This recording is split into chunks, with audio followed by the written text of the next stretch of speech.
Hello, everyone, and welcome to tonight's episode of Storm King's Thunder, episode 19. We are back after a little bit of time, had some issues going on, and we're back. We should be good to go. We're gonna go ahead and we're gonna introduce ourselves. I am Gareth, I am the Dungeon Master, benevolent as always.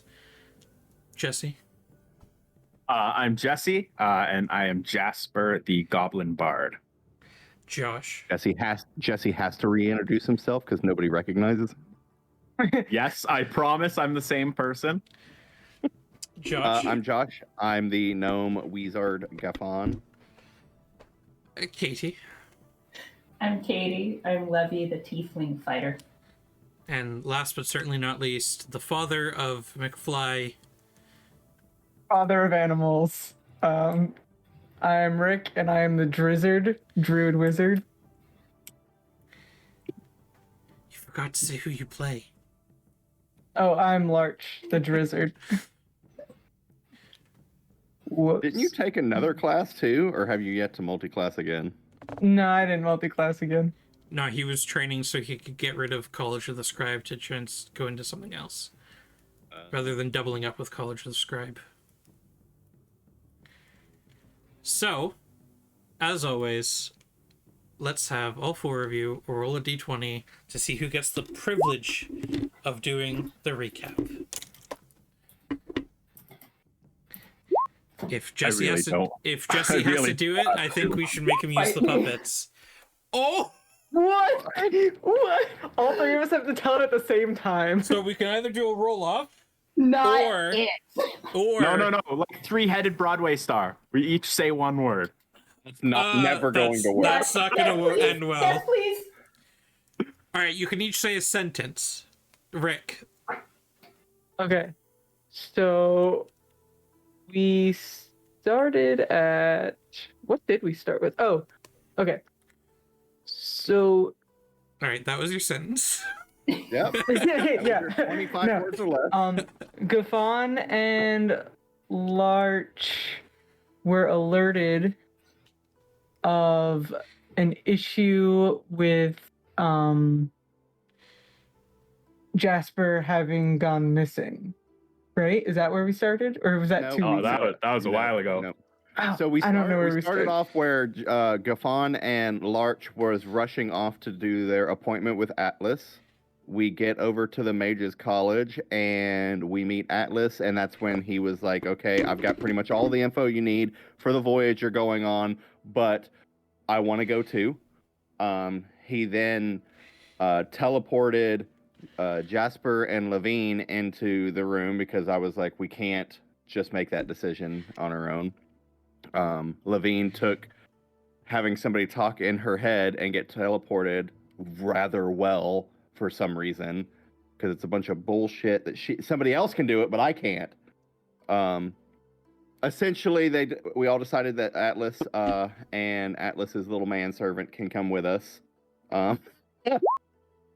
Sure, yeah, the giant half-work in plate armor, yeah, the little man servant, yeah. Yeah.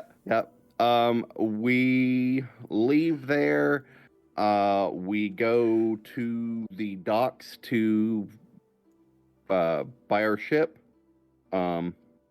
We end up picking the Black Swan. No, The other one? The Malice? The Malice? the Malice. Or, That's the one. We picked the Malice, and some commotion starts happening down the docks. We decide to go investigate that. Another person from Jasper's life is in mortal turmoil. Things tend to happen, and a bunch of war crimes were committed. People suddenly disappeared in giant balls of fire. Gaffon leaves in a hurry, heads back to the ship. The rest of the party saves the person that was being slowly executed, and a bunch of people that were tied up in the harbor waiting for tide to drown them. Larch gives away Levine's folding boat, and Side of the party was questioned by some guards. They hoped away with the questioning, and we met back up at the boat. Atlas had been informed to come to the boat because we were getting ready to leave. They made it to the boat, and then it was going to be Levine and Jasper going to get General Tandaris and his wife and their 10 men to get to the boat because we're leaving at 9 p.m. Was it Levine and Jasper, or was it Larch and Jasper? So we decide. Oh man, I'm going to stroke yeah, my Maybe beard. it was Larch and Jasper. It was the ones that can disguise the best. Yeah, so I'm a Larch, horse. basically Larch turned into a horse. Jasper disguised himself as a tiefling, hopped on, and off we went. Yes, indeed. So, Jasper and Larch, I suppose Larch, Horse Larch, how fast are you traveling through the city? Are you going to try and full gallop, or what's your plan? Probably not like full speed through the streets, but like hastily. Okay. Like a good Now, canter. so with my knowledge of the city, am I aware of like at that speed, how long will it take us to get there? For you guys to get from the Royal Docks to the City of the Dead, it'll probably take, at the speed you're going, 40 minutes. Okay. All right. So, it's not uncommon to see people riding through town on a horse. So, you guys managed to make it there in pretty quick succession.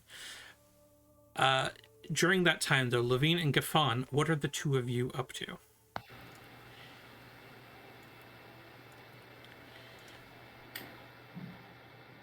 Levine at this point would probably just be settling in her stuff. This is pretty much the first time any of us are going to have an extended period anywhere. So, yeah, she's going to be kind of laying out her armory instead of keeping it rolled up. Okay. I'm going to be hanging out with Atlas because I wanted to start questioning him of the, like, how I can manipulate memories and stuff, because that's something that he brought up earlier. Yes, that was something on your contract you guys signed, that if necessary, he would remove the memories of the journey from his own mind. Okay, so we will continue on with Jasper and Larch. You guys managed to make it good 35-40 minutes towards the City of the Dead. It is a walled off section with lots of graveyards, a large peaked obelisk looking building that is dedicated to the Raven Queen, and a lot of natural gardens and stuff throughout here as well. Jasper, what are you looking for? Well, he gave me the directions to their crypt, right? Like that's where they were going. He said he was going to hide out in the family crypt, yes. Yeah. So you're looking for the family crypt? That's what I would be looking for, yeah. Okay. So, go ahead and just roll me a quick investigation check. I'll say with advantage, because I'm assuming Horse Larch is helping. Always. Always helping. 7. All right, good.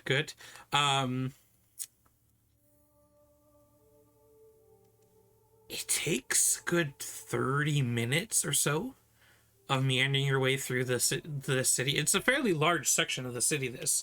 And eventually you find a large section of mausoleum. Now, sorry, is it like this section of the city? It's all crypts and graveyards and things, Crypts, or are graveyards, gardens, and a temple to the Raven Queen. Gotcha. There's the occasional people milling around, respecting the dead, their families and whatnot. There's also a young couple off smooching in one of the gardens. You can see on a bench by a tree. That's in poor taste. It's a garden. Imagine Central Park, but occasionally there's splattered mausoleums and crypts occasionally. But yeah, so after about 30 minutes or so, you find a mausoleum.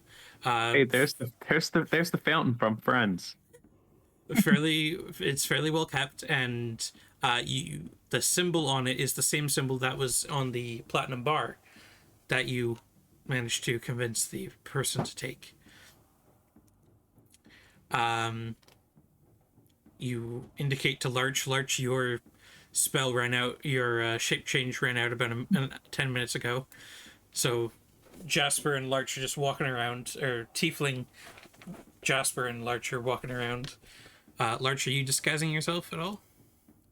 I will look around and see if anyone's like following us Okay. or anything of that sort. Roll me a perception.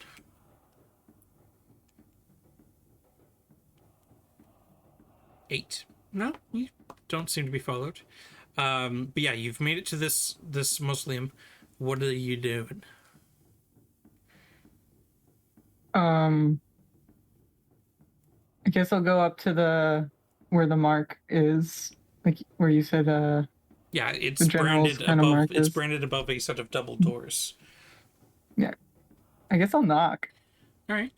Oh, is anyone up in there? Or Yeah, I would also very sort of paranoidly be once Larch was back in his regular form, be looking around for people noticing us. Now, Larch, you have a Furbolg ability that disguises itself, don't you? yeah, I can do it. All right, just wondering. Okay.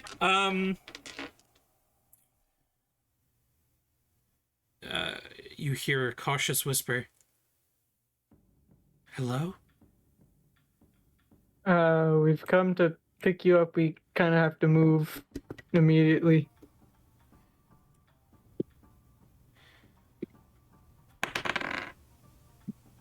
She's very good at insight. Okay. The door, you hear a couple bodies moving around, and a bar from the inside of the door is removed, and you see a younger woman kind of peek her head out.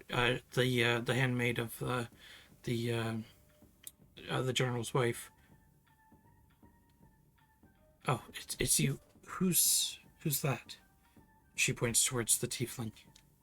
That's the goblin. He had to make himself look different. I'm a halfling. Oh, I thought you said you disguised yourself as a tiefling. No, a halfling. Oh, okay, sorry. Sure, okay. And she opens the door, and inside you can see the 9 guards, the handmaid, the general, and his wife. All 12 of them there. They've got packs. A lot of the guards are well armed. They've got, looks like, rations and stuff ready for a little ways journey. The general walks up. I'm glad you made it. Are the preparations set? Yeah, and we kind of have to move a little faster than we thought. How fast can you get everyone down to the docks? Are there patrols out looking for me? Not for you. I think.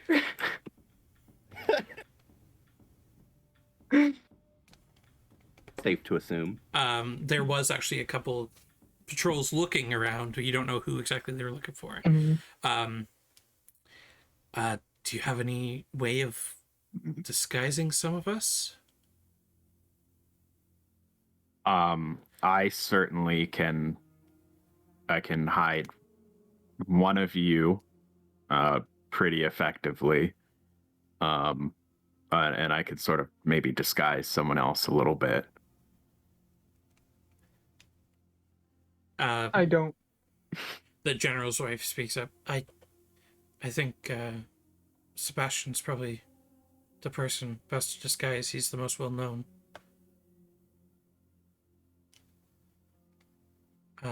I mean, the rest of us, I think we could probably get by.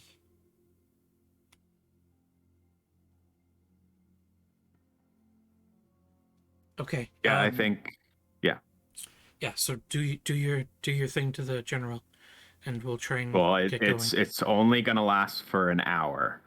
So I'm gonna do it right when we're ready to go. Mm-hmm. It's about how long it took us to go get here, and we were horseback. So You brought horses? no, I was the horse. That's a thing I can do. Okay. All right. Sure. All right. The general goes, he grabs the ceremonial sword you've always seen him have, grabs a large, looks basically like a large wine barrel with straps as a backpack, gets that all bundled up. He looks like he's no issue carrying his own weight, and everyone looks like they're ready, and he gives you a nod, Jasper. So what are we doing with everybody else? Like, do they have their plain clothes? Are we all gonna move as a group? They've got cloaks and stuff they can put over, but I mean, you'd have to wait even longer for the guards to doff their armor and all that. Yeah, I think we just gotta go. Yeah, so I'll place a hand on just keep our heads down. General. And go. Yeah. So I'll place a hand on General Tindaris and cast invisibility. Hold on. Oh, you're casting invisibility? Yeah. Okay. All right. So the general's form shimmers. And I'll just tell him if we're walking and I stop, I just want him to touch my shoulder so that I know he's still there. He touches your shoulder. Perfect. And so two of the guards get stuff. They put some cloaks over and whatnot. All different color cloaks so they don't look like they're a group of cultists walking through the city or something silly. It's just we are 10 black cultists walking through this. It'd be weird in this city, though. Yeah, I mean, I think if we stagger our departure so that maybe we're in groups of like 2 or 3 instead of like one big group of hooded people. Are you two sticking together or are you splitting up as well?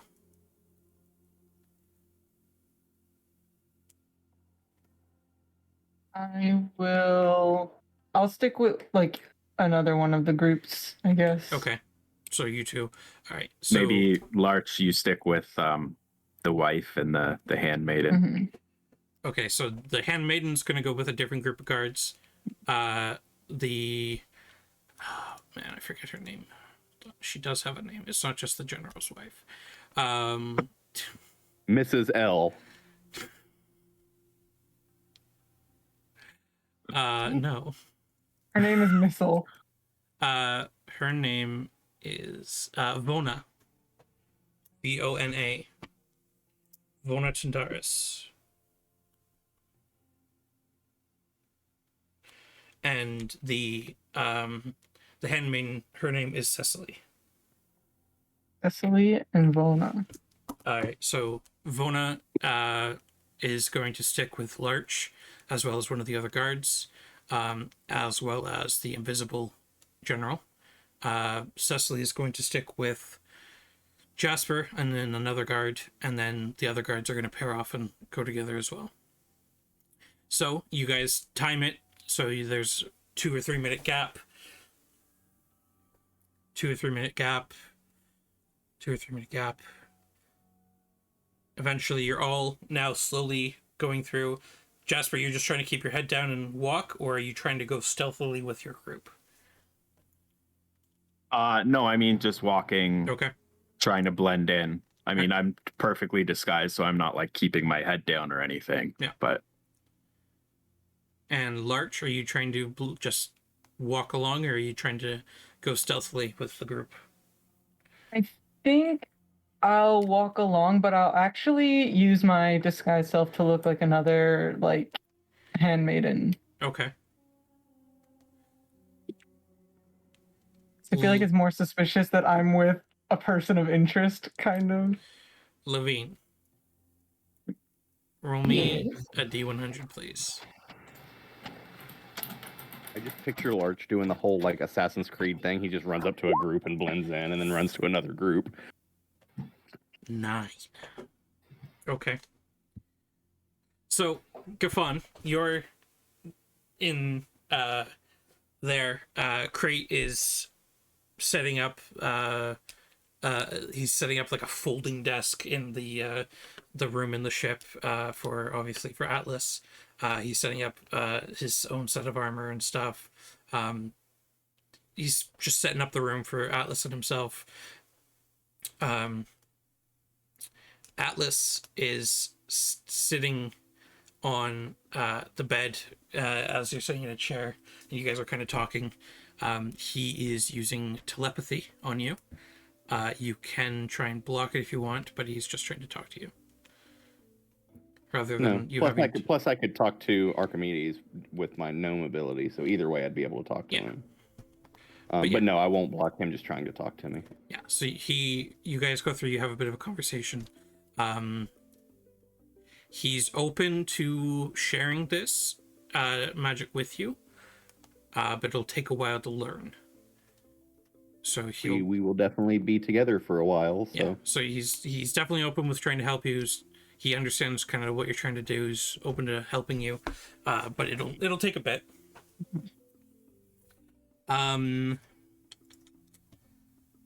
Levine,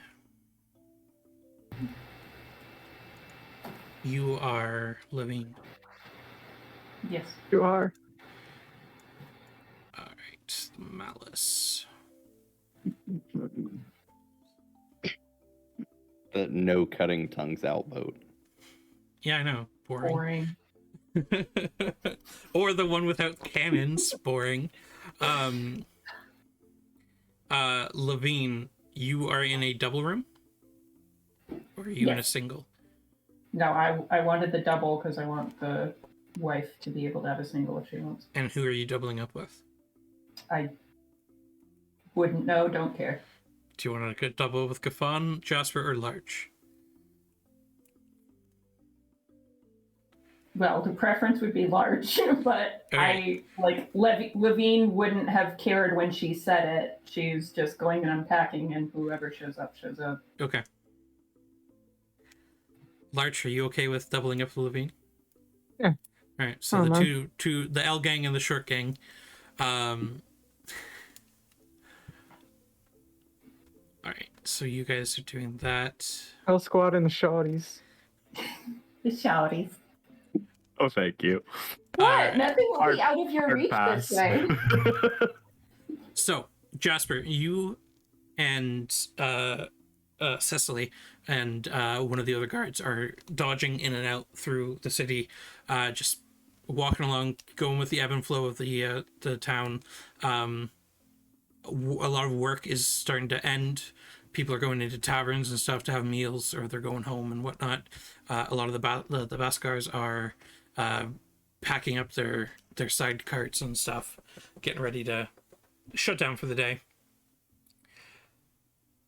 You manage to make it. You're within sight of the castle of the council. Now, just to be clear, Jasper's keeping a very close count of the time that has passed. Yep. Like, if it comes up on close to the hour that spell runs out, there's things I want to be doing. Yeah. So you make it to right around there. You're within. You're within 10 minutes of the boardwalk, where the boat's going to be. So you've got 5, maybe 10 minutes left in the spell. Okay. Larch, Vona, Guard, and the General. The 4 of you are walking along, and as you're walking, Larch, you kind of just get this weird feeling in the back of your spine of being watched more than the General invisible watching you. And as you're walking along, you can see you're walking along one of the streets, and coming in from several other alleyways, are two on either side coming in and now following along behind you.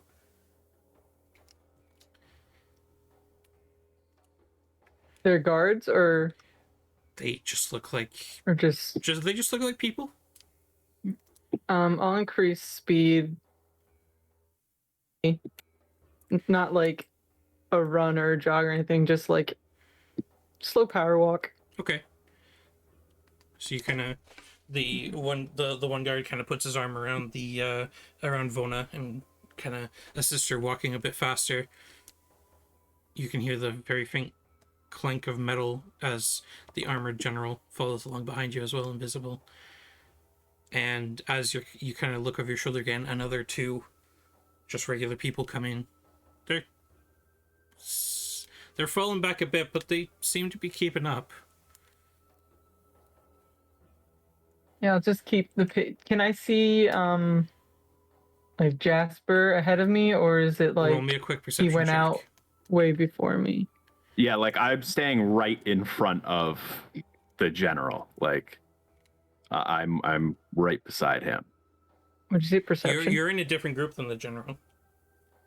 No, that's what I wanted him right behind me so that I could keep tabs on him. Yeah, he while did was say to invisible. have his hand Like on I his said, shoulder. I wanted him right behind me the whole way. Okay, then Larch would have had to go in with Cecily because the general's not going to leave his wife.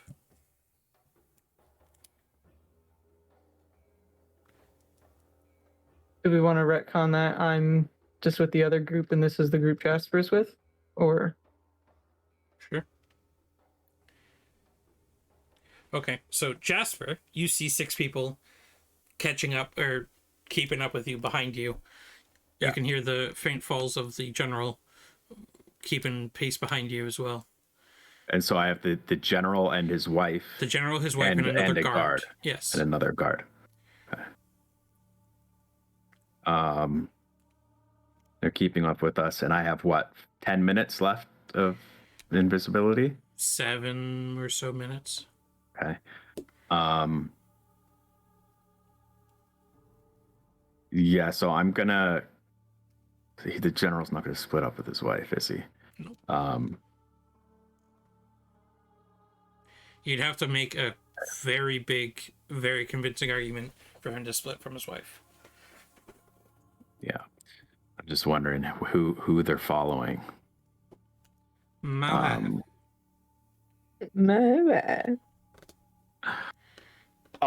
So what I would do is like we picked up our pace, they kept following.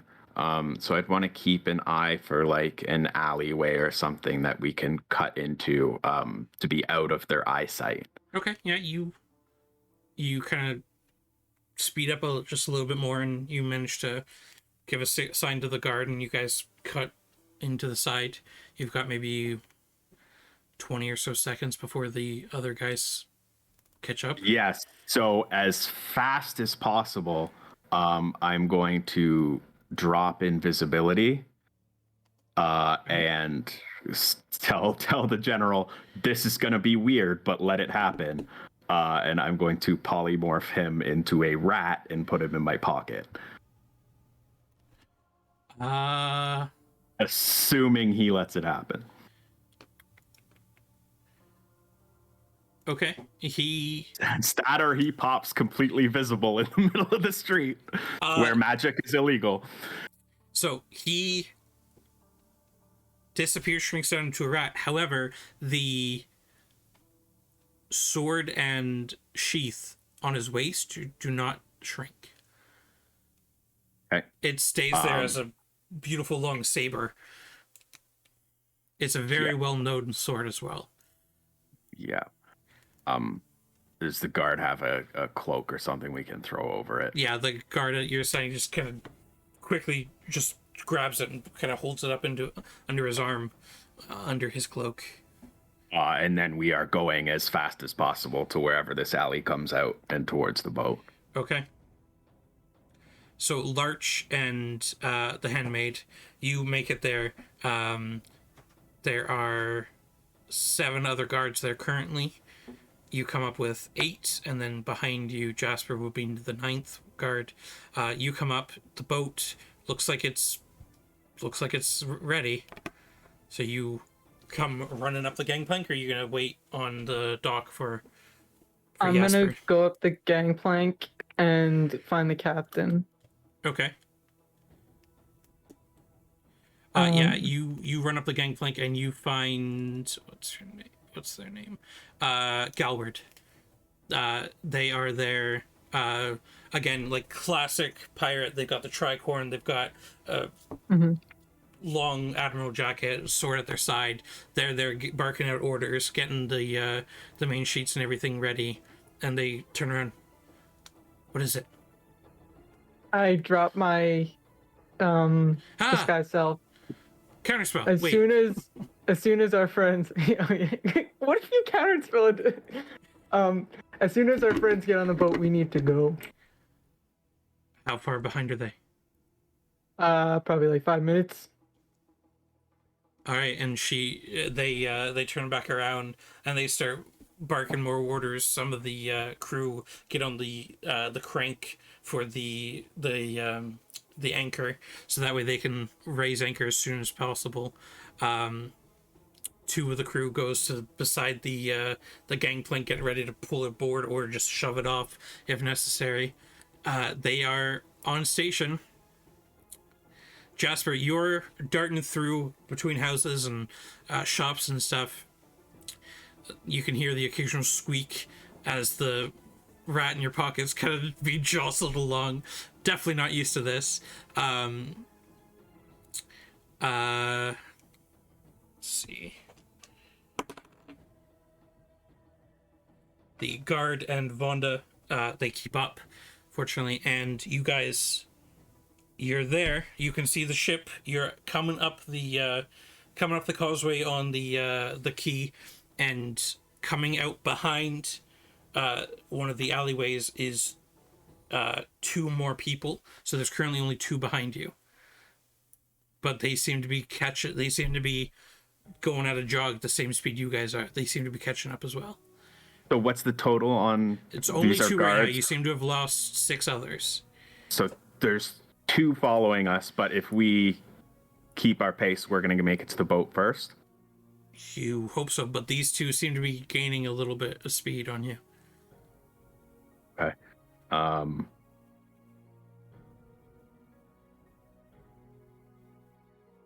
Yeah, I'm gonna like tap the guard and be like, "We gotta run," and start sprinting for the boat.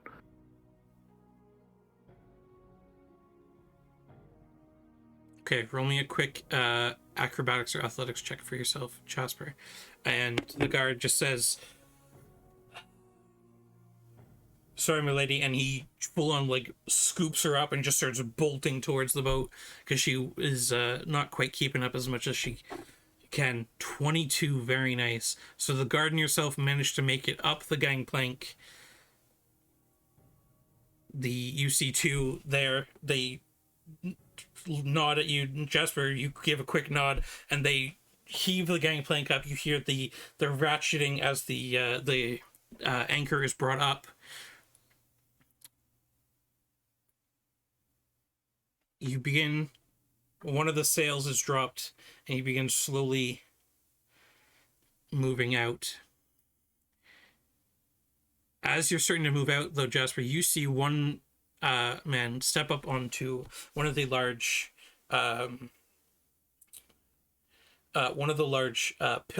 pillars for the dock where the moor the boats. He steps up, he whips out a wand and starts casting a spell towards the boat. Are you going to try and do Counter anything? spell instantly. What level? Level 3. Okay.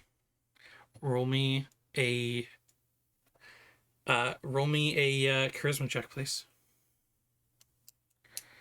Woo!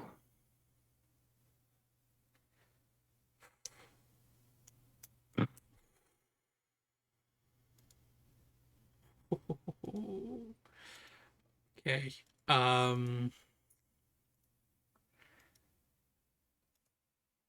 Right. Give me just a moment here. As I look up something. I tried. You did definitely try and make Behind sure. everything. fine. Make Don't sure you be mark off your silly spell now. slot, please. Oh yeah. I counterspell your counterspell. Ah!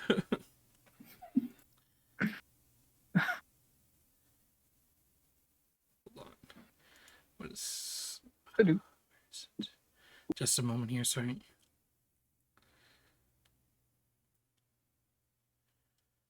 Oh my god, where is it?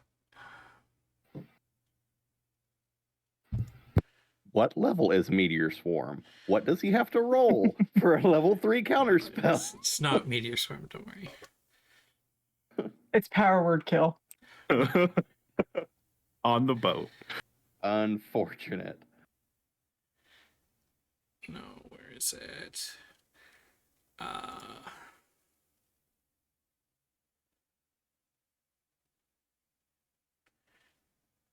There it is, okay.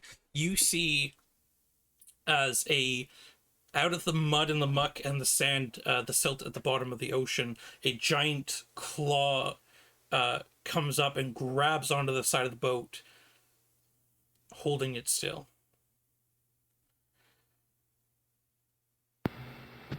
Is anybody else here witnessing it? Larch Which is up side Yeah. of the boat? the right hand, I'll- the port side. Or sorry, the starboard side.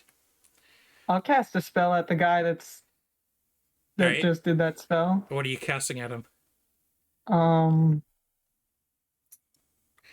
The boat doesn't look damaged, but it is just grabbed in this massive tendril of this claw-like tendril of silt and muck and being held still. The crew are running around in panic, not sure what to do. So there's a commotion. I would have known that everything was prepping to You leave feel at the this ship point. lurch, not larch, and you come to a stop, and you're like, "Oh shit, something's going on." Gafon, Yeah, you I'm also gonna feel grab my this. big boy axe. Gafon, are you running above board as well? Yep. All right. Atlas is gonna come to his feet as well, and you just start almost like Shuffling up. Yoda walking along behind you, coming up above deck as well. So, Larch, what are you doing? I'm gonna wait The for everyone else. guy's about 90 feet from you. 90 feet. Okay. The boat managed to get Yeah, a I'll just wait. good speed, but this guy managed to jump up and cast this spell and pause the boat. The music stop? Yeah, I think Groovy or whatever left. But yeah, I'll just wait for everyone else because I'm assuming that they'll run above deck. Why did Oh, yeah. Groovy disappear? I'm going to arch a fireball at this person. You I guys was can thinking grab about that. it, I got to the be crab honest. claw.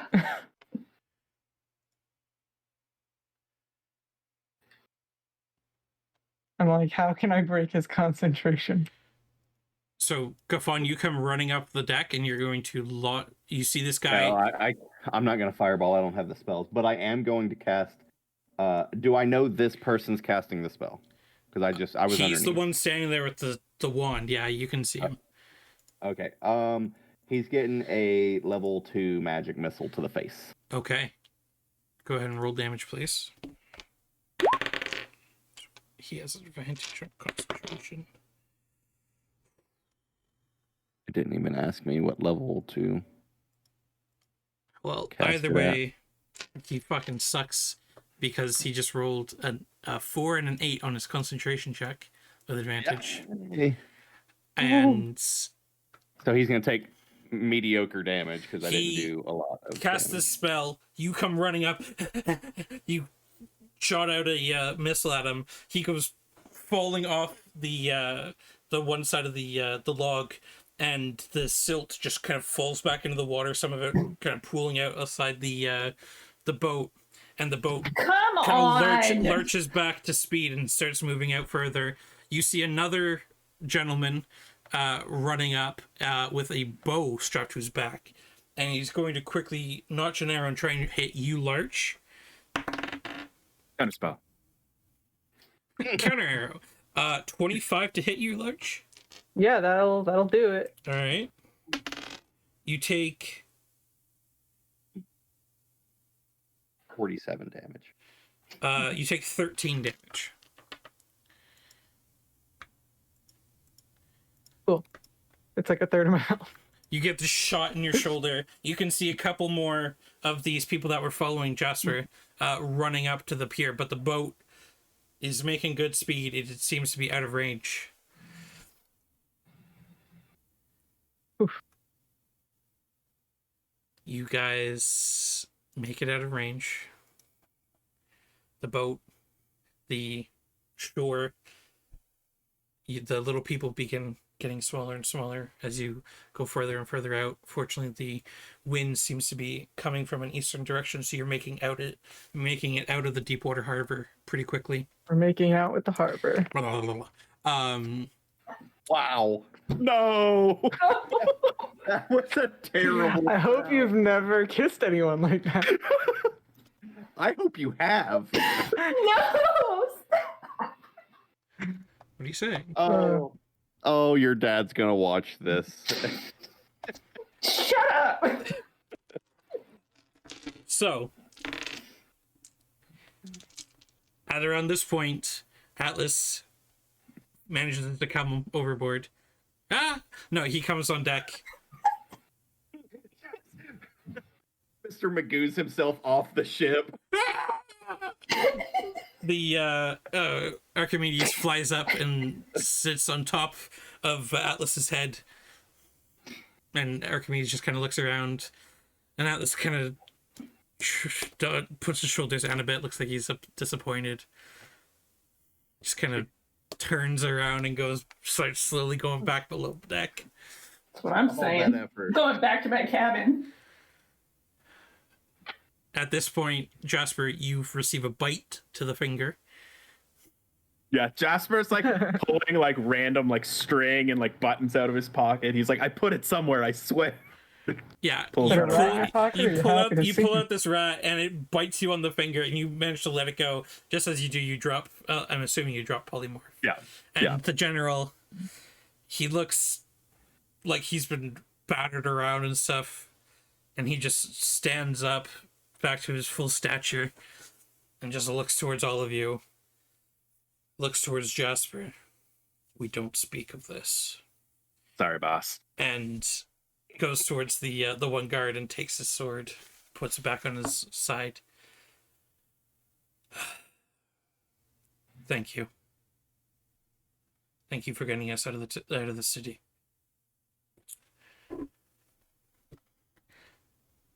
Do any of you know who that was that tried to attack us?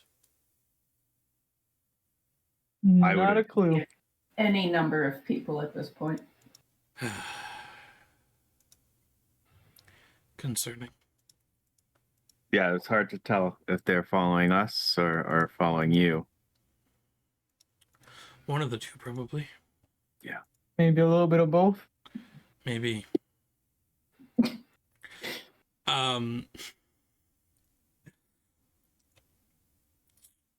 Either way, thank you. I owe you more than I can ever repay. Ooh, is your captain nearby? And the captain comes forward, Galward, and they just kind of look towards you guys and look towards the general. One of the most well-known military figures is like,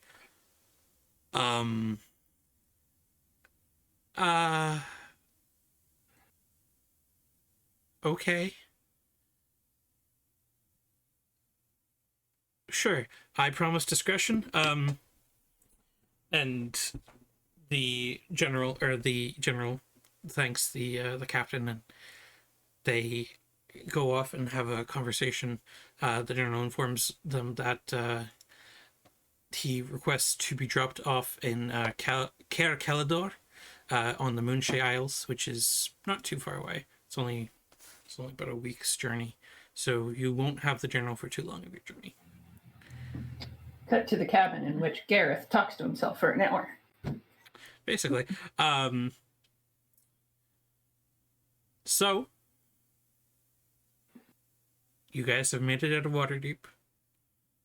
You've successfully made it out of Waterdeep with the general and his wife and their entourage. You have a blind, deaf man who's there with you, as well as a half-orc.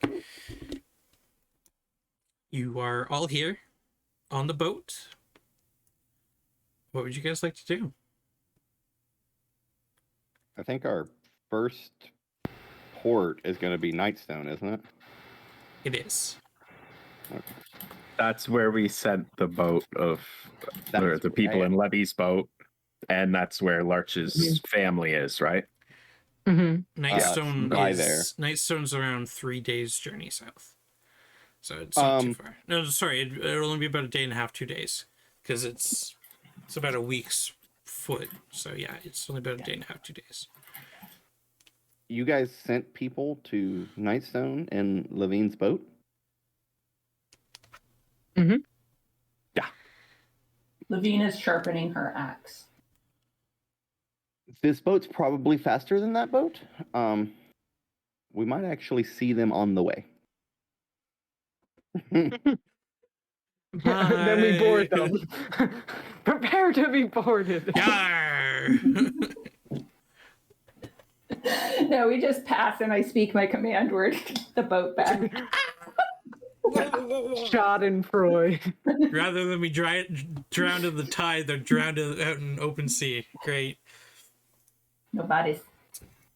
I guess we should, we kind of rushed this, so why don't we get our stuff put away and... Yeah, we're staying together, right, Gafan? Why don't I go put my stuff away? Buddies? I am learning a new spell, actually, so yeah. Yeah, let's stay together. It's the Cruciatus curse. If Gafan is heading to put his stuff away, Jasper is following him very closely. Yes, the general and his wife will take the single room. Wouldn't that make it a double room? Whatever. The single bedroom.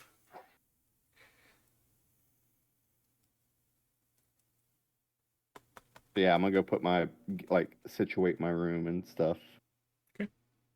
Draw my line. Don't cross this. My side, your side. You've drawn it over a lamp and Chalk stuff marks too. everything. Yeah, this is my side of the lamp. It's over part of my foot. As Gafan's drawing his line, Jasper's gonna sort of be like, hey, Hey. I mean, you did all that back there just because I said that was a guy I knew. I mean, I thought you were kind of I thought you mostly looked out for yourself. I thought you didn't get involved. but Oh wait. you did that for me.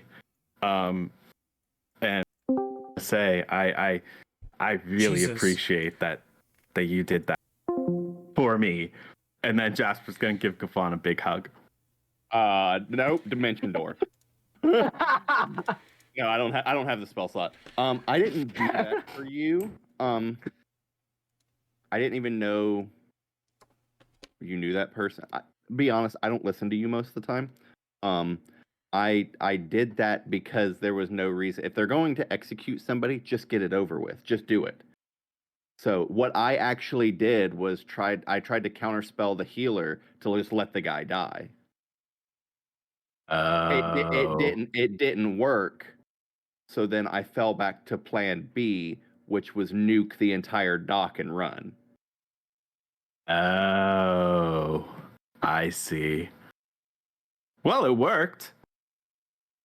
I mean, to be completely honest, the first fireball missed because it was supposed to kill him. So he stopped the whole suffering thing. I mean, if we're being honest. Either way, it played out and it ended fine. Okay, well, I mean, less of a thank you, but still, thanks. I've already stopped listening to him and started putting my room together again. Okay. So, you guys mill about, going around, doing your stuff. You have a chance to rest. You do the night thing, go to sleep. At around 2 or 3 in the morning, you do hear a call out, as you do see, indeed, a folding boat. Several people on it. Mid folding with everyone on it.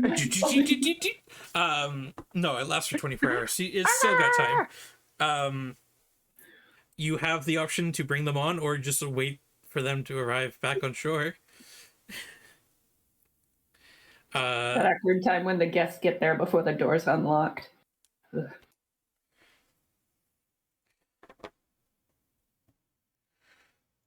It's up Hey, to this you guys. is your boat. You guys do whatever you want. I told the captain this many people. If you're bringing more people on board, you guys got to handle that. Mm-hmm. Well, I mean, we could bring them on when we drop these other guys off. That way we still have roughly like the same amount. But do we want to bring them with us? That math I doesn't don't- really add up, but okay. I thought we just were letting them How get many out of here. people have the folding boat? I mean, yeah, we could also just let them go. Yeah. The whole point was to get them to Nightstone and then get the boat back and let them do their thing. Yeah. Yeah. You guys are meeting this group on the folding boat in Nightstone, which is only about another half a day's travel away. Mm-hmm. Yeah. You're dropping off the we can just general a follow. week away. A week away. Oh, okay. Yeah. So So we need to pick them up. yeah, if you want to be able to talk to them before you get to Nightstone. Otherwise, Or we just no. tie a This rope boat has to them sails, and not drag oars. them. And we could tie a rope to them and just drag them the rest of the way to Nightstone. And then we didn't bring anybody else on board. It's a good way to slow down your boat. Mm-hmm. Nice. We could just follow them, service. and then We're faster than them. Yeah, but if you're dragging I around mean- more things, it slows you down. It's half a day. Like, we can just meet them there, right? You're literally passing them right now. So you can either stop, get them on board, and wait for them, or you have to wait for them in Nightstone. Either way, Levy has not woken up. She is asleep. Oh, yeah, Jasper's definitely half asleep. He's I have not gotten a solid 8 hours sleep, and I don't remember when. Levine, in the middle of the night, you hear, "Ah!" Don't care, sleeping through it. so what does the group that is awake feel they want to do? Wait in Nightstone or just get them all to Nightstone a day faster? If that's Levine's boat, we should probably get it back if we have the option. Okay. So then I guess the next stop is asking the captain if he minds picking up people for like a day. Yeah, you guys, it's no issue. They won't have rooms. They'll be able to sleep on deck or whatever. But you guys, you get the Chucklefucks off Levine's folding boat. You tuck it into her bag before she wakes up, so like it's like it never happened. Stop getting in my bags. This is where Como comes back alive and steals your folding boat again. I put the boat right on. Second somebody tries to reach through my bag, there is going to be something on the inside of that. I put the boat underneath Levy's pillow and then speak the command word. Ah! How did Levine die? Well, she died. Wait a second. Could you just raise the boat above people's heads, speak the command word, and crush them? I think it has to be placed. Here, hold this. I think it has to be placed. I don't think it can be levitating. Okay. No, but if I call it with the oars, I could call it and literally just whack people with a 20-foot oar. Weaponizing everything. Anyway, Absolutely. the what is his name? Uther Thane. Uther Thane, yes, thank you. Uther Thane has still not woken. He is, however, alive. Alive and unwell. Yeah, his back is still fucked. Hey, we should bring him to my dad. He's a chiropractor. You're my dad. Boogie woogie woogie.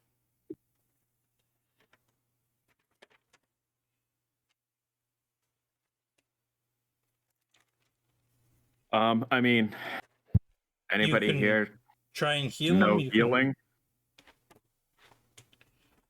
Everyone I don't looks towards the have bard. much. Levy's proficient in medicine, but I got no spells. Larch is also proficient with medicine. I have one thing for people in this condition, and it's called Toll the Dead. Or a no, health The potion. same condition. The hand, I do have like a healing spell, but it's not very powerful. Like looking at his condition, do I think that it would do any good? it wouldn't help Like, much. Yeah. He needs a doctor more than anything. The handmaid, however, she is trained as a healer, so she offers to look after him and try and bandage and treat some of the wounds, so it keeps the salt out of his wounds and stuff, because right now there is still sea spray coming overboard onto his back, which is not pleasant. But yeah, so the handmaid, she Cecily, she offers to assist Utherthane and the other members of his crew acquiesce. And half a day to go by, unless anyone wants to do anything. I think I'm good. You pull into night watch Overwatch. Overstone Dale watch night. Or White. You pull into the city of Waterdeep. Wait, no. no. No, turn around. You just The did, captain's betrayed us. No. you just did donuts. You turn into the docks near Nightstone. You can't quite make it up the river towards Nightstone all the way, but you do manage to get towards there. Not the river. Of course we can't get up the river. We've tried that before. It doesn't work. No, two of these people have never gone up the river. Yeah, you guys, you cut out the dead weight. You're good. Jasper, why don't you go for a swim in the river? Jasper's much better at it. Yeah, so you've made it. You can find the city of Nightstone. The people that you did save from the Dripping Caves are returned.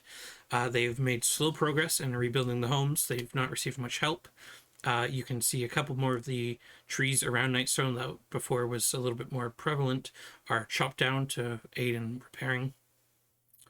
Larch, your house is here. Hey. Is it still in shambles? It is, because no one owns it except for you. So you can pay to have it rebuilt. The cat is also here. Hey. And as you come into Nightstone around the drawbridge that's been repaired, the cat actually glides in from one of the walls, because if you remember correctly, it is a flying cat, and it glides down and it lands, perches on your shoulder, and just kind of rubs up against your neck and purrs. Give it a little scratch. How you doing, buddy? Jasper and Gaffon, you have no idea what the fuck's happening. Are you guys going to talk to anyone in Nightstone, or are you guys going to try and head directly to the Grove?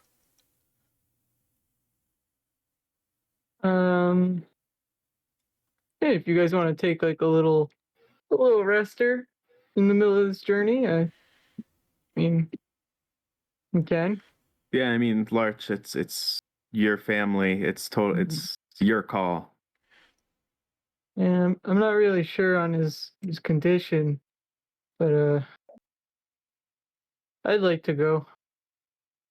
I mean, we've got guest bedrooms and places to relax there too. Yeah. So it's not like we're going to be left without anything. The crew do need to stock up the ship because they didn't really get much time in Waterdeep. They were going to have the night, and then it's like, no, fuck, we got to go now.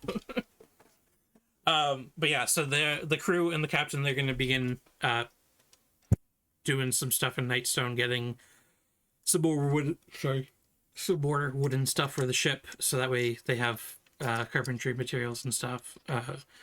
Make sure that the boat's well stocked. The general and his brigade are going to stay near the boat mostly, just in case.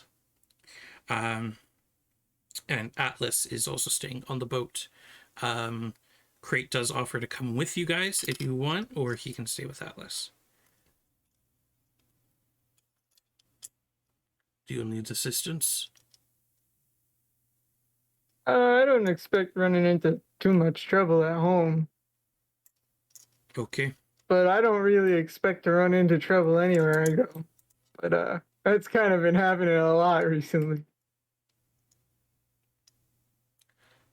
All right. Be safe. And he just goes back on the boat because he took that non-committal answer as no, don't come. So, Larch, you lead your small group of Levine and others into a small Group of Levine and others. well, I mean, I don't know if you'd call them friends yet. Levine et al.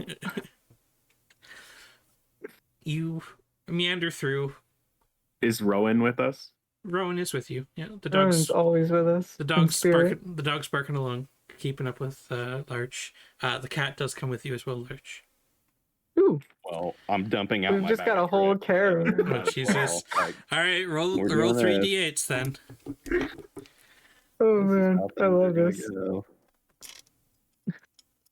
I just call him McFly, who is also a cat. Or, but yeah. The cats kind of square up and look at each other, and McFly kind of looks at this cat with evil glare. Because if you remember, the first time Right, he ever, killed- the first time ever you summoned McFly, this cat killed him.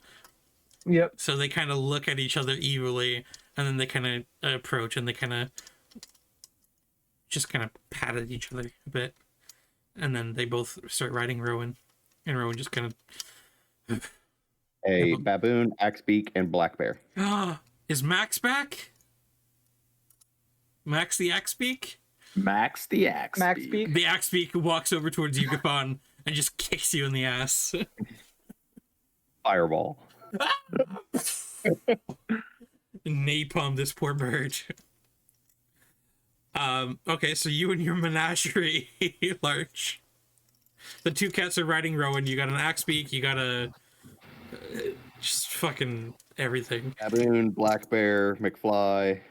He's like Snow White walking through Might the as well woods. took Archimedes with us. Lions and tigers and bears. Max Why? and Archimedes are gonna be best friends. So you head southward from Nightstone towards a large section of forest. At one point, it was all connected, the our deep forest, but over time, foresting and stuff as humans came and went, a lot of it's now plains and stuff. The stumps long removed.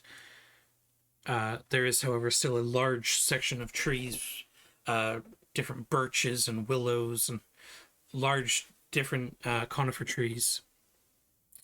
In the center, you can see of this large cospa trees. You can see a slightly domed tree as well, deep in the center of this woods. If you had to guess, it's probably around 100 acres. 100-acre woods. Classic. You're walking along Larch. You've walked these paths for dozens of years, and you're easily as there's a new route there. Oh, a new bird nest has popped up here. Oh, cool. But it's like it's been 1 week. Been a while. It's been probably close to 6 months or so since you've been home. So it's been a while, but the warmth of the forest, the deep greens spreading throughout the ground, the nice, almost like a shag carpet of moss and grass and stuff underfoot. You understand now why Larch, for a long part of his life, always walked barefoot, because he didn't have to worry about stepping on cobblestones and shit. This was plush. I think I take my shoes off. Yeah. Got furry dice hanging in the mirror, and It's a How nice. tall is the grass? Like how much of Gaffon is the grass taking up? The grass only really goes up to about Gafon's knees. It's tall grass, but it's not too bad. I But am not a unit of measurement. It's a warm, inviting environment, even for all of you guys. It's nice deep greens, a couple reds and oranges dotted about. You can hear the sounds of insects and birds chirping. You can actually see dangling down from one tree with its long arms, just this very slow moving creature reaching out towards an apple. Picks it off. None of you really know what it is. Larch does. It's a sloth. There's a couple. About how many Gaffons big is it? 2 or 3. This Okay. isn't one of the dire sloths that do live in this forest as well. This is just a regular sloth. But it's you can see clasping to its chest is another smaller sloth, just kind of picking at the mossy covered fur of its mother. You can see jumping to and fro a couple small little capuchin monkeys running around. You can see up in a large canopy, wooden slatted canopy house, this old, big, neck frilled orangutan who just kind of looks down towards all of you, just kind of raises this long arm towards Larch like a wave, just looks like he knows him. You can see a couple smaller orangutans other than the alpha dotted about. This is a weird scene. None of you really know what these creatures are. A lot of these creatures are endangered. Even some of them might even be extinct, like the dire sloths. But they find a home in the outer cusps of the grove. As you get further in, though, the trees, whereas before they were random and mingled, there's now what are they called? Sorry. What are they called? Sorry. Oh man, what are they called? Shape, color, use. Things a monkey would wear. Yep. Heirloom apple trees. So tall, big boughs, lots of apples, bright reds and green apples dotted about. You can see a giant apiary and with bees about the size of Gaffon kind of buzzing around, pollinating flowers and stuff. It's a strange location. But as you get into the orchards, Larch, the smells of the honey and the apples just brings back so many memories of running around here as children, tormenting your brother as he used to dare you to climb trees and whatnot. And you keep going a little bit further. And you come to a large clearing. There is the sound of a bit of flowing water. And in the center of this clearing is a massive elder tree with in the canopy. It looks almost like the bottom of the canopy itself has been hollowed out, so you can just see branches and stuff. And up in there's ribbons and fairy lights, and it looks like bottled dancing lights that Larch has always used, bottled up in there. And there's thousands of these things, and it just casts this beautiful multicolored green and purples and blue glow along the base of the tree. It's a beautiful sign. You can see a couple where are they? Sorry.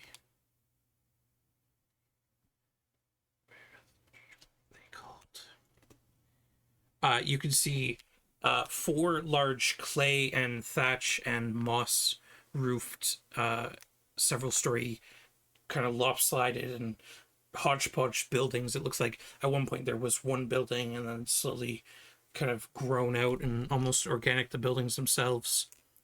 And you can see a couple people milling about. They don't seem to have noticed you yet. Larch, you can see... Where are they? You can see Willow and you can see Willow and Hazel at first glance. They seem to be walking around, getting stuff ready and doing stuff. So you can see your human and your half-orc sisters. I just start running. You all see as Larch just kind of drops his staff in his hat and just starts running into the grove proper. At one point you hear just this gasp, and this large burly half-orc woman comes running over to Larch and just bear hugs him and lifts him up and twirls him around. Hazel comes running over as well, and just this big group hug. You hear, Mother, Larch is back! And running out, you can see, what's your mother's name? I don't know if I gave her a name. You want to name her? How many trees do you know? Ethel. Ethel is your mother. Oh, right. Yeah, Ethel and Dale. Yeah. Are my parents. Yeah, Ethel, she comes running out. She's wearing just this tan-colored like bandolier across her chest, with this long flowing skirt, and she just comes running out and joins the party. Dale also comes out. What race is Dale? Dale's a halfling, right? They're both halflings? Yeah, both his parents are halflings. Yeah, Dale and Ethel. Dale comes running out as well. He's kind of limping a bit. It looks like he's gotten into some fights or something recently. You can see he's got some bandages and stuff. And he comes running up as well and just kind of jumps and does like a sweet backflip and lands around Larch's neck and just hugs him from the back. And you all see this big group hug of just mismatched orphans and family. Quick, they're attacking him. Fireball! Fireball! Burn the grove! Burn it all! Larch is just standing there. This is the beginning of his tragic backstory. Ah! My parents! But yeah, you can all see Larch just being slowly enveloped by... It only seems around 4 people are here currently. Okay. Ethel kind of peels off at first. Well, dear, who are your friends? This is Levy, Gaffon, and Jasper. They're our newest friends. Hello. I feel like it's been forever. I mean, Oh, it's been a while, what about- dear. what happened to Birch? Is he okay? I heard the news and She just kind of puts a calming hand on the highest she can reach, your kneecap and upper shin, and just raises her hand, and she starts leading you towards the visitor's hut, which as you get closer you can see there's a fire burning inside, which almost throughout your childhood there never was. And you can see Jasmine and Lavender and Nightshade is growing outside, and you know that Nightshade almost never grows in the grove unless something bad's happened. And Ethel, are you all following Larch, or what are you guys doing? Ethel slowly leads you, Willow, Hazel, and Dale kind of following in after. And you come into one of the rooms, and you can see it's been made into a makeshift hospital. And there you can see, propped up once your, lack of a better term, big brother. He was always stronger and more outwardly physical and stuff than you were. He's definitely went more militia classes and stuff. Here he is almost stone gray, gaunt. His veins are pale black, and you can see his entire right arm and a bit of his right leg. Looks like it's crumbled away to dust. Well, hey, buddy. Hey, Birch. What are you doing back? I came to see you. Heard you weren't feeling too hot, but you look great, man. He kind You, of he holds out his left arm and just kind of pulls you in for a hug. And as you hug him, you can feel a little bit of his right shoulder kind of slowly disintegrate underneath you as well. It's good to see you, buddy. It's been a while. What? Thanks for coming home. What happened? What have you been up to? I mean, Well, you know, Willow and Hazel, they're always off being idiots and gallivanting. And they convinced me to go do an exploration of one of those caves nearby. You remember the ones we used to play with as children? yeah. Mom all the always told time. us. Mom always told us not to go near. Well,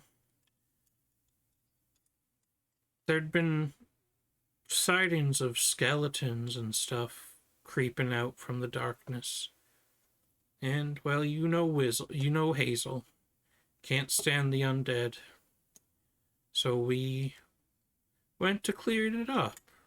Simple mission into the cave. Well, Larch, it weren't that simple.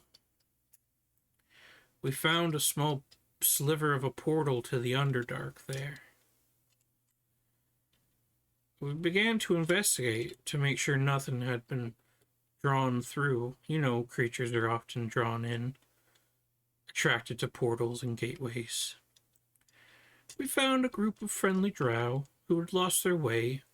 We instructed them how to find a real portal, and they helped us seal the portal, the sliver, the breach that they had stumbled through. However, they warned us that an eye tyrant had made a home in one of the abandoned parts of the cave. And, well, you know eye tyrants, they're bad news for lots of folk. So, the drow offered to help us deal with it. Well, once we met the floating eye, it seemed that he'd made more than just a home. He'd corrupted the land around him. And as Birch is talking, you can see more bit of his shoulder and a bit of his leg kind of crumbles away, like just dried out clay turning to sand. Well, Willow being Willow, she charged in. We all followed, of course, and we tried to deal with him. But the drow unfortunately died. Rest their souls. And, well, Hazel was almost struck by one of those rays of disintegration. I didn't want my sister to be hurt, so I took it for her. Well, we managed to get out of there. And, well, you can see obviously what's happening now.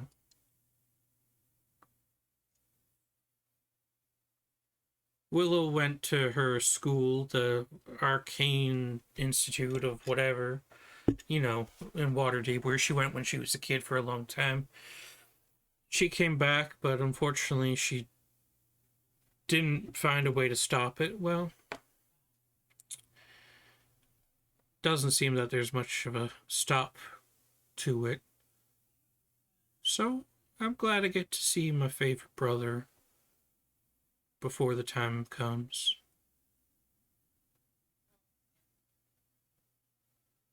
It's gonna be okay, Birch. I mean, look, if there's anyone that can take care of you, it's Mom, Dad, and Hazel. I mean, right? Right, guys? I mean, you guys are like the best doctors I've ever known. Ethel kind of pats your back gently. I'm sorry, dear. It's not that simple. Gotta be some kind of magic, right? Like, Griffon, there's like magic that can do this, right? Like, As you're kind of turning away,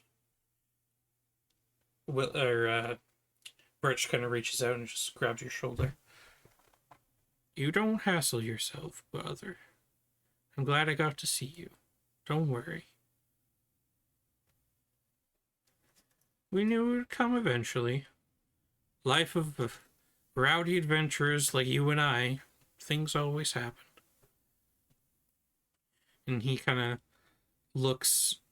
It looks like Jasper, you being keen of insight and stuff, you can tell that it looks like he's holding back a lot of pain. Looks like he's in quite a bit of pain. He kind of turns his neck slowly towards you and, well, hey there. You all Larch's friends? Yes. Has he told you how much of a party animal he used to be when he was younger? No, but I'd love to hear about it. Mom always warned us not to go to Nightstone unattended, but when we were real young, we'd sneak in and we'd try some of the ale and stuff. And Larch probably don't remember much of it, but he got pretty rowdy. And he kind of points to a one section of Larch's shoulder where you've always had that like faint scar. And he's like, yeah, that's how we got that. Someone threw a beer bottle at him and broke on his shoulder, and here you go. He used to be crazy. I think he's still a little bit crazy. Well, that's good. I'm glad it's not left him yet. Crazy. nowhere near crazy as Hawthorne. He's a trip. Hawthorne is a little batshit. But don't worry, Larch. It'll all be alright. You've got friends keeping an eye on you, right, guys? Sir? That's good to hear. I'm sure you guys are all on some big adventure, so you guys go on. You don't need to stick around for my account, Larch. You go on. As he's saying that, a little bit more of his shoulder kind of coming up to his collarbone, kind of slowly crumbles away onto the bed frame.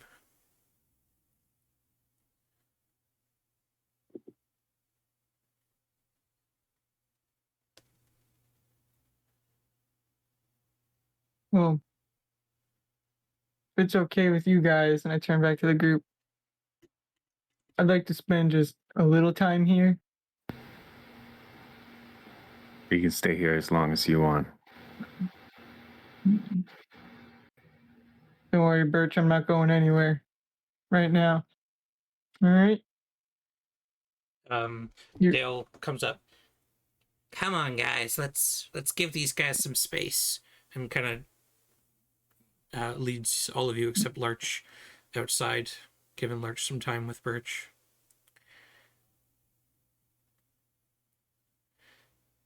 And the family offers you all some drink, food. They offer basically their homes open to you. They inform you that they've turned the visitors' quarters into a makeshift hospital, so you're gonna have to sleep in the boys' room. The boys, so they gestured over towards one of the other shacks, and there's lots of room in there. You should be fine. Larch has an NSYNC poster on the wall. New Kids on the Block. Wander the grove as much as you want. Pray at the Shadow Elder.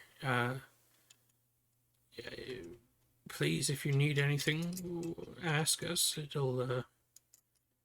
I'm sorry we had to meet at such a dour time.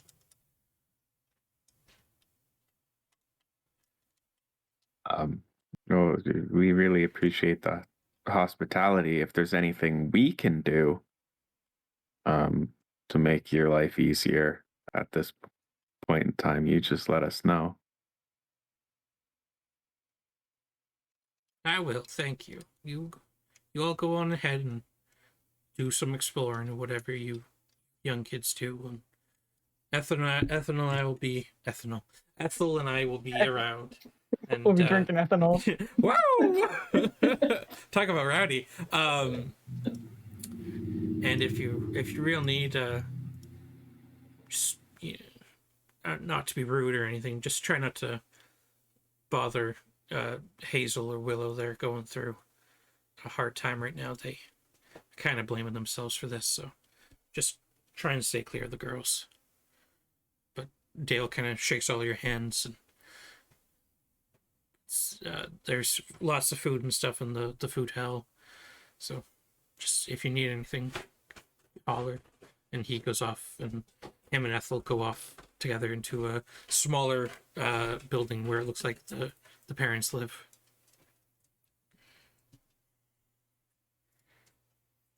So, Larch,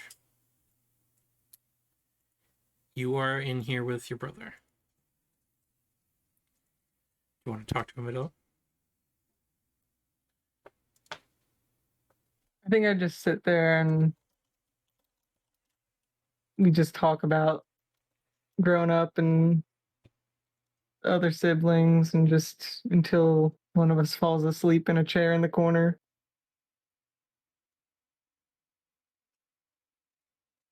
Yeah, you guys have a lot of talking. Before you have the chance to fall asleep, he calls you over once more to sit at his bedside. Larch, Yeah, bud? I'm scared. I know. You can see a couple tears falling from his eyes. And again, he's always been so strong. A couple times he's received arrows into his body and spears and just full on limbs being regrown and stuff, but he looks, this is the scaredest you've ever seen him. He just kind of looks at you. I'm glad you came back, buddy. I'm glad I was able to be here. You gotta promise. Hmm? You gotta promise you won't let Willow and Hazel go after that High Tyrant. I'll do what I can. It's bad news. And he gives you a nice big hug, using a lot of his strength, and you feel a bit more of his thing kind of slowly crumble, and he kind of goes limp in your body as a bit of his face is now crumbled. And Birch dies in your arms as he's hugging you. He's dead there. Does it look like the disintegration has stopped, or is it continuing? It looks like now that he's not actively fighting it, it's starting to speed up a bit.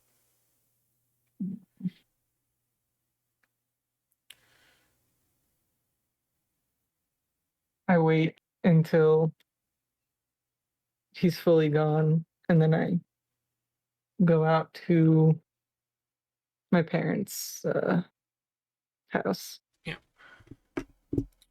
And when your mom sees you walking towards them, she just kind of gives you a somber nod and just kind of puts her hands in her head.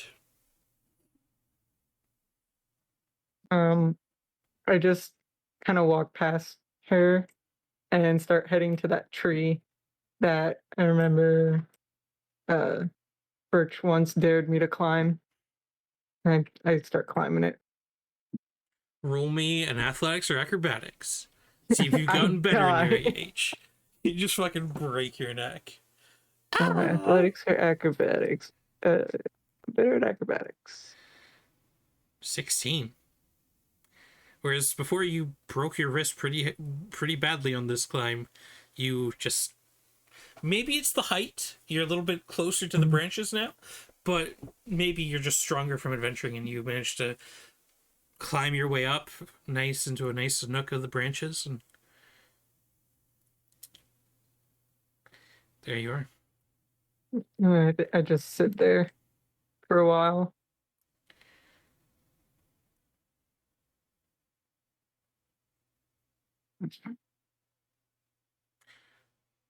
The other of you, or any of you doing anything during your time? Is there, I can't remember the description of what's around. Is there a river or like pond that's anywhere nearby? There is a large kind of mound cliff that goes up maybe about 40 feet or so. And then at the base of that is a large, deep blue well, almost like the deep blue holes that you find in like Belize and stuff that go down like hundreds of meters. And it's like turquoise blue and then it gets deeper and deeper. It's one of those. And so the kids obviously used to climb up the cliff and then jump off into it's like this large natural spring watering hole. Yeah, Levy's there. Are you in it or just by it? Just by it. Okay. Gaffin? I want to ask someone, whoever would be convenient to ask, for a vial. Yeah, Dale will provide you a vial. Okay, and then I'm gonna go over to Larch and be like, Pee in this. no. Make sure he's We're not gonna taking clone your brother. We just saw your We climbing can abilities. rebuild him. We just saw your climbing abilities. We want to make sure you're not taking performing enhancing drugs. You guys literally have the same DNA. No. I wanted to give because I know this is hard for you, but it's going to be exceptionally hard for your parents. So I wanted to give them a gift. If you don't mind, I'm going to cast a couple spells on you. Disintegrate. Yeah. Now you're just like your brother. Yep. Here's a flower pot. Here's a flower pot I made of your children. No. No, I want to cast Detect Thoughts. And then I'm going to, Larch, think of a memory that you have, like the happiest memory you have of your brother. And then while he's doing that, I'm going to cast Encode Thoughts, put that thought strand in the vial, and give his parents a living memory of the brother. Probably your happiest memory is probably not him disintegrating in your arms. Yeah, don't do that one. No, that's the only one I think of. So it's something. So it's something like they can put on the mantle, and it's a living, like it's actually sitting in there. It's moving around. It's a living memory of.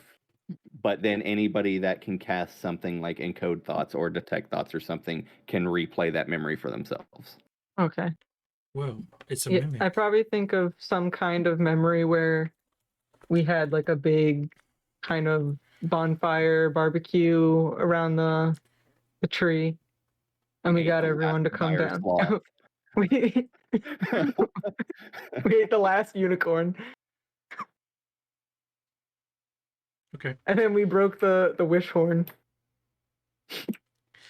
Yeah, you managed to dredge up all these happy memories, just like your brother would want. And Kafan, I need you to roll me an Arcana check, please, to see how your new spell goes. Neither one of these are a new spell for me. Encode Thoughts? Mm-mm. Isn't Encode that the thoughts one is a you're learning cantrip. from Atlas? Nope, it's a cantrip.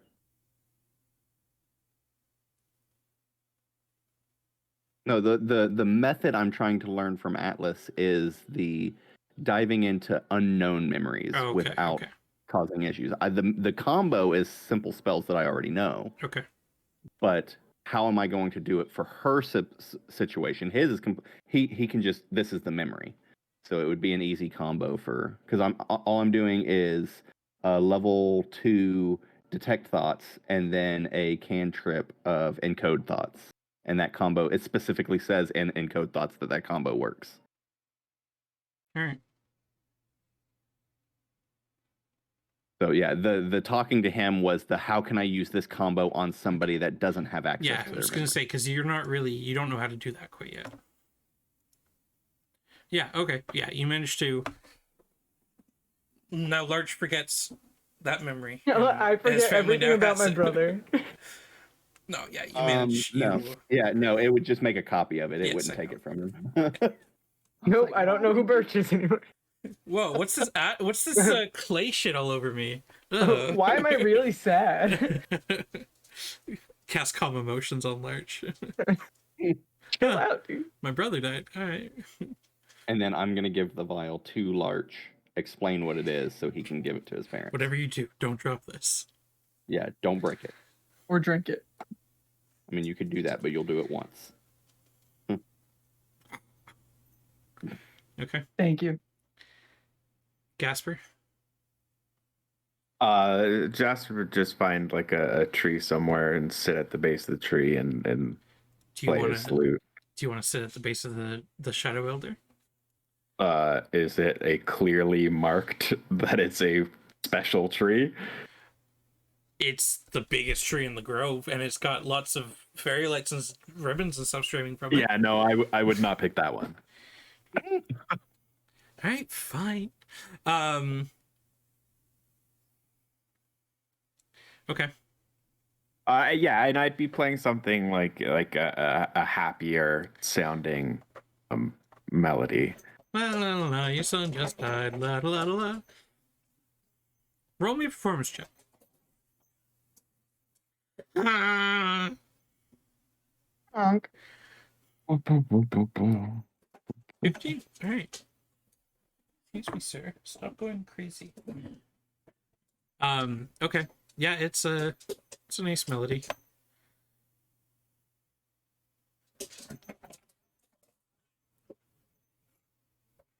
Some time goes by, Larch, and you're still kind of hanging up in your tree. And Hazel comes by. I'm not climbing up there. You come down. I'll plop down. You descend down, and she gives you a nice big hug.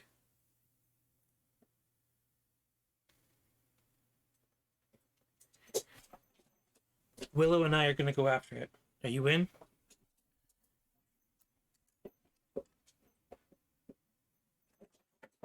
His dying wish was that you wouldn't. But I also know you and our sister, so She just kind of puts her hand on her hip and just glares at you.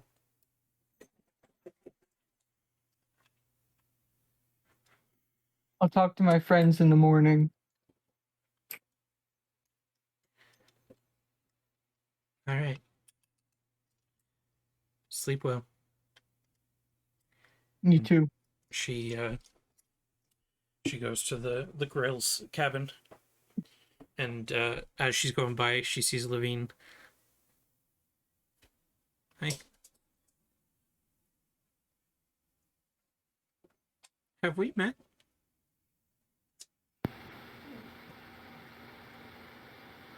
I don't believe so.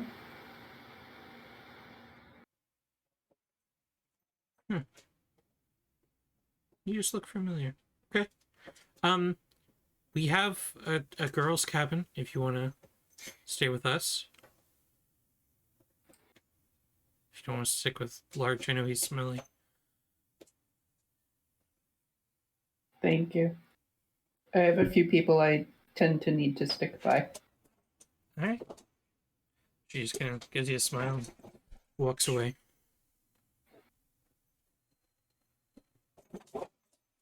Excuse me, dog. Stop shaking the shit out of your toys. You'd let him do what he wants. I'm trying to He have a deserves serious this. moment.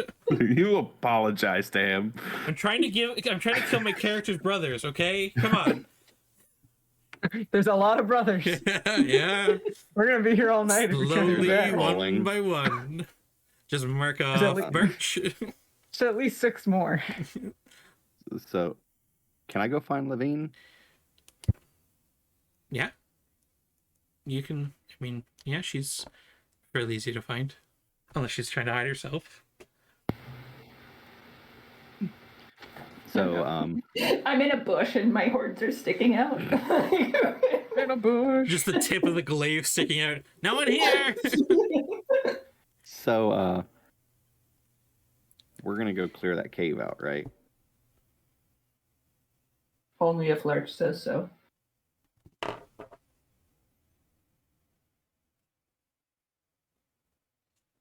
Okay. Gafon, 1v1's a beholder. If I'm tries to.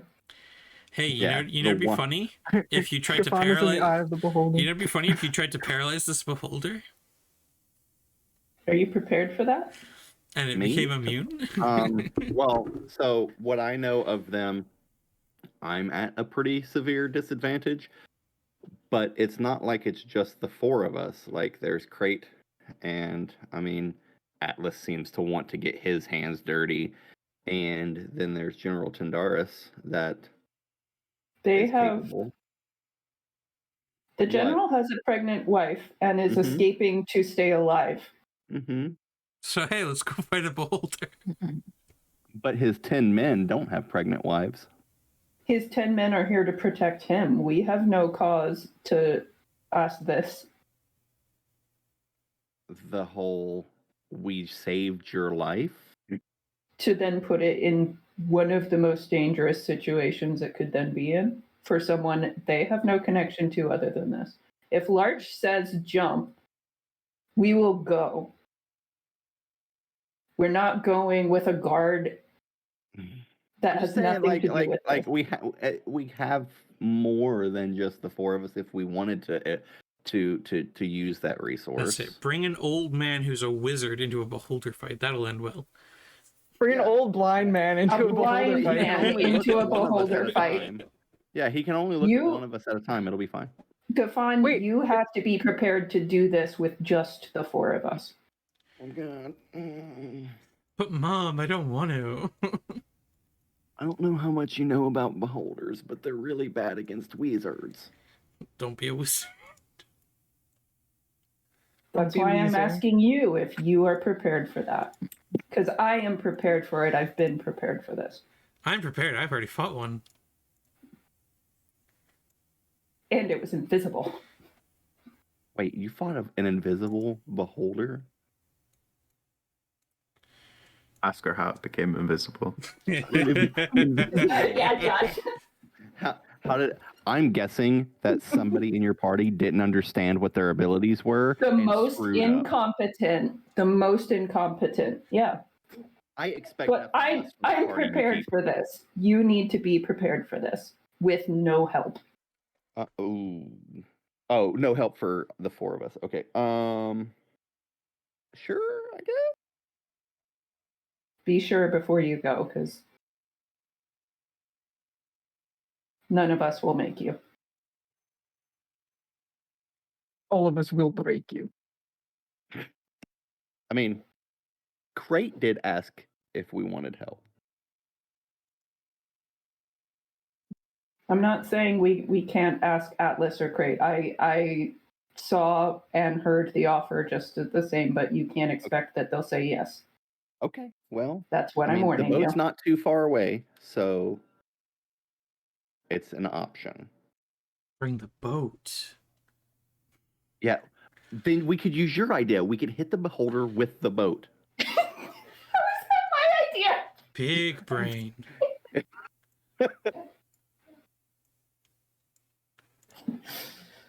Somebody needs to leave Okay, that boat home. I guess we'll see what Larch wants to do.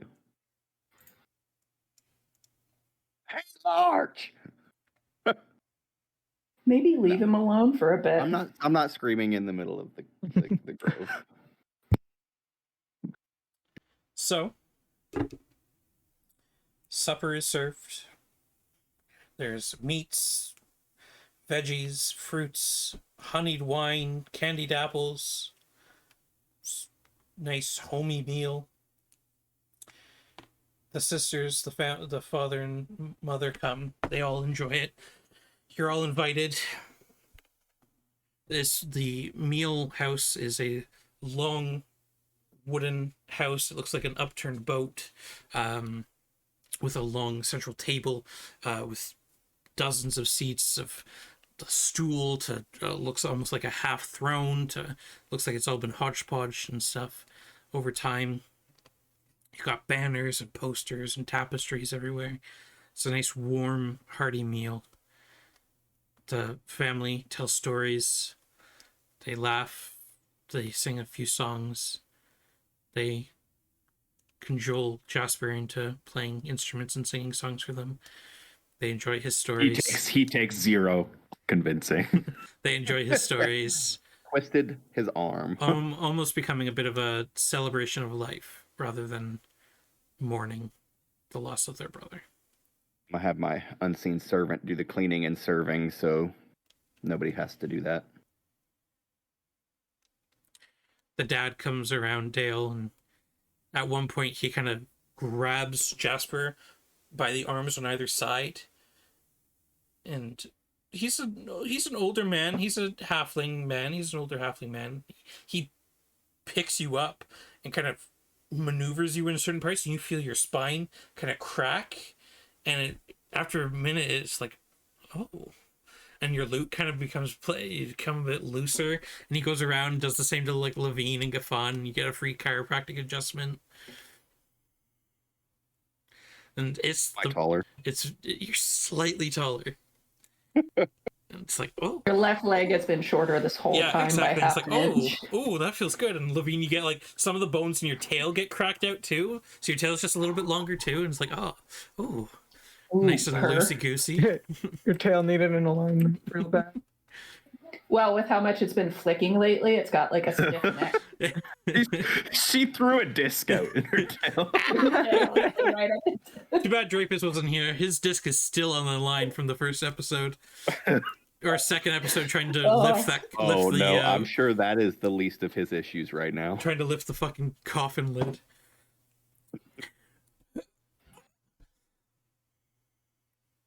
But yeah, you guys it's a nice time. There's drinks, there's dice, there's cards. There's a DM going through second puberty. Had one puberty, yes. Yes. How about second Or puberty? double puberty. And the food continues throughout the night. You're all welcome to come and go. In the center of this, at the back end, there's just this massive stone hearth that just constantly seems to be never running out of fuel. Rowan's just kind of curled up beside the hearth, just enjoying the nice warm heat, and the 2 cats are laying on top of him as well. Max occasionally comes up and just karate chops Gafon's shoulder with his beak. It's like, ah, fuck. And then Dale comes back and realigns your shoulder for you. It's like, ah. I mold earth and make him fall into a 5-foot hole. Ah! His neck's just sticking out. But yeah, it's not necessarily jovial, but it's upbeat. Everyone's passionate about what they're doing, and it's a good time. It's a good meal.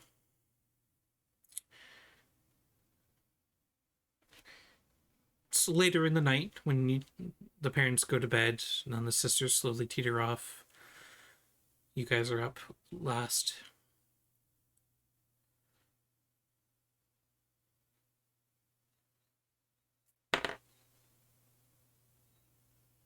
you all slowly begin to grow drowsy, go into the rooms you've been assigned. You can see several bunk beds and stuff that's been damaged and repaired over the years as the boys have grown up and gotten rowdy. Under one, you can see like a bit of a naughty magazine kind of tucked in behind one of the floorboards that one of the boys had hidden from their parents when they went to Nightstone and had bought. Some lewd etchings. What's the one from Critical Role? I don't remember. Husk Love. Tusk Love, thank you. That's right. Good recall there. Yes, thank you. But yeah, you guys, there's lots of pillows and blankets, and it's comfortable.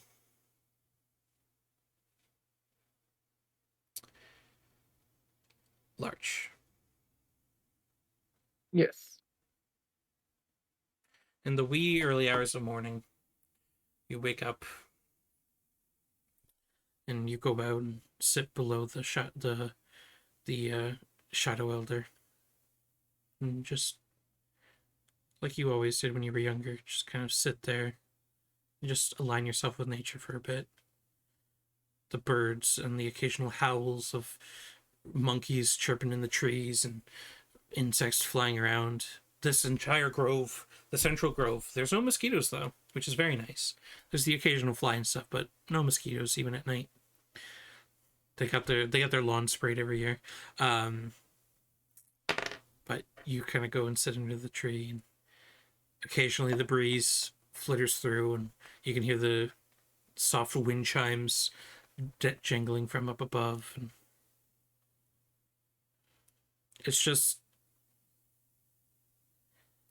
it's nice to be home. It's a warm feeling deep in your chest. How's Larch doing?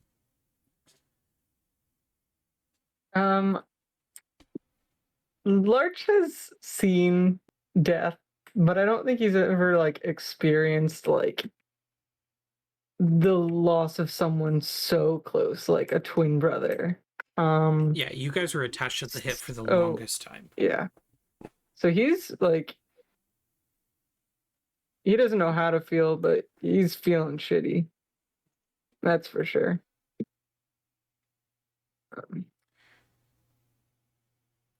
At some point, you feel this cold, wet thing press into your hand as your eyes are closed, and you open them, and you see Rowan just kind of comes up and puts his head in your lap. And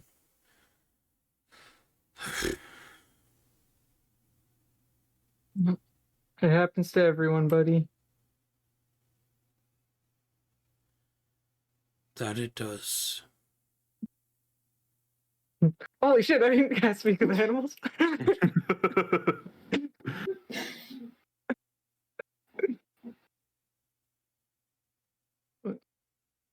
think Larch just falls asleep under that tree with Rowan. Okay. A man and his dog. A dog and his dog. A dog and his cow. Jasper. Yep. You have They're in puberty. you have a nice, calm, relaxing night. The fire in the boys' room eventually dies down, but you're still nice Smoking and warm. in the boys' room. You're hotboxing in the boys' room. Your blankets and your pillows and everything, you're nice and warm and cozy.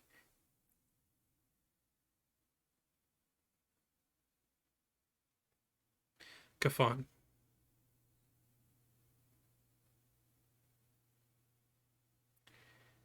How's Kafan doing?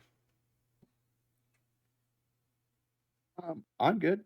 I've not fireballed people before, so I'm still dealing with that. Do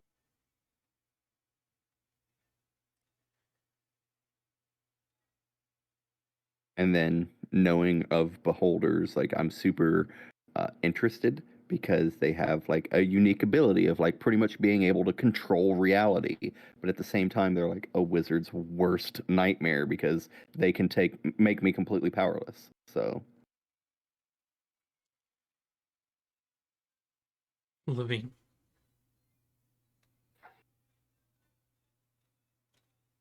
How are you doing? Levine is not sleeping. At one point, you kind of cracked your eye open, and you saw Larch go out, and then a couple minutes later, you heard the soft footfalls of Rowan going out after him.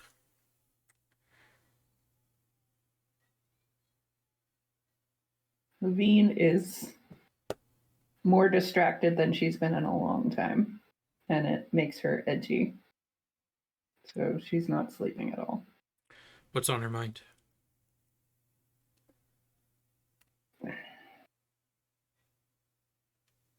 She's never been to a place like this, and she's never been around people like this. And again, she's back in a situation that she has absolutely no control over. She can't help, she can't change anything, and there's this feeling that she can't name and can't figure out, and it's just bothering her.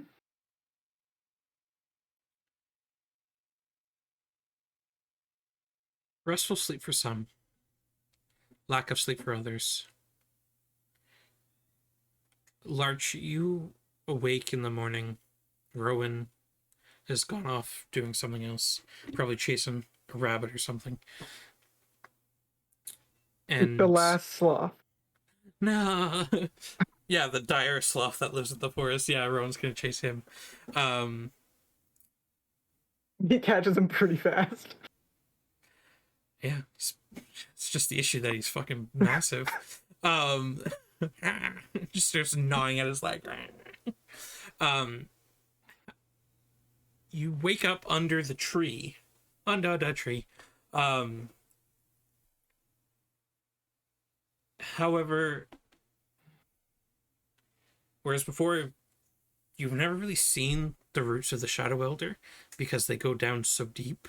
It's almost like the trunk itself just connects to the ground. There's a couple of roots slowly peeking up out of the ground around you. One of the roots kind of is a bit of like a very loose loop over your central lap where Rowan's head was resting. It's not restraining you or anything. Like, you can easily move your legs out from under it, but it looks like it's grown over you overnight. I'm gonna use my Fearbolg detect magic. Okay. I'm just gonna look around the tree and the roots and. I mean, the whole grove's seeped in magic. It's warm and comforting magic. But I don't sense anything like malicious about how the tree is. No. And as you begin to stir, some of the roots begin to recede back into the earth. And after your legs are withdrawn from the loop kind of recedes back as well. The grass looks undisturbed. Looks like the tree itself was trying to comfort you. Just pat the tree. Thanks, buddy. You've always been there for me. I think that's where we're going to take our break. For a quick 5-minute break. As Larch deals with his brother's death and debates whether or not he wants to take revenge on an eye tyrant, which will be interesting. So, thank you everyone for sticking around. We will be back in a couple minutes. BRB.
Hello, and welcome back. Jesse still doesn't have facial hair. Yeah, I'm trying real hard to grow it back. It's just not So, coming. No 9 o'clock shadow? we left off. Hey, it's just 9 o'clock. We I've left. got one. You can use mine. I get a 5 o'clock shadow at 5 o'clock on like the 5th day. Rude. That's unfortunate. Larch, we left off with you waking up, being embraced by the Shadow Elder. You all come to awakeness. Levine, you also come to awakeness. You've got maybe a couple hours of sleep, but it was fitful. What's the plan?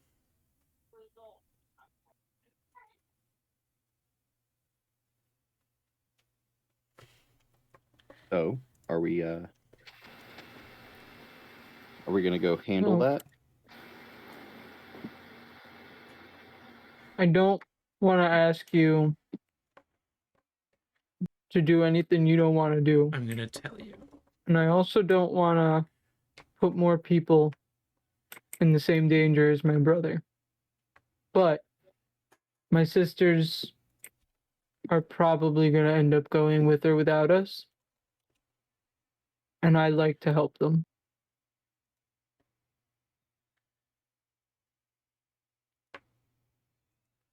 Then I'm going. You may be going with double the numbers they did. Is enough? Oh, do all of you know how beholders work? No.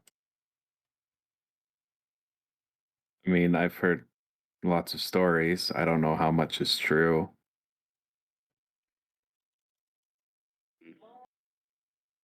I know of them. How much would I know of them? Do you want me to roll for it? Sure. Arcana or history.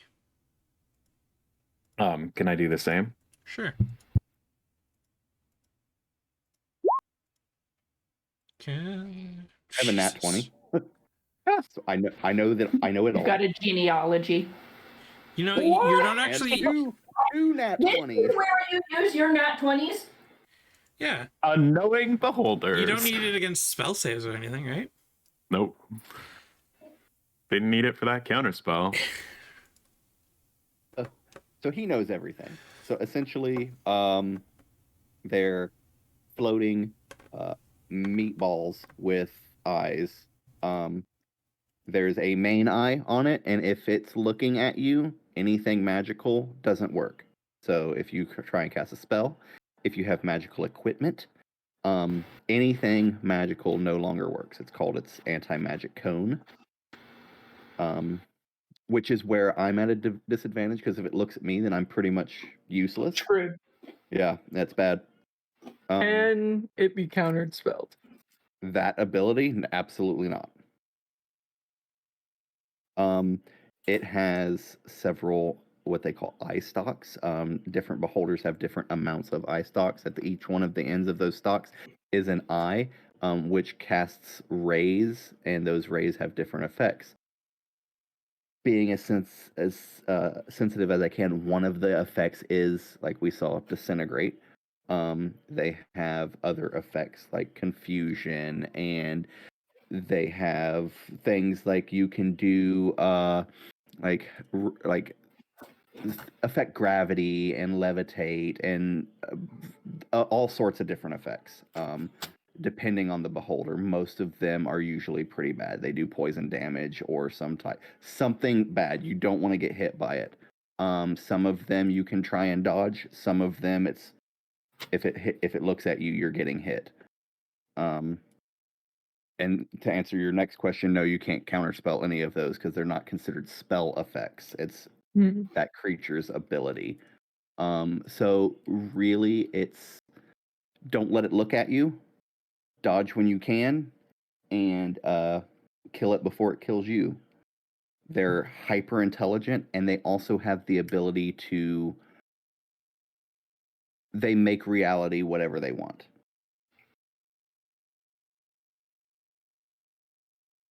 They most of the times will be hiding in a lair, and they have advantages to fighting in their lair.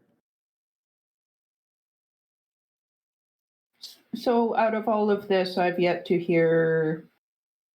It is never a good thing to go fight a beholder, and they're so intelligent and so paranoid that they've thought of every outcome and they've prepared for it. I guarantee this beholder has thought of, I disintegrated this guy. They're coming back with 4 people and thought of the outcome. And they're coming back with 5 people. They've thought of every single possible scenario and prepared for it. That's how beholders work. They're also incredibly vain. They think that they're the best being that they possibly can be. So, a cousin of yours. No, I'm better. It's never Bond's so vain that song actually is about It's him. about you.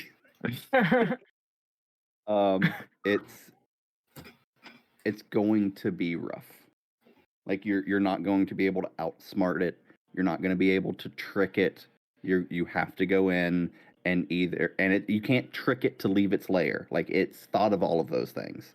So the only way to fight it is to go in and just brute force win.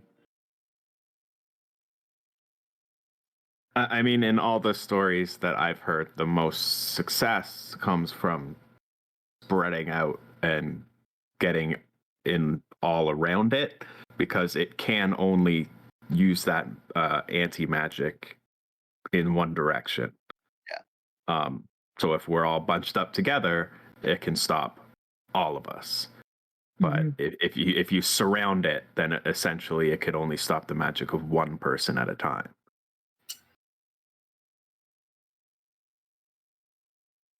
At around this point, Larch. Okay. At around this point, Larch, sorry, you see your sisters coming out.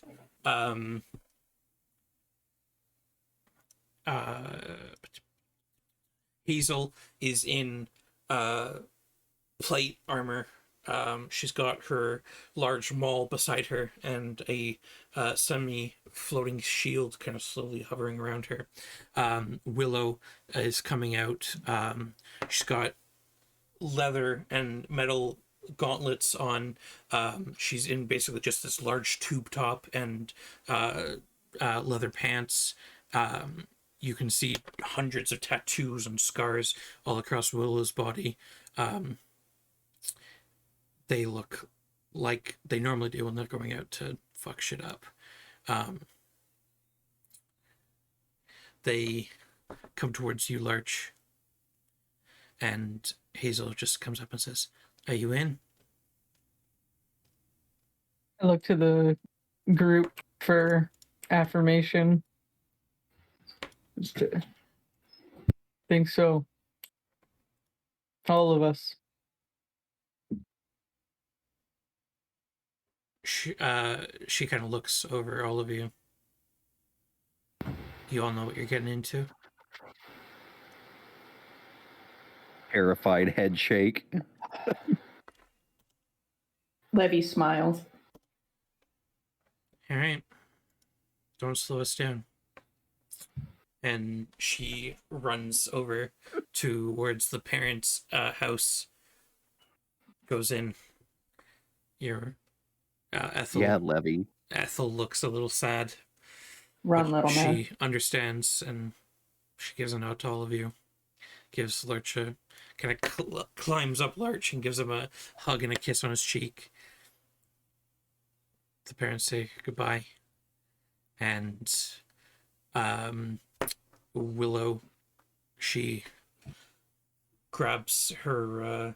She tightens up and just nods towards all of you and just starts walking. Her and Hazel start walking at a fairly quick pace. You guys are just like, oh shit, they're being right, like try and keep up, and you guys actually do try and keep up a bit. Before I leave, I give them the vial that Kafan gave me, and I tell them to buy a DVD player real quick. And then Okay. We're stalled by 2 hours because you have to explain what Blu-ray is.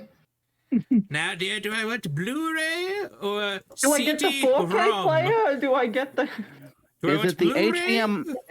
Is it the HDM1 or the HDM2? No, dear, it's HDMI. Oh, yes. Are you guys going to try and get Crate? How much time out of the way is that going to be? 40 minutes. Oh, absolutely. Okay. So I'm also going to dump my bag out again. you tell Hazel and Willow that you're going to go try and get a little bit more reinforcements. You run back towards the boat.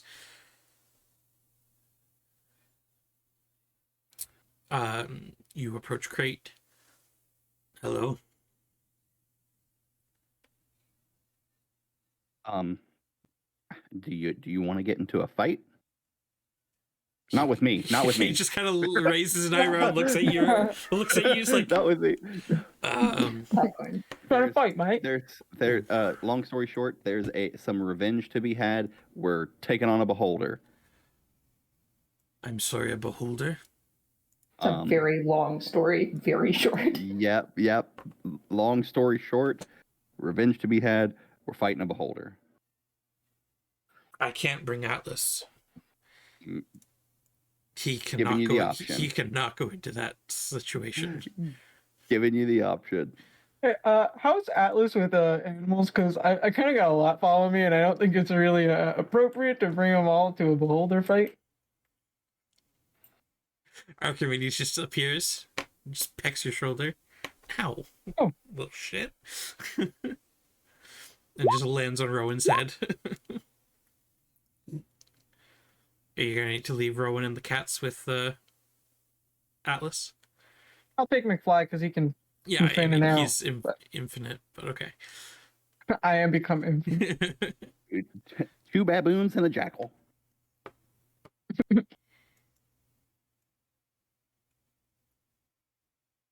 We're gonna call them Cannon and Fodder. The baboons.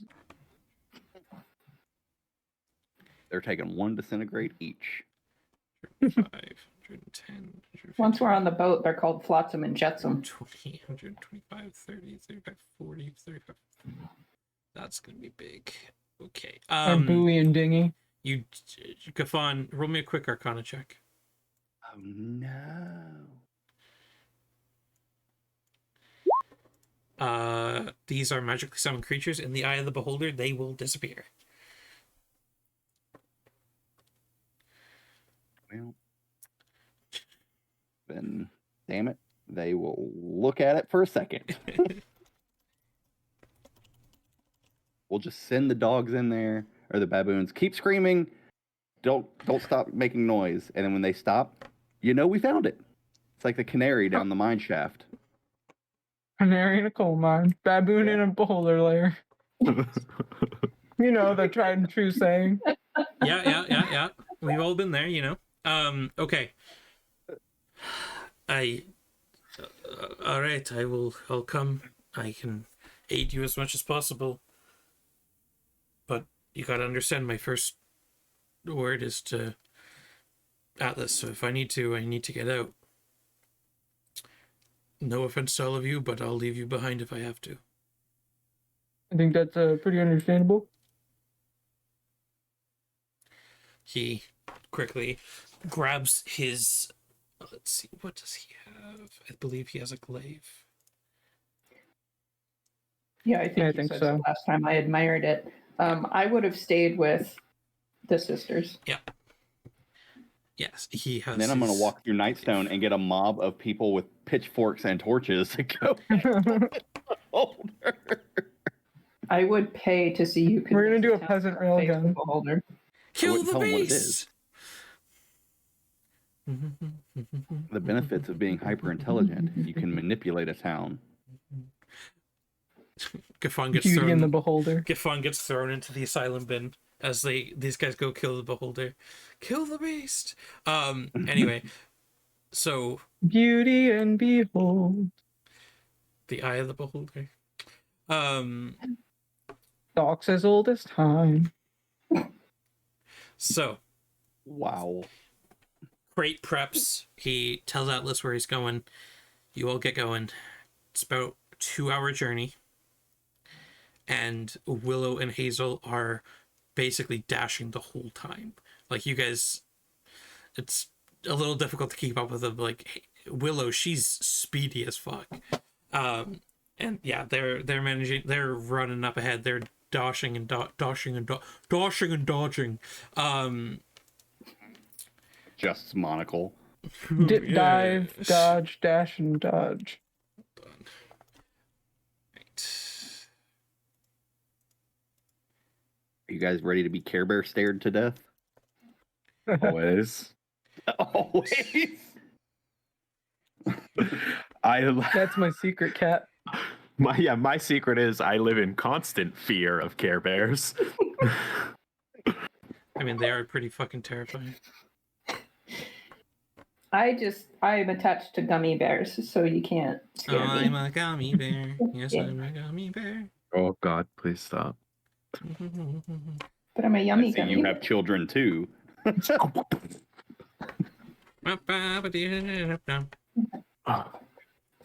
Chicken wing, chicken wing. Hot dog and bologna, chicken and macaroni. The hot dogs with the Peanut chicken butter jelly strips. time. Peanut butter jelly time.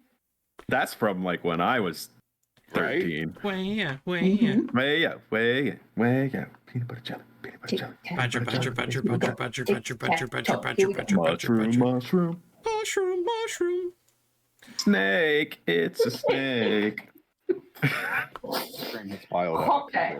Think it was very tense at the beginning. We're not used to it up front. Give me a minute, sorry. I'm just dragging in. Okay, so here's the Earth. Man, that's a sweet earth. you Dang, might that is a say. sweet Earth, you might say. Wrong. Well, no. I'm lit tired. Go have a nap. Send fire Missiles. Taking you way back. And if they want ice cream cone, both of them say yes. How in the hell? They are Crazy twins, meteor- that's why.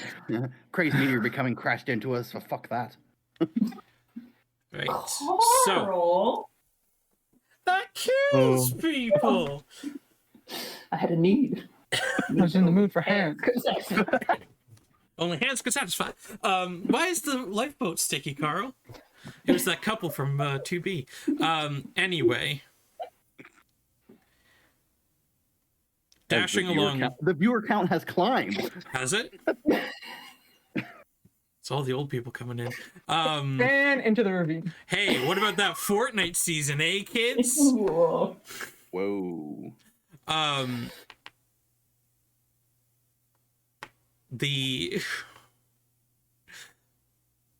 The how many of you are you? How many are you? 1, 2, 3, 4, 5, 6, 7. The 7 of you. Rachel. Counted them myself. That break killed us. It really killed the mood. The 7 I of think you. it heightened us to new heights. The 7 of you keep dashing. A couple of times Willow and Hazel stop to allow you guys to keep up. After about 2 hours, you guys come to a large just ravine in the tearing through the earth. All right, well, this is where we go down. Fortunately, I brought rope, and Hazel begins from their bag of holding, bringing out lots of rope and they along with Willow goes over and grabs this massive boulder and heaves it into place, and they tie off the rope. There's probably a good 300-400 feet of rope here. Right, who's first? I'll go. Both your sisters kind of raise an eyebrow at you. Being not necessarily one for climbing rope in your younger years. All right, Larchy. Oh God. All right, all Before right, he gets on the Larchy. rope, before he gets on the rope, I send the baboon to go first. All right, the baboon. It's a monkey. It climbs down easily. Yeah, yeah. Yeah. All right. Hazel just says, "All right, Larchy, show us the way. Show us how you've improved." Is acrobatics? Acrobatics or athletics, please, sir. I cast Featherfall. So Larch kind of puts his feet out on the side and slowly starts rappelling down, and then it's a nice sheer lip, and then it kind of lips under. So as he's just starting to just his own weight, he's like, ah, fuck, and then just feather falls himself, and he lands beside the baboon. It's like the baboon just kind of looks at you, just shakes its bright red behind at you. It's like, ah. Who's next? I'll go. Levine's going. No, Yep, okay. Levine's going. All right. All right. I'm going to be ready Acrobatics to or catch athletics? people as they fall. Athletics or acrobatics, please, madame. 12. Okay. You're flashed back to the first adventure you had with Larch, when you're climbing up and down a 100-foot rope in and out of a hole with a cat. But you manage to slowly make your way down again as the rock face kind of fades away. You kind of dangle out a bit, you kind of lose your footing a bit, but you manage to make your way down, standing beside Larch as he's kind of dusting himself off. Who's next? Jasper? Sure. All right. Acrobatics. Or athletics. 22. You would almost think Jasper was a sailor or something, climbing from rigging. He just quickly, he goes down face forward, just climbs down face forward. Whoa. That's so terrifying. That is a power move right there. He's just fucking flexing on Large. As he's coming down, he's just making like constant eye contact with you. With the baboon. Broken. His top hat doesn't fall off somehow. You look like the girl from The Ring. Just coming. Oh my God. It's like Spider-Man descending from the ceiling, but it's just a goblin rushing towards you. Willow comes down, and she just she slides a couple times, arm over arm, slides a couple more times, just comes down, does a quick jump off the end, lands another like 15 feet from the end, just cracks her fingers and just smiles towards Larch. Crate will go down as well. Let's see how Crate does. He's going to go with athletics, most likely. Let's see. Come on, Crate. Oh, Crate died. Ah. Am I Crate! still falling from the feather fall? No, you've managed to Can I fall. try and catch him? Well, You I'm can at the bottom. you can cast I'm Featherfall ready to again if you catch. want.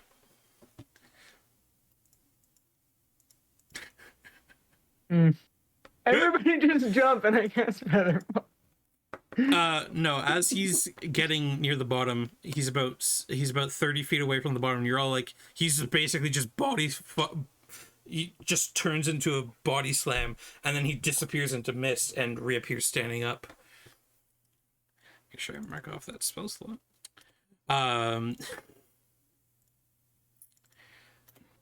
Gaffon. It is you and Hazel up here. Hazel's just looking at you. Do you want to climb down on my back? She just kind of kneels down, lets you get up, and she holds your hands together, and she comes down. Much like her sister Willow, she's fairly strong and just slides down a bit, at one point, Gaffon, you think she's let go, but her hands just kind of release a bit, and then she grabs it midair and keeps going. It's a bit of a jostly ride, but all 7 of you managed to get down. It's bright down here still. It's this large wedge in the land that's been carved. It looks almost like someone's taken an axe to the land and just made a massive hole. You're down about 200 to 300 feet from the surface. It's a little bit cooler down here, and you're all here ready. And Hazel just nods, unslings her Yoda backpack, and just nods towards all of you and starts walking in another direction. You all begin following. What is the marching order? So we've got Hazel up front.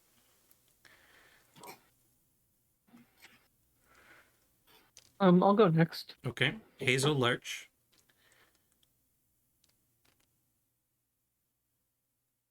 Going dead last. Okay. So You're we've going got, dead last in a tunnel system. Yep. I mean, unless you want to go back there. I was planning on it if Okay. I If want to be. Crate wasn't going to. So Hazel, Larch, I'll go next. Jasper. Sure. Jasper. Okay. Hazel, Larch, Jasper, Crate. Baboon, jackal. How's the jackal getting down? He. Dogs He aren't climbed notorious for climbing rope. I mean, Your dog can't climb rope? No, my dog cannot climb rope. well, it sounds weird. like your dog is broken and you need to return it and get another one. He should use his hands. I mean, 6 Right? years. 6 years in, I think it's a little late to return him. Okay, so Levine and Gaffon are at the back, holding hands together. As we're walking, I'm gonna cast disguise self on myself with my hat to make myself look, I don't know, like a halfling again.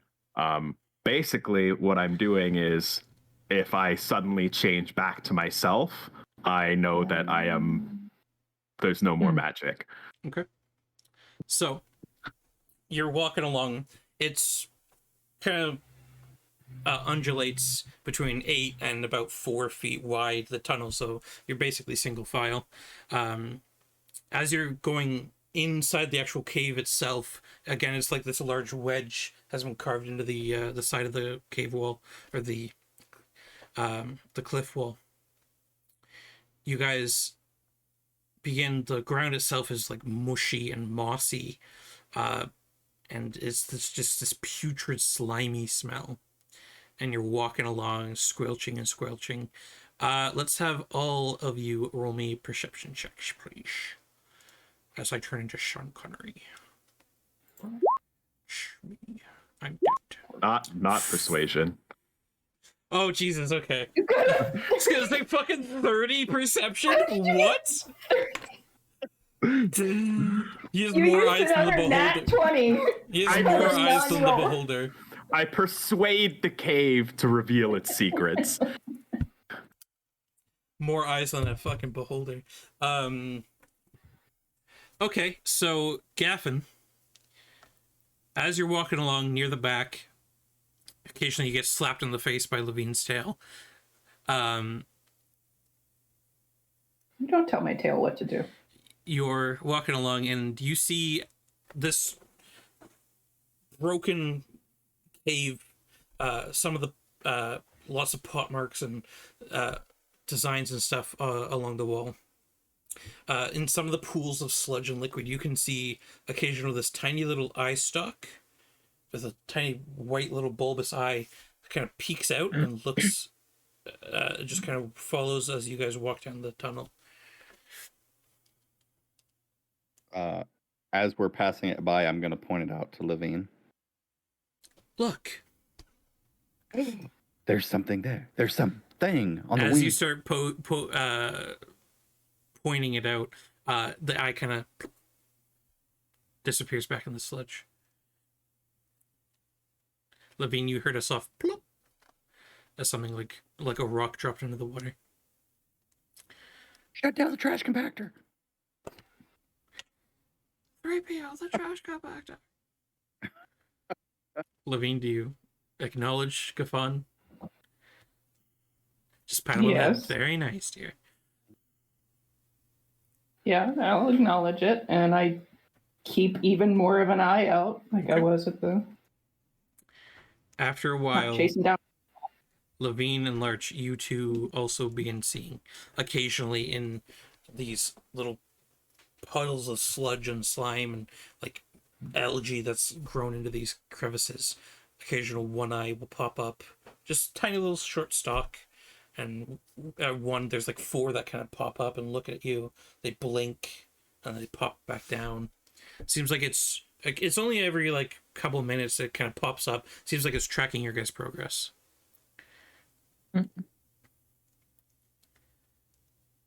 Should we go over and check some of the sludge, or I don't know. I feel like Gafan, you're kind of point man, so you know the most. I mean, Yeah, Gafan, Sludge Master. yes, in my hours of studying sludge, Poke it. I mean, do we think that the beholder is like hiding underneath the sludge, or is this like kind of magical? Hello. The beholder that killed your brother is the size of a tennis ball.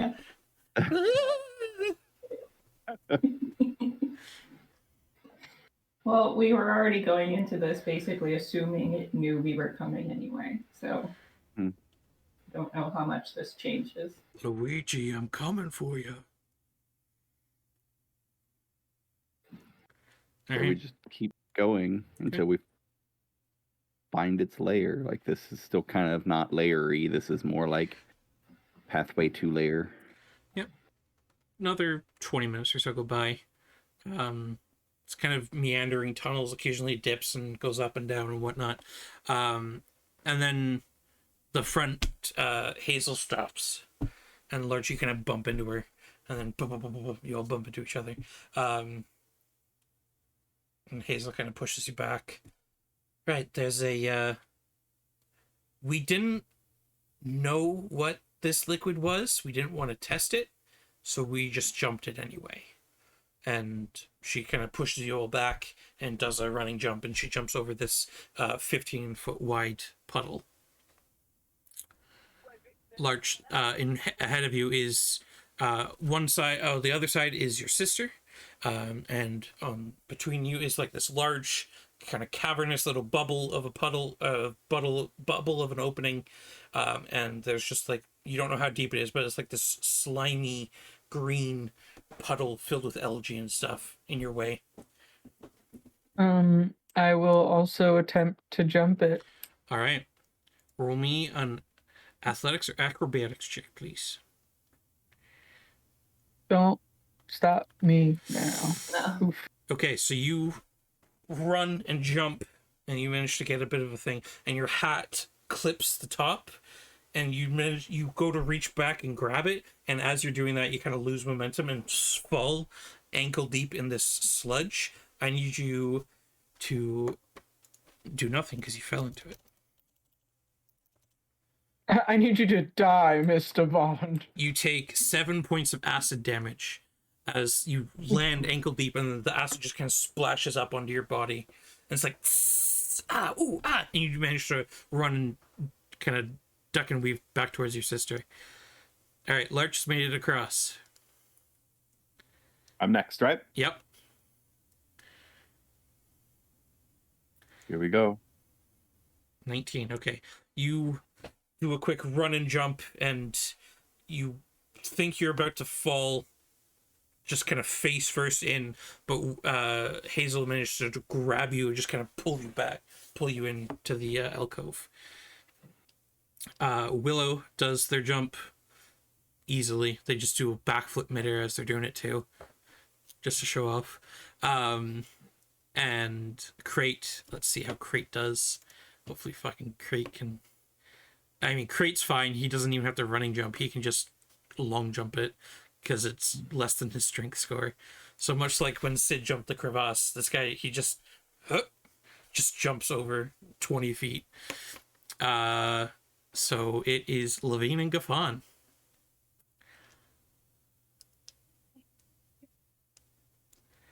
You're getting really used to being on people's backs, aren't you?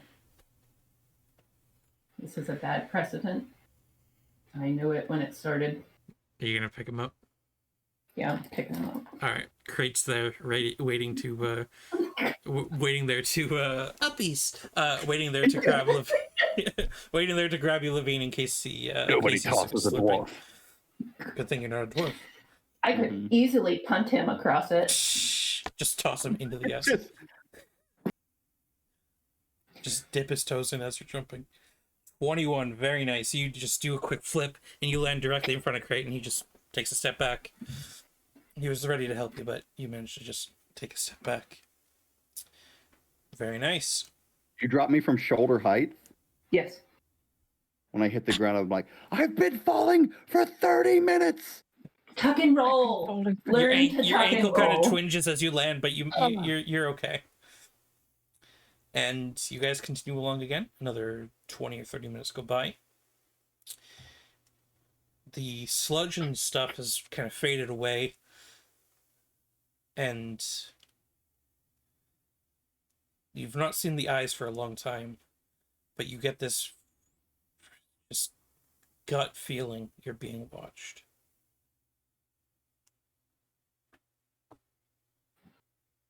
Hazel just kind of looks over her shoulder towards all of you and just says, "We're close. How do we want to do this? I think it already knows we're here, so are we stealthing or are we going?" I mean, no point, right? It knows we're here. Yeah, if it knows we're here, might as well just get in there and get spread out quickly. All right, I think we got about 5 minutes before we need to run into the cavern. So, you guys continue along about another 5 minutes. And we are going to switch over to the Battelle map. And we are going to end it there. Oh no! I forgot all about Betty. Betty. Betty's back, Oh, baby! Betty. I missed you, Betty. Betty's back, Betty, baby! come back. Betty, come back. So, you guys make it into the entrance of this tunnel. And die. you can see several broken and destroyed bodies of the drow that you assumed helped Hazel and Willow. They're dead. You can see them scattered about. And what's the plan? No sign of it currently.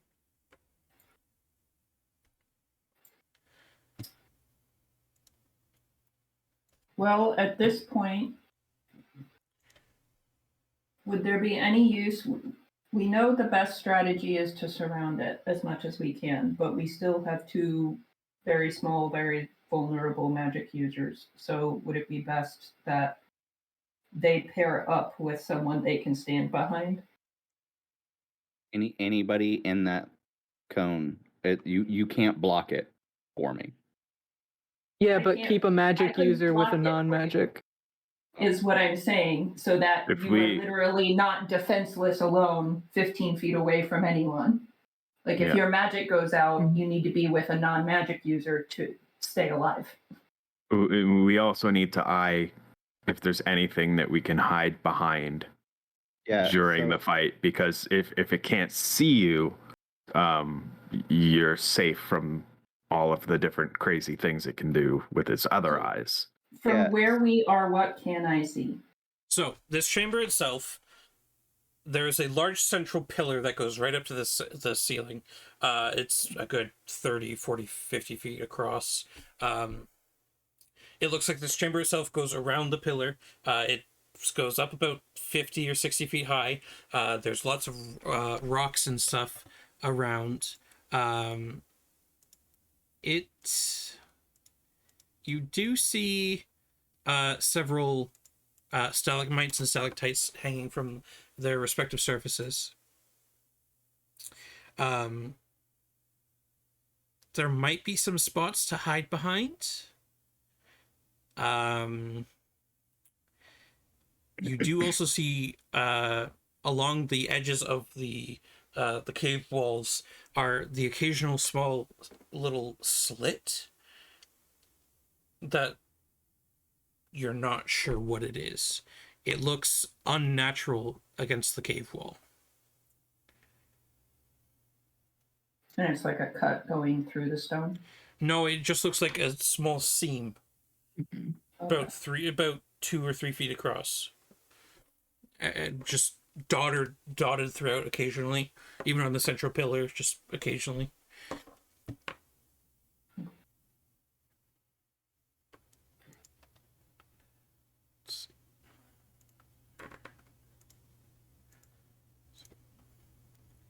There's a slit here. There's a slit here. The traps. There's a slit You've activated my trap card, Yug. Slit here. I play Pot of Greed. Haha. I play Pot of Greed, which lets me draw 3 more cards. No, that's not what Pot of Greed does. Then I take Pot of Greed from my graveyard and use it to play Pot of Greed to draw 3 more cards. No, how are you? You can't do that. So what I'm thinking needs to happen is Jasper and Gaffon pair off with either Crate or one or both of Larch's sisters. They take the areas closest to the tunnel side. If anything goes wrong, they can all try and run back down the tunnel. The ones that I think would more than willingly, but I will not speak for Larch, I will go in and try and maneuver around to the backside of the cave. Backside. And be on that side. Mm-hmm. But I want to keep Jasper, Gaffon, Willow, and Hazel tunnel side. Crate comes up and just full on like meaty hands Jasper's shoulder and just pats him on the shoulder a couple times. You stick with me, little buddy. Good thing, boss.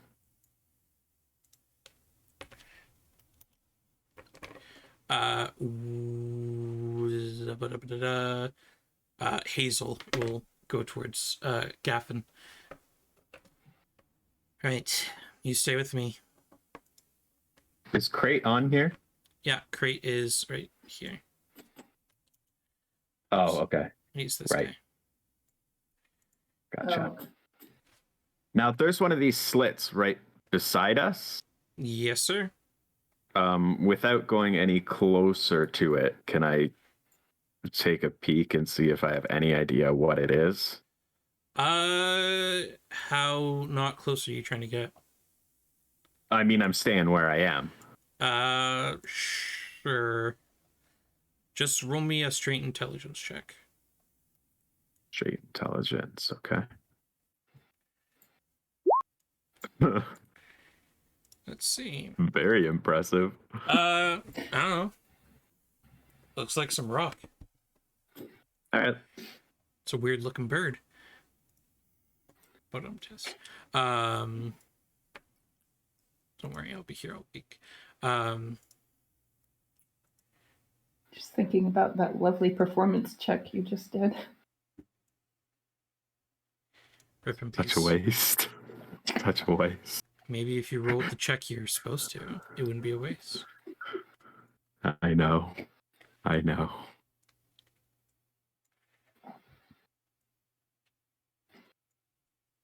I feel shame. Good. All I right. feel nothing. So, you guys have been paired up. You can see the occasional rocks scattered around that you might be able to hide behind. They go up about...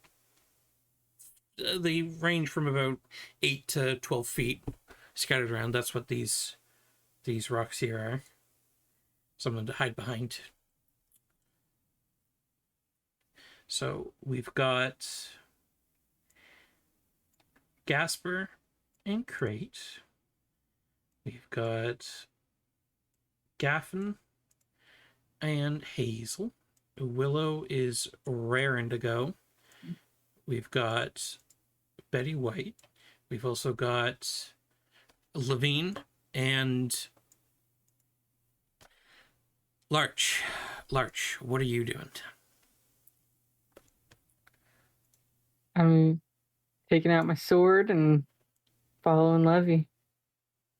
Following around same side as Levy. So proud. Okay. Hazel is going to go around. I need Jasper. I need you to hold on. Just a moment here. Uno momento, signore. Silenzio, Bruno.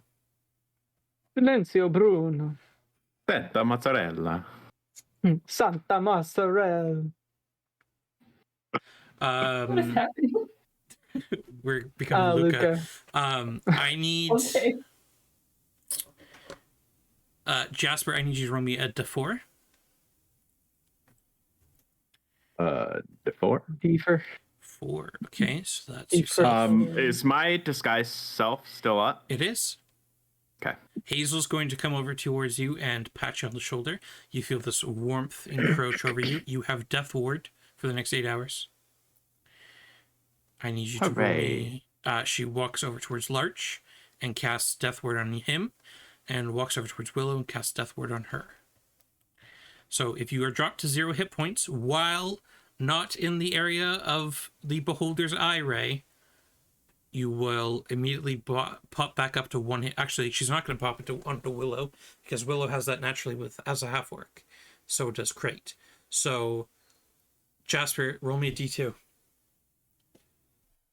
Flip a coin. Hazel's going to cast it on Levine. So, Levine, you have Death Ward. I'm not used to this. Yeah, so Got a buff? What? for the next 8 hours, if you get knocked to 0 hit points, you immediately come back up to 1 hit point. She is also going to touch her sister and cast Holy Weapon on Willow, and you see Willow's fists begin to light up in holy flame. Oh, we flamed I her. like your sisters, man. I want to keep them. Crate unsheaths his glaive, and it comes out, and the blade itself seems to almost distend and almost become a little bit longer, and you see small bits of ichor begin to kind of drip from it. It looks like it's a vicious glaive. He also pulls a patch from his the fuck's it called? From his robe.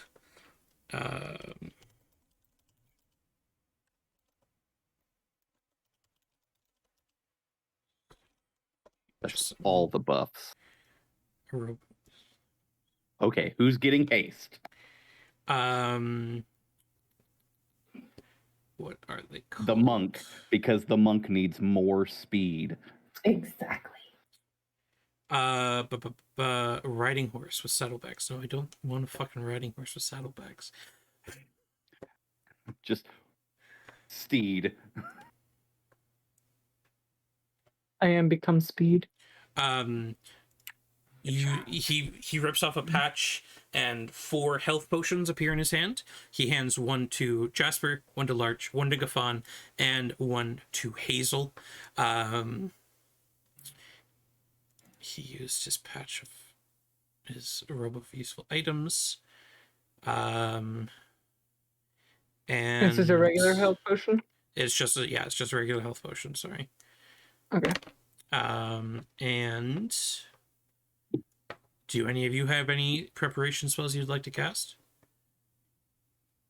So Larch and Levy, you guys are going up face to face with this thing, eh? And Willow. Mm-hmm. So I'm going to. Who's got? I'm gonna cast protection from evil on Levy. You guys gotta watch out. Can't boost me too much. It's bad luck. So she can't be charmed or frightened or possessed by aberrations. and they have disadvantage on attack rolls against her. Is that a concentration spell? It is. Okay, make sure you mark that off. Yep. Levine's protection. Now, I'm going to need you guys to also help remember some of this stuff, because I've got 3 NPCs and a beholder that I'm going to have to also be Absolutely. running. A lot So, of buffs, and then the anti-magic cone, which yeah, there's a lot so to juggle there. I need you guys to also kind of remember some of your stuff as well, please. Yeah. Yes. So she's concentrating on holy weapon. So And I'm going to sort of place a hand on Larch's shoulder. Just say, for your brother, for Birch, and I'll give him a bardic inspiration. okay.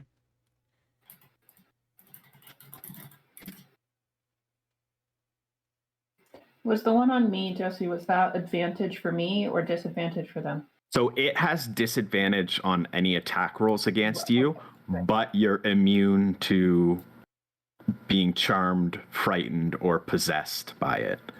Gotcha. Not that that'll be useful. 2 out of 3, I think. Hopefully. Don't smile like that. As long as it's not looking at you. Okay. Yeah, we definitely don't want it to look at the thing that's the biggest meat shield for all of you. I don't know. It creates pretty powerful. So it is 10 o'clock. Do we want to keep going, or do we want to stop it and begin with the beholder fight? I'm good to keep going. It's up to you guys. I'm good. I'm I'm keep going. gonna forget all that stuff that just happened, so we Yeah, should I'm gonna probably do forget it every now. single They've already buffed, Really so- sketchy notes. Because it will about these also be, buffs. we won't be playing next week also because Larch is away. Right. So Yep, let's just do the fight. we want to keep Let's going. go. Let's go. It would be real nice if fucking rhythm was working. Rip in peace. Rip rhythm, rip groovy. All right. You'll be missed. Dun dun dun So, dun dun dun dun. You've all dun. been cast. Willow has flames wreathing her fists. Worcestershire. Worcestershire. What are you Nobody's guys ever doing? said that word right. Worcestershire. Worcestershire. Worcestershire.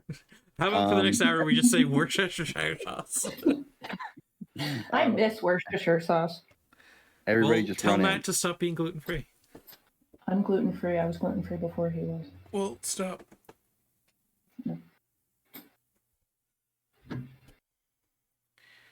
Yeah. So what are you guys doing? You're not in initiative yet.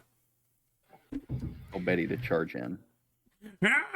Go, Betty, go. For the sliced bread. Can I come over and check this drow out? Sure. I loot it. Looting bodies again. There is a long sword and a short bow on it. Well, that's fun. I'm not gonna be the first one to go in. You guys need to go in. Go do so. Go kill it.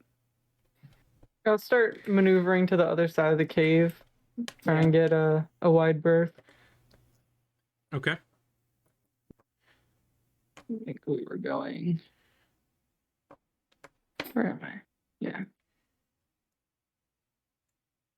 I guess start heading like this way. Okay. Hazel will keep up with. We'll stick with Kafan. Jasper, where are you heading? I'm moving up beside this rock up here. Okay. Crate will come right around here.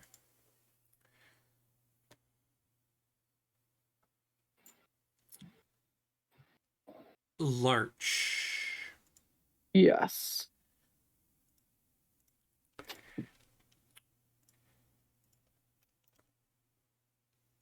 You're keep going. Fun. Yep. Till I see a beholder. Okay. Just gonna keep going down here. Or until something stops me. Larch. Yes. Can you see it? And I see, I do see a little tiny bit out of the corner. As you're coming around, you can see a couple more rocks up ahead. There's a couple more dead drow. Down below you, there seems to be a collapsed section of cave.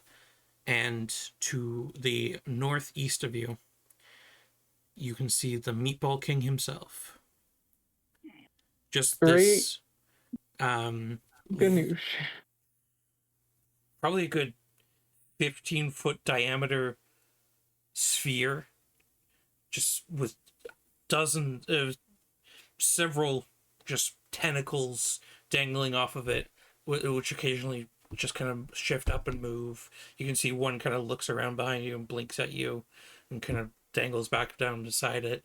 And it's just kind of slowly floating around, and it looks like it's looking at like this large table in front of it.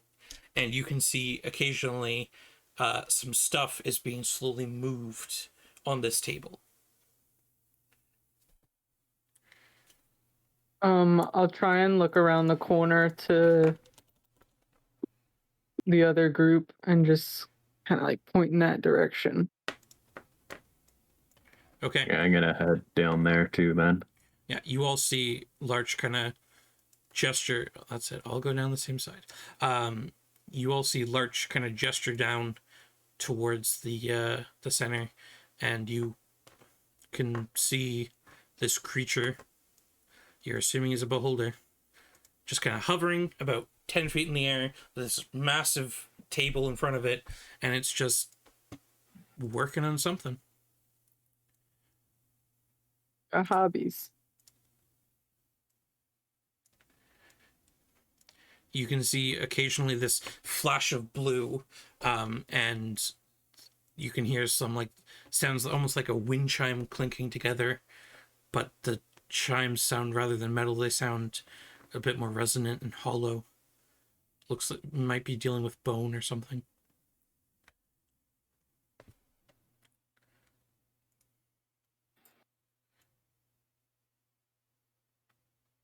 Okay, Just so about keep- how far away is the end of the...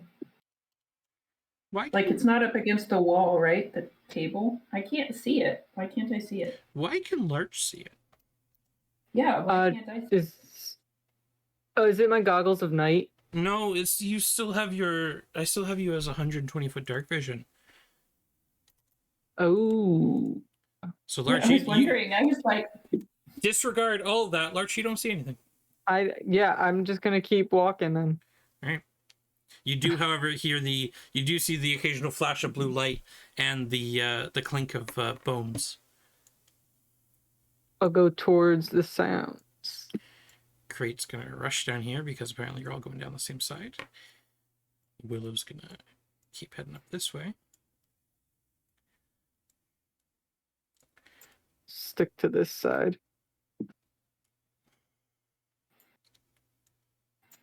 So these like hunks of rock on the ground. Those are just rubble on the ground. You Like, can is walk over 'em. that pile of rubble? I can walk on that? Yeah. Okay. It's the big boulders you gotta worry about. The All big right. boy boulders. Okay, Levine. Let's see. Levine, there you go. Now, at the fringes of your dark vision, you can see this massive table.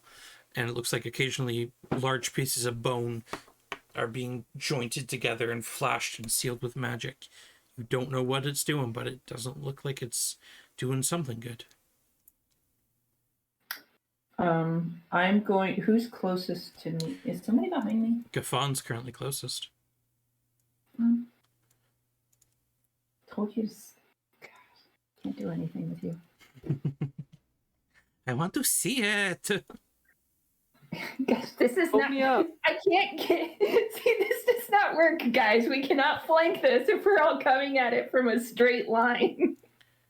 Why not? I didn't know everybody was going to come from the south side. I hugged the south side. It just started with me and Larch. We were going down the south, and then everybody else followed down.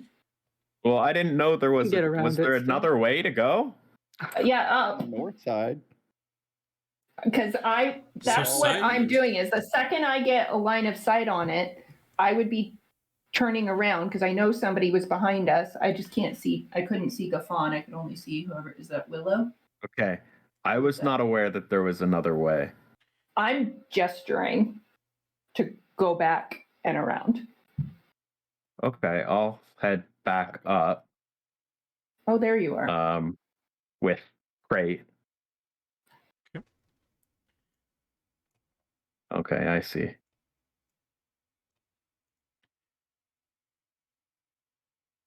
I'll jump behind that rock over there. Okay. You see Willow standing there. They seem to see it, and they just give you a nod. Are we Yeah, going? so the second I see it, I can't get myself there on the map, but press myself behind that rock where she is so that I'm not, and it's I don't have a line of sight to it. Okay. I need all of you to roll me stealth checks, please. Dope.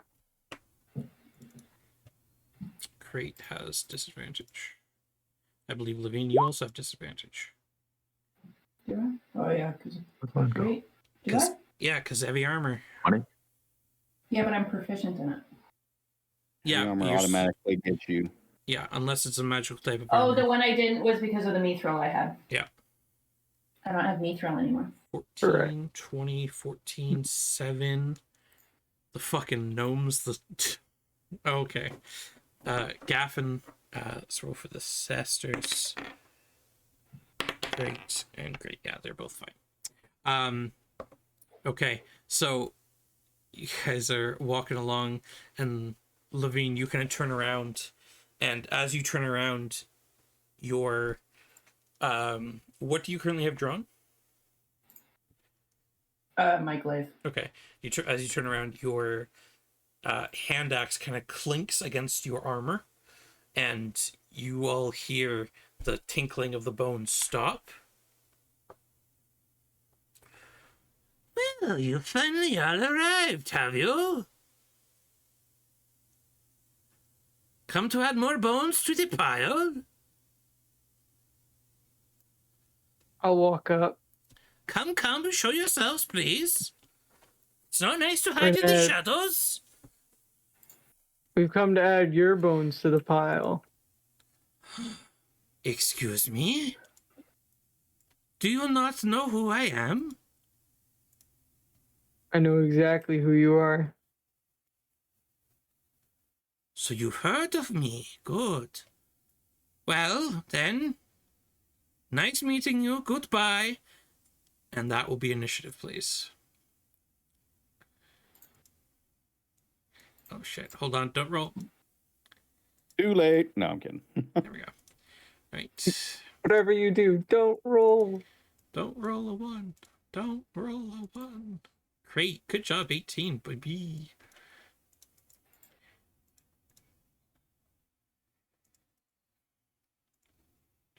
Mm-hmm. Mm-hmm. Larch always with his decimal points. Yep. How else are you going to do math if you don't do decimal points? Yeah, Big brain. I refuse. I get the Dewey Decimal System. Gotta catalog my spells. 12. Willow has advantage. I worked at a library for 3 years. Nice. So 13 for Willow. Time to bring up the character sheet for that.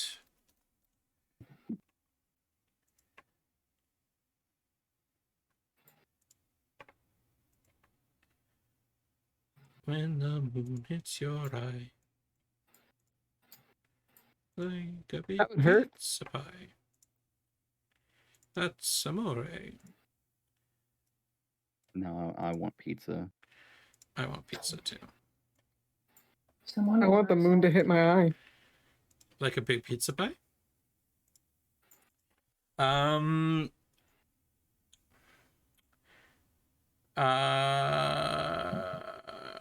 Eeny, meeny, miny, moe. Jasper, Boy. roll a quick D100. 46. That's a shame. Looks like I also get to add him too. Let's see. I probably This would is have a walked up to like here. really, really long turn order. I'm seeing a lot of the dead drow in the turn order. What? What are you talking about? So, as Oh, no. You mean that their tokens weren't there for no reason? Sacre Bleu. What? As Karagulks, Larch immediately runs. I give up. as Karagulks turns around, you can see Jasper. You can see one of the drow arms kind of distend and break and reform and refuse as it kind of slowly stands up, shaking and shivering. It looks like he may not have been idle. This one is going to walk towards you, Monsieur Larch. And it is going to come on.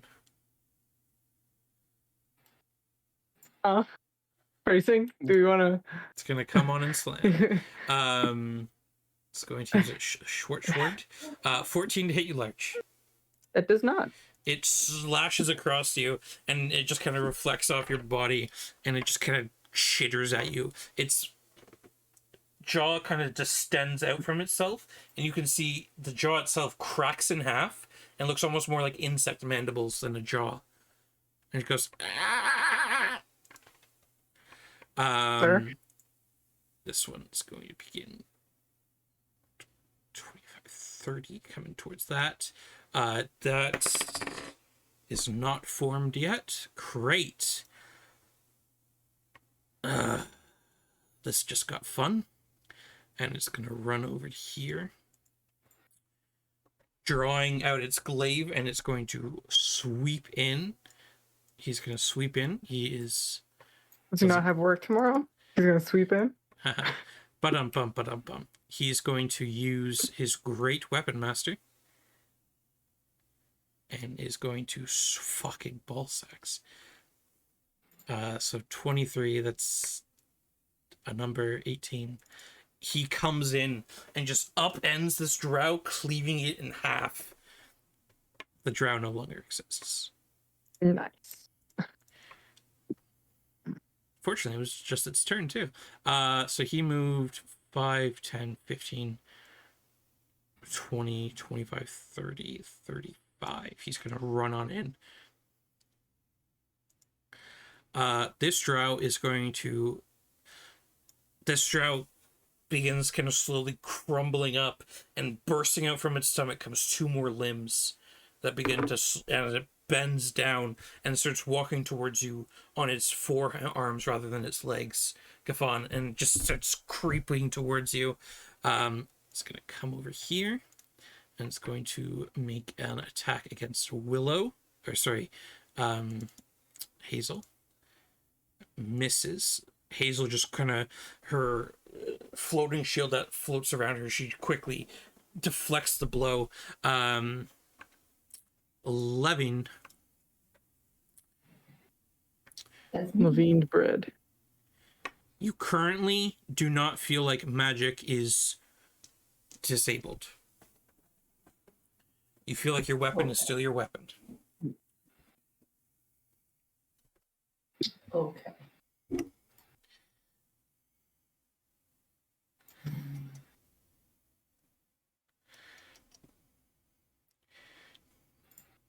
Run away! Name is Sir Robin.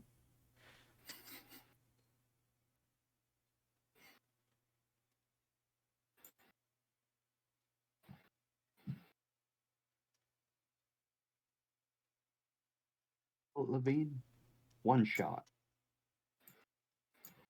Yeah, Levine, go You- one shot a here's beholder. Give it the old coup de Hey, grace. you guys ready to see me one shot a dragon? Oh yeah, how'd that go for you, Dreyfus? You got one shot. All right, Living, what you doing? You had a plan, right? You had a plan, right? Yeah, meat shield is the extent of any plan I ever bother Well, doing you anymore. see this 6-limbed drow behind you, scuttling towards Scafon and Hazel, and you see the beholder slowly floating in front of you.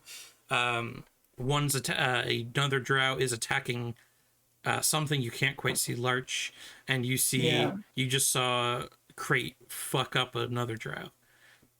Yeah. And you also see this slow flickering blue thing on top of the table that the beholder was at. The thing on the table, it's just a light flickering that I see, or You it's just currently an item can't I see on that top of I the table. The table's like 20 feet high. Like this is like this massive table that you can't see on top of. This thing's bigger than you. Okay. Well,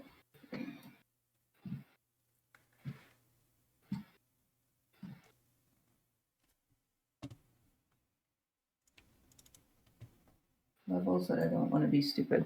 All right. Until everyone else is in position, I'm not going to get in deeper. So I'm just going to take a shot at this thing. Okay. I either want its attention or anything just on me. And I'm trusting Willow behind me. Like, I wouldn't be concerned about Willow without someone calling for me. So I'm very focused on the beholder. So I'm going to longbow shot this bro. No, I wouldn't pull out my longbow. What am I looking at? My heavy crossbow. That's what I'm doing.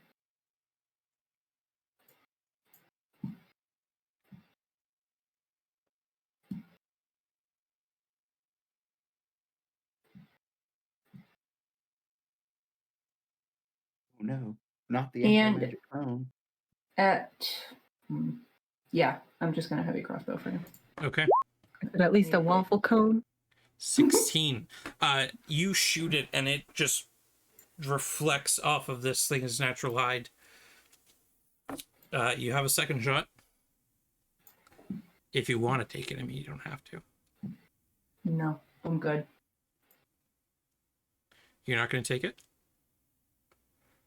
No, I'm not. Okay. Jasper. You just saw Crate fuck up a drow and is now charging towards either another drow or the beholder. Oh, and I see. Did this drow here animate? It did. As you turn around, it looks like it itself has been cleaved in half from the top down, and it's just still only together at the hip. So it's now separated out like that, and is walking like this. Okay. And it looks like the seam where it's been split is now growing with saliva and teeth. It looks like it's coming towards you. Yeah, that's not pleasant. It's not Mount Pleasant. And I can't really see anything else except for part of the beholder. Shoot the beholder. Get its attention. No, I'm going to just fire my crossbow at that thing in the hallway.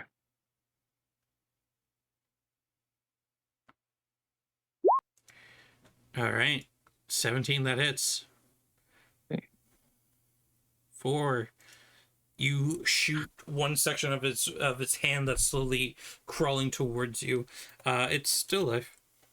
I'll use Fury of the Small to make that 11 damage.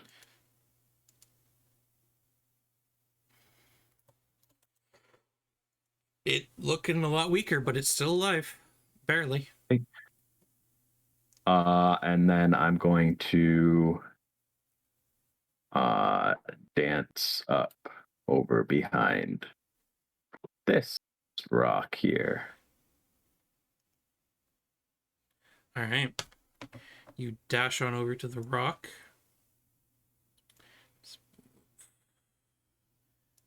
is here. Let's zoom out a bit. There we go. Okay. That's the end of your turn, Jasper? Yeah. All right. Larch Hudson, you have a drow in front of you and a beholder. I would like to. Rage. Yes. No. I'm gonna Wolverine claws. take out my rapier and I'm going to use booming blade. Ooh. So Rapier. let's do that, Against? and I'll make a rapier attack. It's only the additional 11 if it moves, right? Well, it does an extra 7 Yeah. on the attack Yeah. because it's a level 5 cantrip. Yeah. Or well, No, so it would do the 11, I guess. no. So it adds an extra D8 to the initial swing, and then 11 if it moves. Okay. Go ahead and So roll that'll be that. your rapier attack. That is a hit. 20. So 18.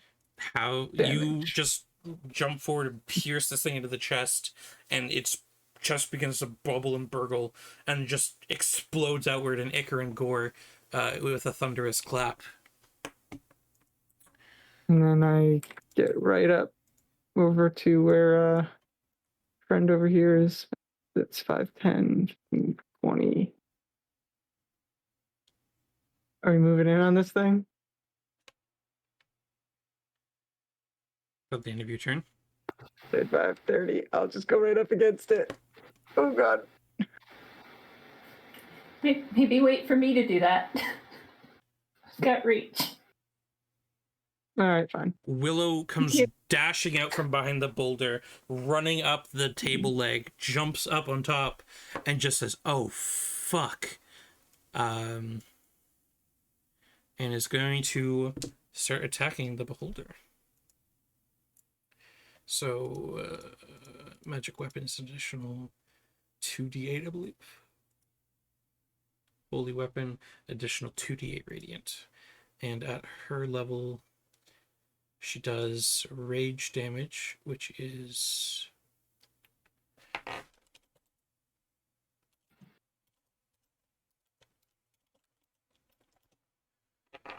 just a moment here, guy. I need to make sure I I'll give kill Willow... her. I want to play her next. I need to make sure I give Willow the right amount of damage. So it's a 3 rage damage. Okay, so let's see how this goes for Willow. Okay.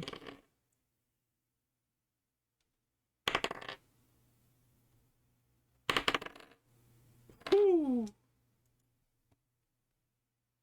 The beholder explodes.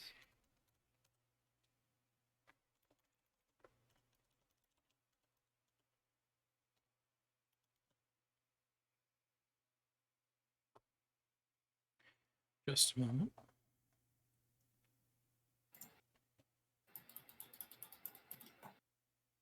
Mm-hmm. Do do do do do. Phenomena. Do do do do.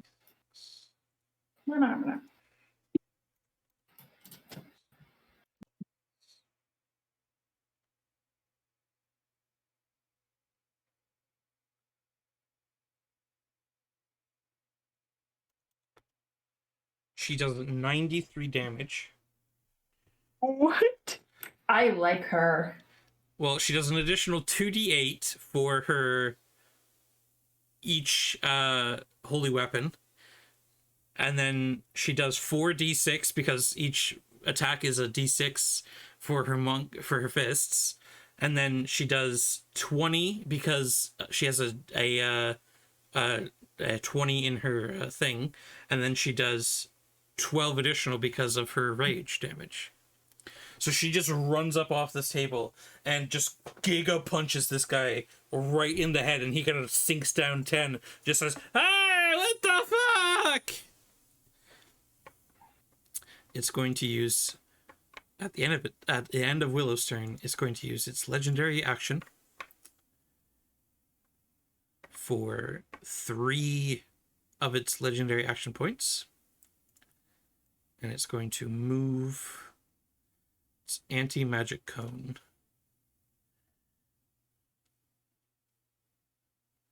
As the DM slowly starts adding max HP to the beholder. Yeah. Like, crap. Needs We more would now. never know.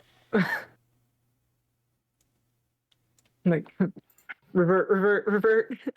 Yeah. Well, actually, it has resistance to bludgeoning, so it's actually immune to all that damage you did. It's going to... Except the holy damage. Yeah, the radiant No, It damage. takes 12 damage.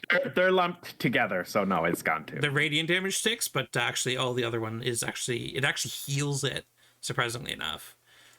This is actually a 4th edition monster that I'm using. It's actually got 900 health.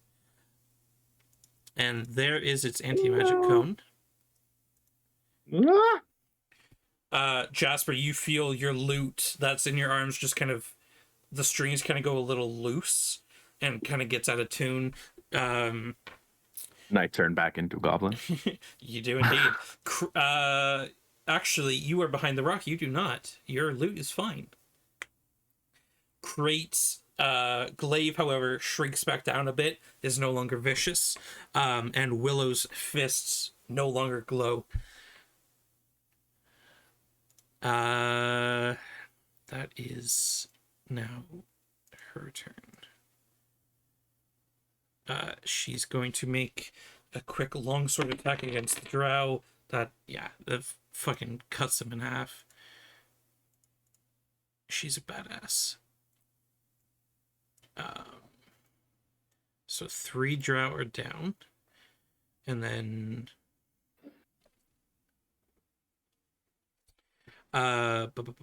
what's your name? She's just yells out to you, Gafon. Don't get fucking dead. And just starts running up this way. And as they're running, they're going to quickly throw out a javelin with their fighter. That hits the beholder.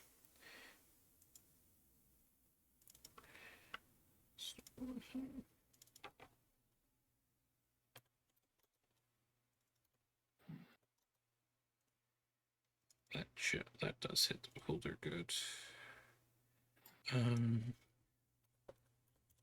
That does this much damage. Yeah, so a little... Actually, that's not bad. It does 12 damage. Not as much as her sister, but she did good. Yeah, so... Willow was the overachiever. Yeah, Hazel just runs up and throws a quick javelin to the side, and it just kind of sticks in a little bit as the beholder's there. This drow is going to begin moving this way.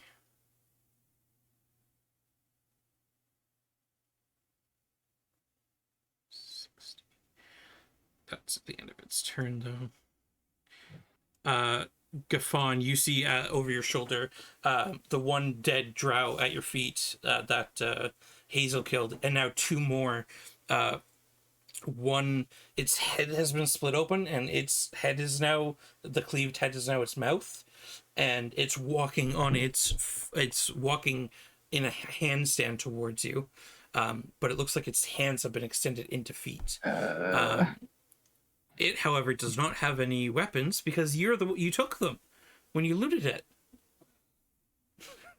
So one of them doesn't have weapons, just as a natural weapon.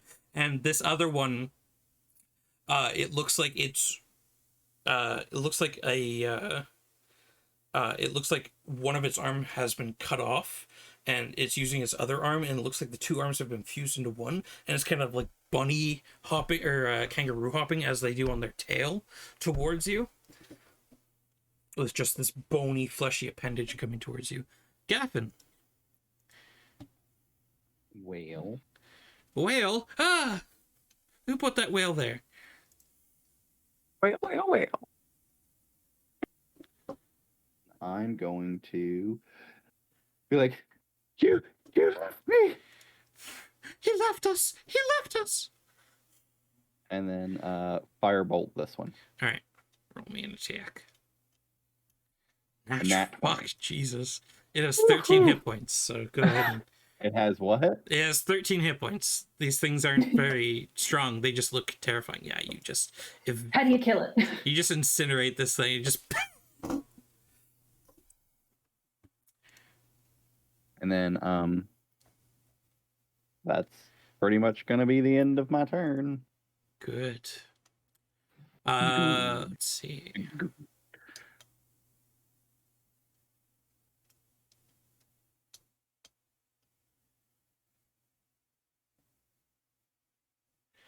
Okay.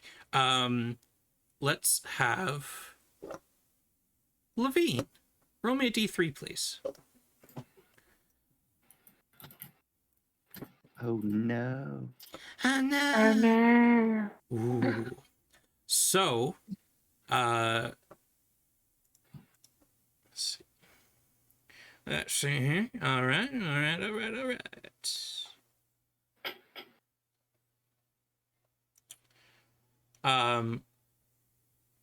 see here. The ground in front of this beholder in the cone of the eye ray begins to slowly bubble up, and the earth, whereas it was stone and earth, begins to bubble up and become that ooze you guys found earlier. It is now rough terrain. Right. Right here, it is rough terrain. Anywhere inside that, those blue lines, it is rough terrain.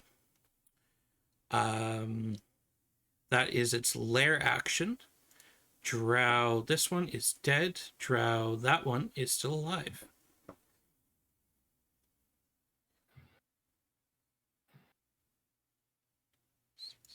So, Jasper, that one that was split in half and kind of slowly crawling towards you, it with the arrow inside of it, it's still slowly kind of coming. The creature is now going to awake. So there. Awesome. Levine, you see as Levine and Larch, you guys see as atop this giant table, those bones that were all being knit together, you assumed, just begins to slowly sit up with this molten blue glowing core as this golem of bone begins to rise and jump off the stand towards the table, and is going to start attacking Willow. Actually, wait, hold on. I have... Okay, it's going to multi-attack Willow. So it's going to claw attack Willow. 17, that will hit. And 20, that should not be seen. No one look. Willow takes these two things. Fortunately, Willow is resistant to slashing, so it takes a little bit less damage, but kind of calls out, "Ah! I don't know what this thing is." Great. It's going to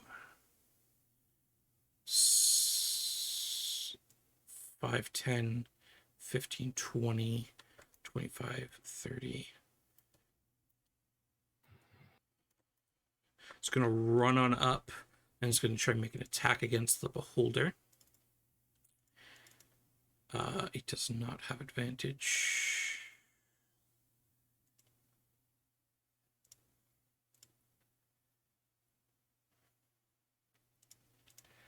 Let's see here. Crate is not going to Great Weapon Master it.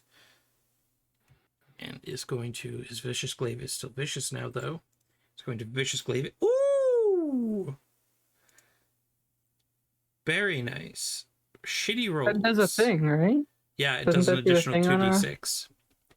Ooh. So that's pretty shitty rolls.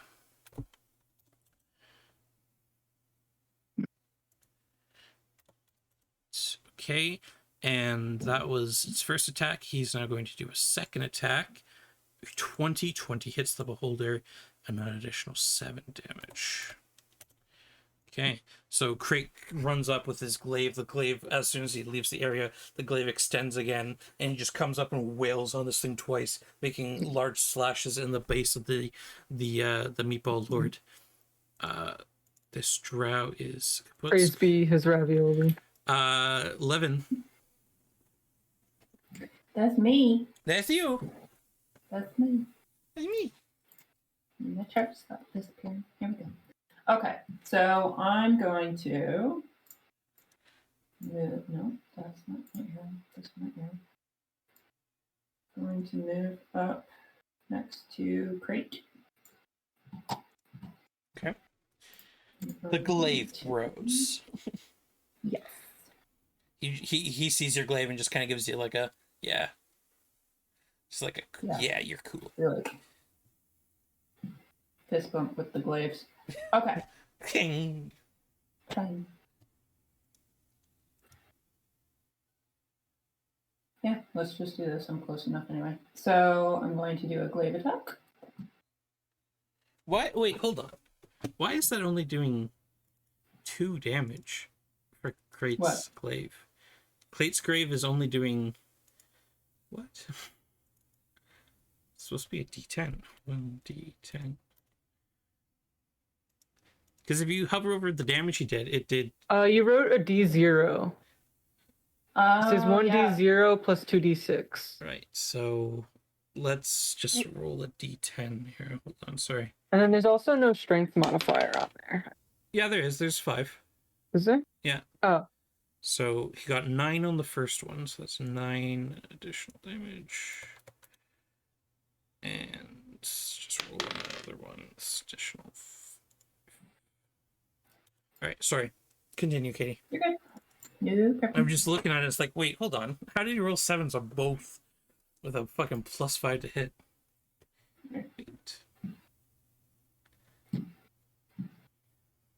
14. You slash up, and you think you hit, but it just kind of bounces back. And again.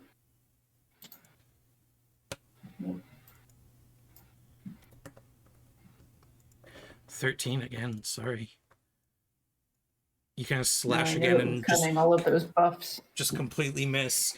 You can action surge if you'd like.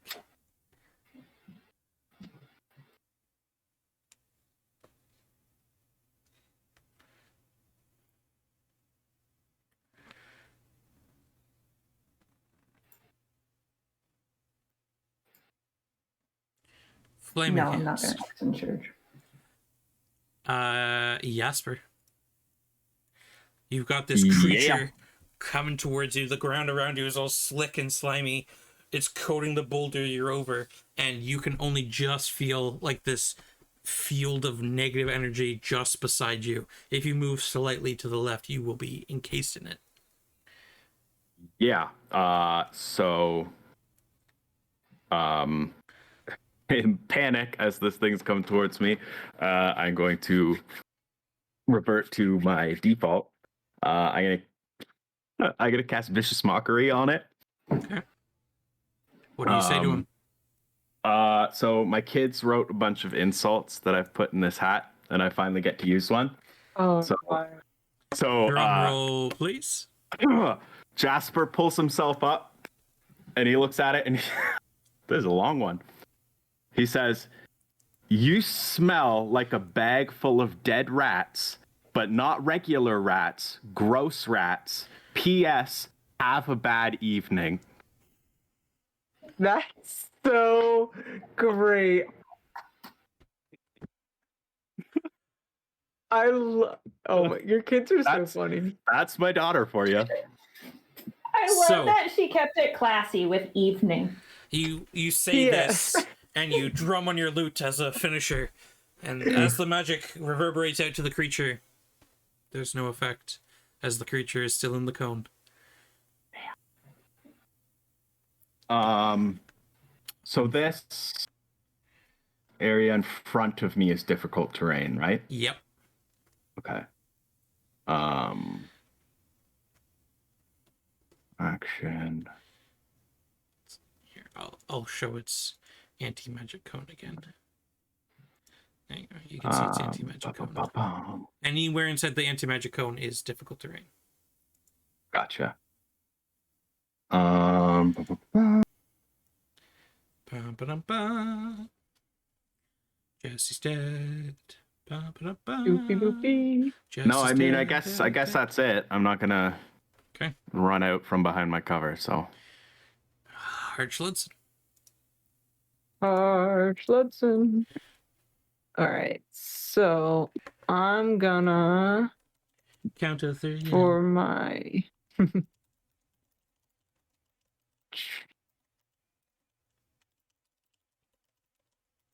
all right, before I run up, I'm going to cast Scorching Ray at a 4th level on the beholder. So that'll be 5. No. Scorching Ray is what level spell? 2nd? Yep. That'll be 3, 5, 6, 7. Yeah, that'll be 7 rays. So I'll just start rolling them.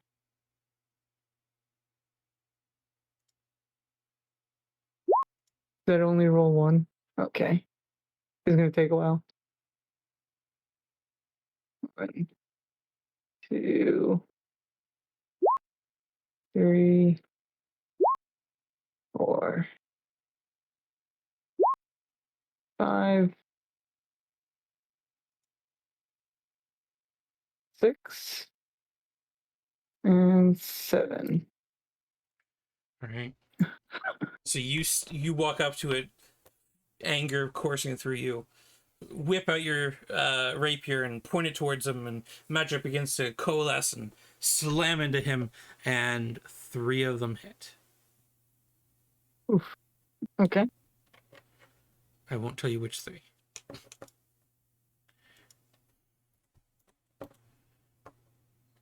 So that is 14 damage. Very good. And then I will, as my bonus action, activate my blade song, and I will walk to this end of it. What does your song sound like? It's just like I fling the rapier and it goes like ding. Willow is kind of stuck between a fucked place and a hard place.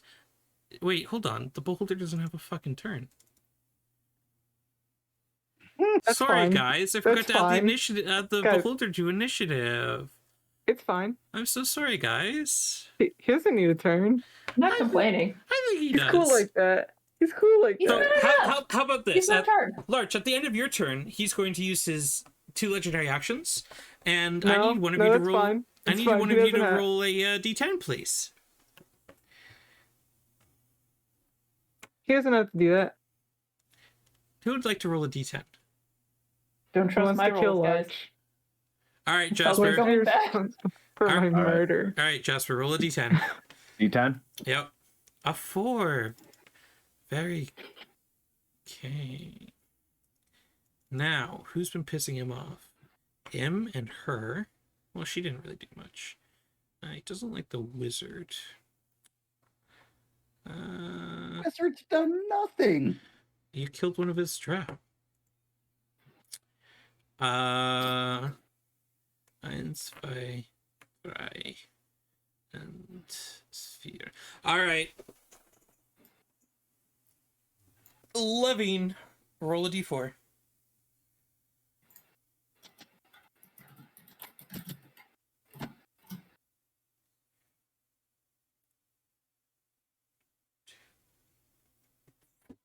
That's Gafon. Gafon, I need you to roll me a dexterity saving throw, please. He had me roll. It tracks.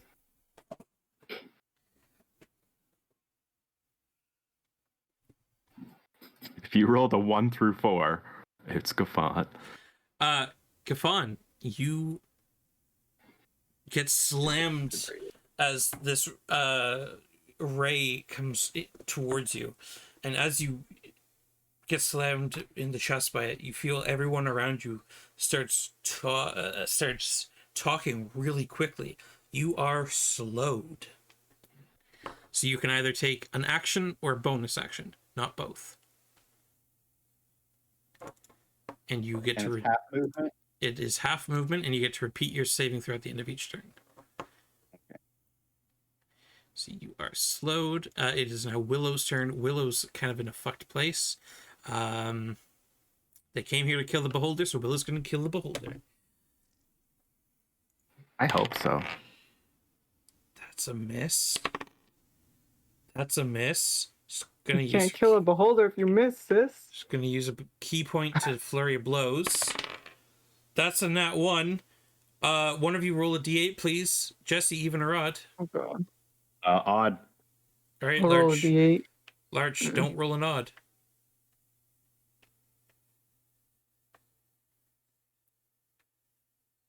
Two. You see Willow start kind of teetering out the edge of the table, about to fall off the 20 feet, but manages to succeed. And that's a fail. She just starts pummeling in, and this thing just fists its blubber, just kind of starts giving. That's not a good sign, guys. All right, Hazel is going to... She's still concentrating on Holy Weapon. So Hazel is going to... No one's been hit yet, right? Mm-mm. Ah, she could Zone of Truth, of course. Did you forget? Make the beholder tell the truth. Who are you? Jim, I'm sorry. She doesn't have any 4th level spells left. She has I'm a 1 5th level fraud. spell left. She could have raised it. No. You raised Birch. Ah! He can avenge himself. Fuck it. Larch, I need you to roll me a dex save, please. Sorry, bro. As this column of flames comes streaking down, this large wedge is disappearing from this column, but you succeed. You're only going to take half damage. As she casts Flame Strike.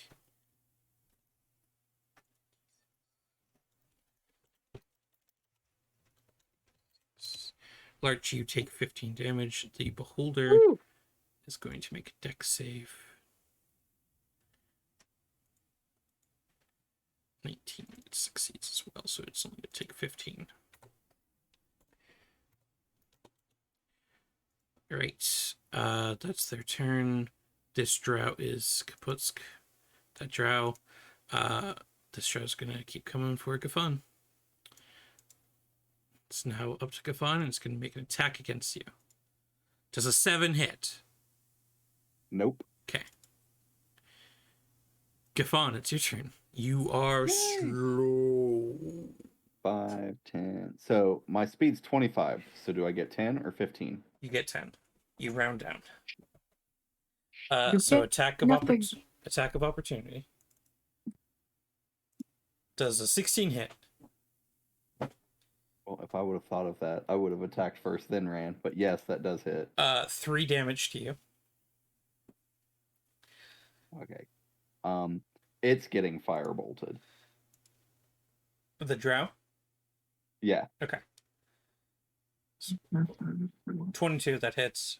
Roll damage. 14.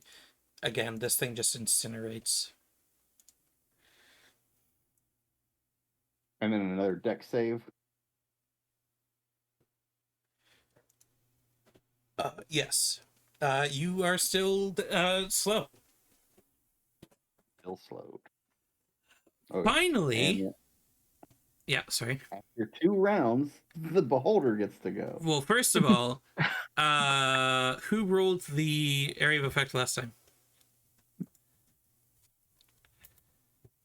Who rolled the layer? Who rolled the layer? Was effect? that a D3? Yeah. That was Katie, right? I have no memory of this place. All right. Yeah, Gafon, it was. D3, please.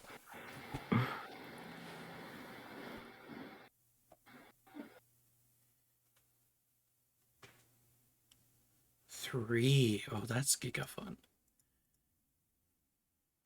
No, the DM's not allowed to have fun in a boss battle. Now let's have Jasper roll a d7.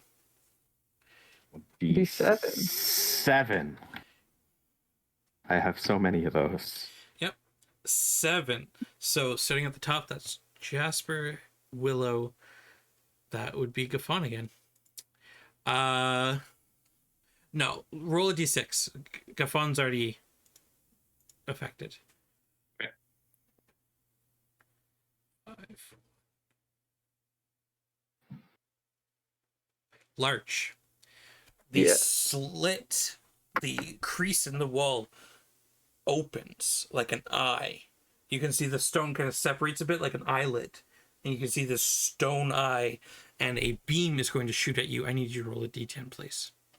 Can I counterspell that? Unfortunately, no, my friend. Oh.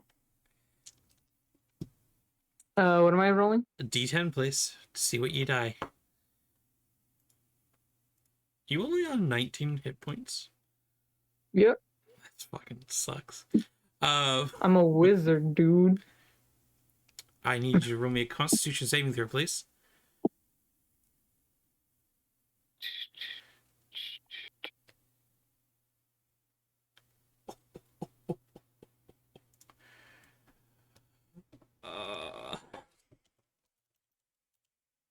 A disintegrate would kill me at max health. 39 hit points worth of necrotic damage. Cool. That brings me to you die at negative your health, right? Yeah. You die at negative 41, yeah. Okay. So yeah, you're still alive, but you are unconscious. But I also still have my death ward. Okay, so you bop back up. You were back at 1 hit point. You get knocked down and you get up again. And after it enervates you, the eyelid closes again. It hits me again. No, the eyelid closes. It's now the beholder's turn. Yay! So it gets its legendary actions back. That's good to know, isn't it, Jesse? Let's see. It's going to move its anti-magic cone. Actually, no. It's going to keep its anti-magic cone where it is. No. Because otherwise it wouldn't be able to shoot its friends that are around him. So let's see how many. I'll take the cone. It's fine. Let's see how many targets it gets to choose this time. Only one, Sag. All right. Doesn't know Jasper's there. So.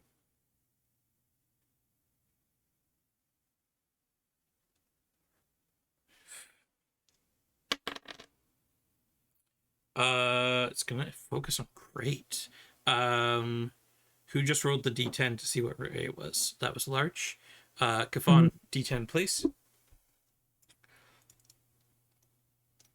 An 8. Oh boy. Oh dear. Come on, crate. Dex save. Oh, great. Great Scott. You see as Craig gets slammed in the chest, and his olive green skin begins to turn stone gray as he begins to petrify. That's the beholder's turn, unfortunately. This drow makes it over towards Jesse.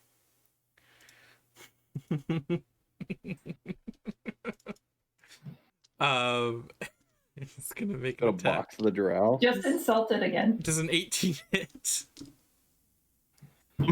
Does it?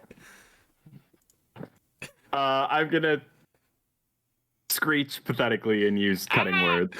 All right, roll me your bardic die. Question: Okay. Were the drow reanimated with magic? You don't know. They're just moving around again. Okay. Here we go. Ha! It does not hit. 6. It does not hit, so it just slashes at you with its sword, and you disable it.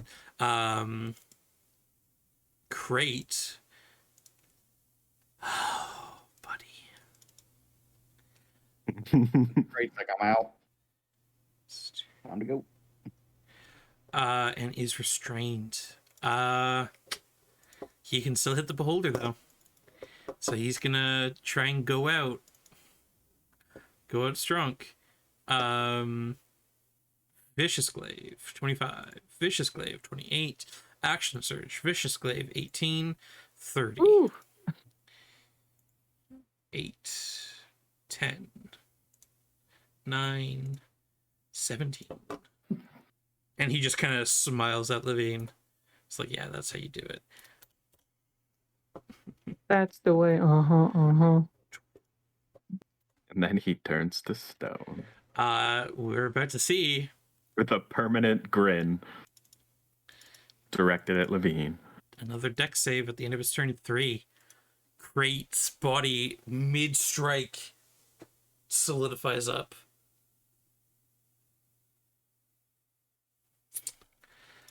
Might as well remove Crate from the initiative. The Bone Golem. Bone Saw is happy. The Bone Golem is going to make an attack against miss and miss. Okay. Levine, you just saw Crate turn to stone after giving you a cocky smile for fucking up a beholder. The beholder, by the way, it's starting to seep like grayish ooze, and it's looking rough. It's looking rough. All right, we're going at it again here.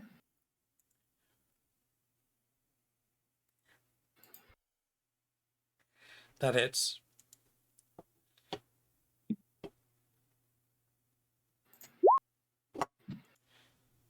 Okay. Hits. 15 damage, not bad.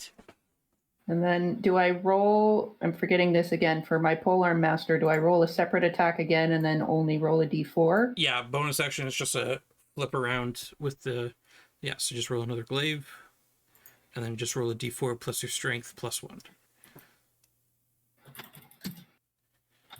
Bone Saw is happy.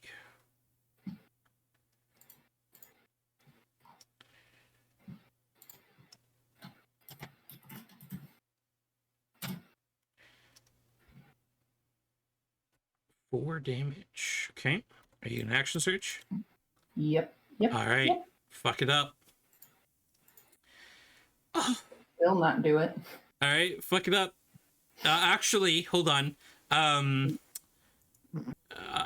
What's her face is going to add 10 to your 18 with her divine fucking what's it, and do a thing. So your first hit. I know what I'm talking about. 9 damage. Okay. She's using War God's Blessing to add 10 to your hit. I like divine fucking what's it. What it's not divine intervention. What's the fuck called? Channel Divinity. Thanks. Yeah. Thanks for helping, guys. Anything else, Levine? You're welcome. Thanks for fucking distracted coming and at us. enjoying it. Thanks for coming Divine out. fuck it.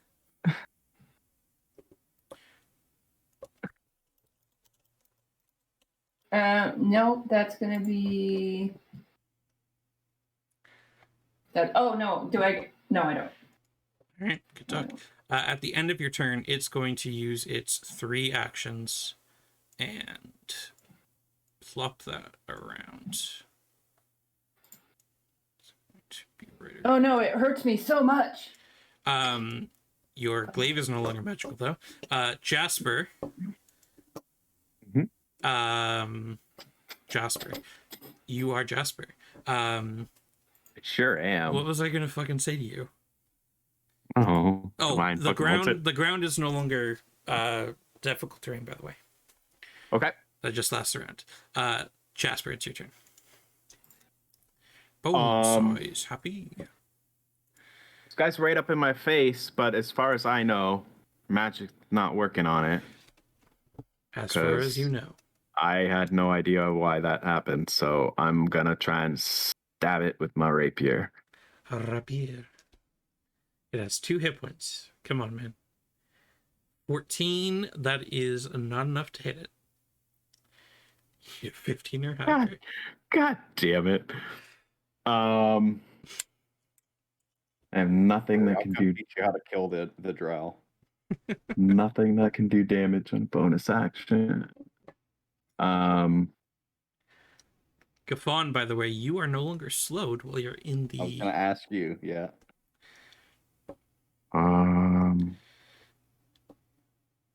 No, I have no way of causing damage on a bonus action. All right. Larch. So I'm gonna. Oh, sorry. I'm gonna bonus action nimble escape. Okay. And I'm gonna move to. Oh boy, that's scary out there. If Um, a beholder puts its eye ray over a magically turned to stone person, are they still turned to stone? Any of the effects that the beholder has used for his eye rays automatically leave while he's looking. As soon as he looks away, it comes back. I'm gonna book it to the other rock. Because it's still the same thing. Like, he's not permanently turned to stone. Greater restoration could restore him. So he's just under the effect of a magical ability right now.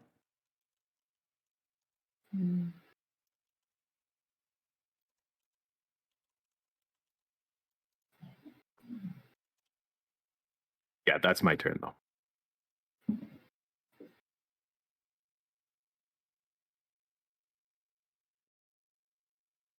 Just a second.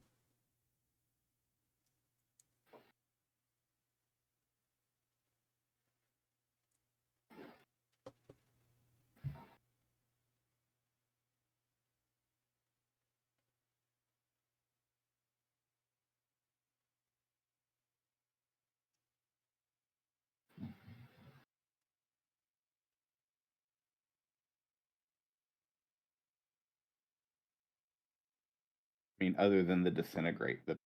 If he disintegrates somebody, they don't come back when he looks at him. But... He's just at Mr. the... Stark, I don't feel so good. Mr. Stark, I feel fine again? Mr. Stark, I'm back. Mr. Stark, I'm dying. All right, so Sits there and Larch. blinks to fuck with people. Larch, it is your turn. I shall.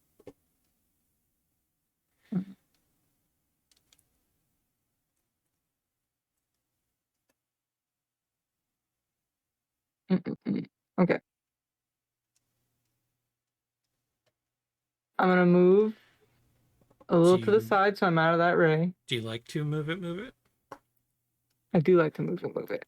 Then I'm gonna use the potion of greater healing. Why? Because I have 1 HP. All right, not bad. Now you have 14 HP. 13, 14. It's Cool. the reverse numbers of your max health. Nice. Nice. All right. Let's do that. And then I'm in a wild shape. What are you shaping into? Let me look at what I've got. We're gonna do Direwolf because it has the most HP. Of course you are. Do you All the HP. Do you have a direwolf form? I do have a Direwolf. Yeah, he's been direwolf Sheet. before. Do you have a sheet though? Yeah, I have All right. I have it under my extras. Dire. We need to show Larch a Tasmanian devil. All right. Honey Larch badger. becomes the Giga Wolf. All right, Larch, you're the dire wolf now. That's the end of your turn. Yep. All right. Yeah, that's it. Willow is magical, so she's going to fuck up a beholder, hopefully. Everyone pray for Jesus. Does she get to flank with me? She does, yeah.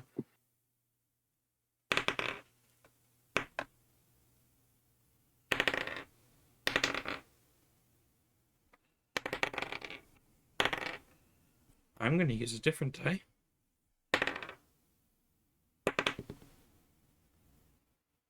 One hits with advantage. Jesus Christ. Really? Yeah.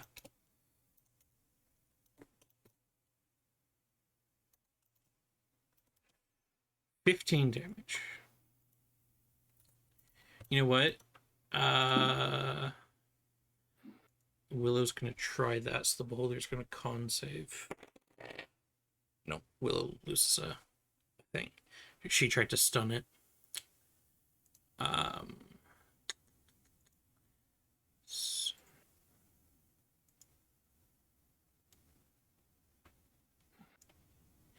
Right. Hazel moves out of the way and is going to toll the dead on the beholder. Beholder's going to roll a Wisdom Save. Fail. So Willow does 2d12 necrotic damage. 7 and 12. 19 necrotic damage. The beholder's eyes begin kind of like rolling around in his head. It doesn't look like it enjoyed that very much. This thing's it's looking hurt. It's looking pretty rough. Drow is dead. Gaffin, you are no longer slowed, but you are in the effects of a magical ray. So I'm actually gonna move. Okay.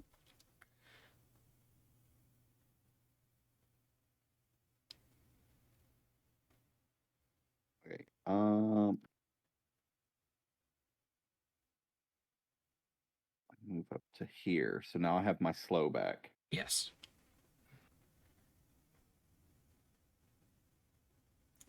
And then I'm going to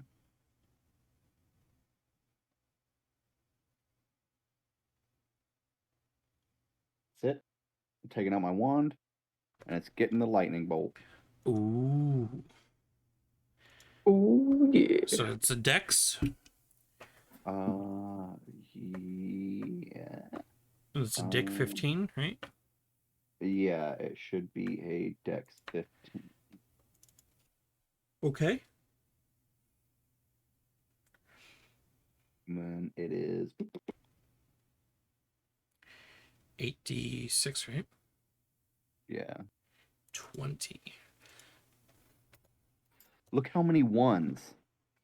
So this lightning bolt streaks into it, and its eyes begin kind of sparkling up with lightning, and it kind of jitters a bit and kind of shrinks down a bit. And then its eye opens up again, and it is back alive.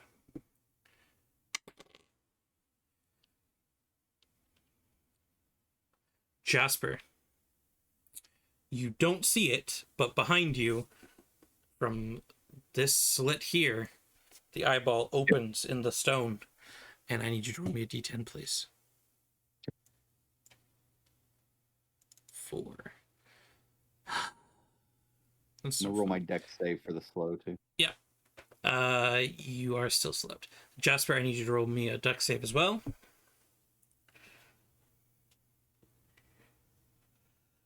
You are also slowed. Yay! Now, at the start of its turn, that was the end of its lair action. At the start of its turn, it's going to roll a d10, and it's going to use this on.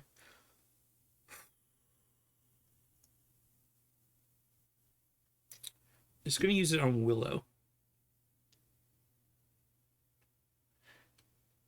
Actually, you know what, Larch? Why don't you roll your sister's ray for her? Roll a d10, Oh, please. great. Oh, wait, sorry, hold on. I need to roll a d3 first to see how many rays it fires. Fuck. All right, roll a d10 then. 8. Oh boy. Another Disintegrate. It's a petrification. Willow is going to. She has deck save. She has +9. She needs a 16. She just got a 14. That is not good. You see your sister's feet begin to kind of slowly turning the same color as stone as is around her. Ow! This drow. 10, 15, 20. Gonna fucking attack you, Jesse.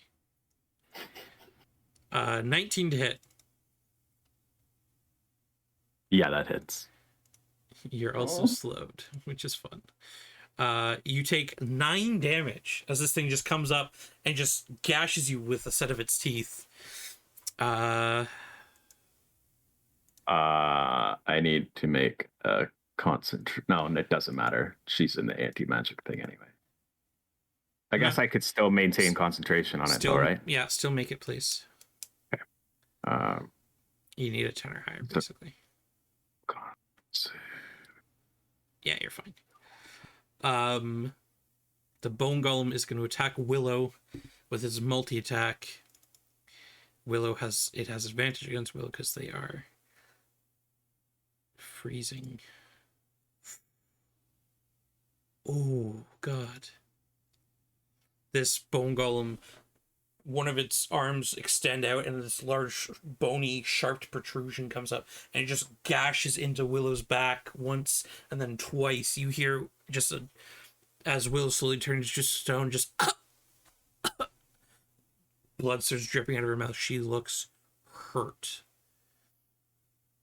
At the end of the Bone Golem's turn, it's going to use 2 of its legendary actions, and it's going to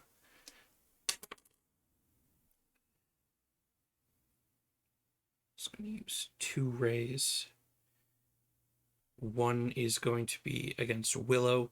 One is going to be against hold on. One's going to be against Willow. One's going to be against Direwolf Larch. So the one against Willow. Okay. Oh, Jesus.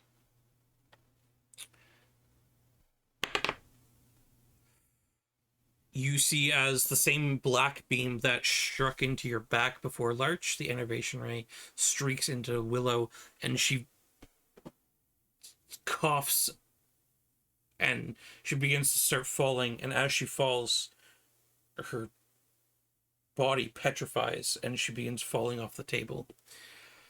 Direwolf Larch is going to receive a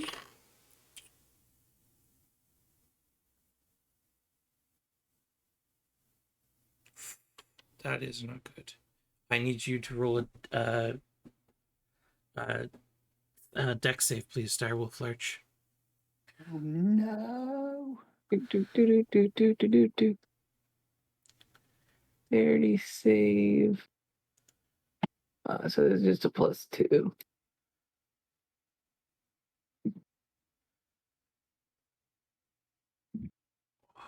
Arch gets disintegrated. You've got inspiration.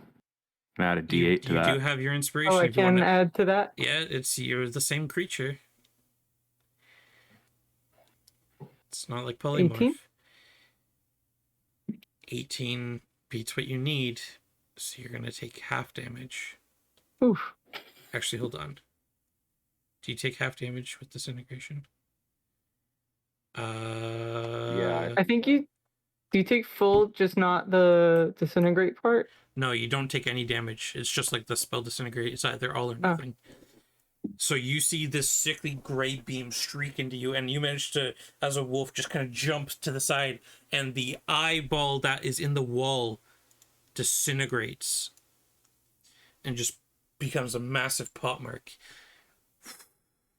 Jesse, close. you fucking saved Larch. I wouldn't have done it. I would have forgot, to be honest. However, as that's happening, Willow's body lands on the ground as stone and goes. The stones shatter against the stone. Levine, Willow is down.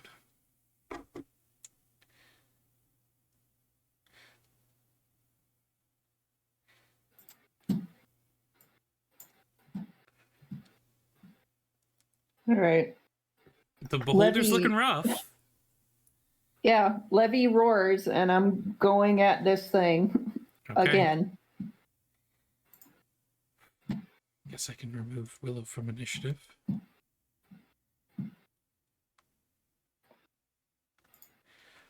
17 misses, 18 does hit. 9.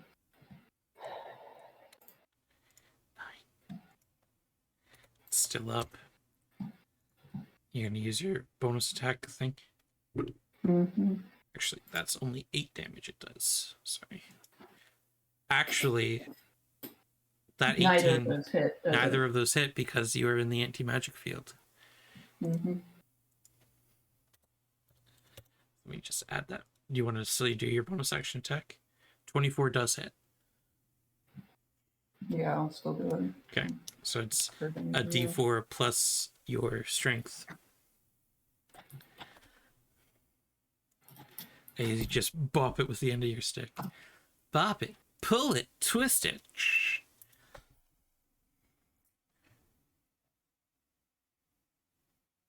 Levine, that's the end of your turn, or do you want to move at all?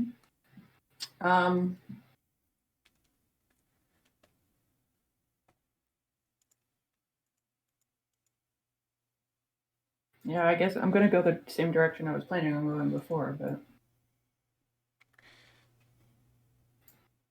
You start walking over the rubble stone of Willow's body. You see a frozen hand, bit of boot. The hand still occasionally flickers with the holy flame that's on it. Jasper, you are slow, and there is a drow in front of you. You can make one attack, you can do one action, or you can do one bonus action. And your movement speed is My halved. movement's halves, right? Yeah. Okay, so I'm gonna move over here so I can actually see everybody in the fight. Okay. And this drow has been annoying me, but I feel like there's a bigger threat here. So I'm going to cast Fireball. So that it hits both the enemies and none of us. Okay. Roll me your damage. These guys get to make a dex save. 17. And other dex save. 20. Yeah, both of them save. So 14 to each.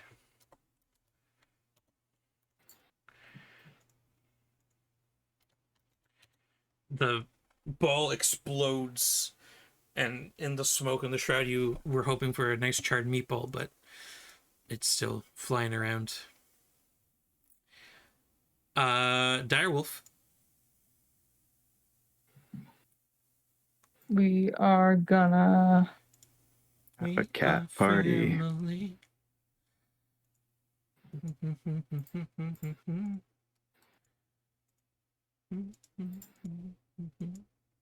Kind of took away all my bonus actions by turning into a wolf, but I'll just attack and be a meat shield for now. Right.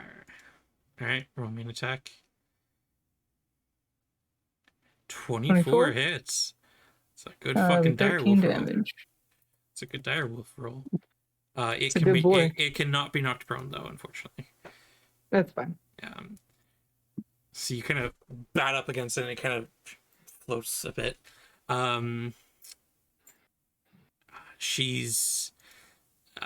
She looks pretty upset that her sister's dead and is running out of spell slots. So it's just gonna try and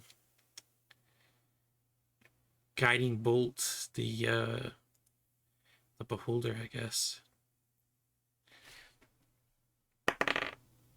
it is flanked, right?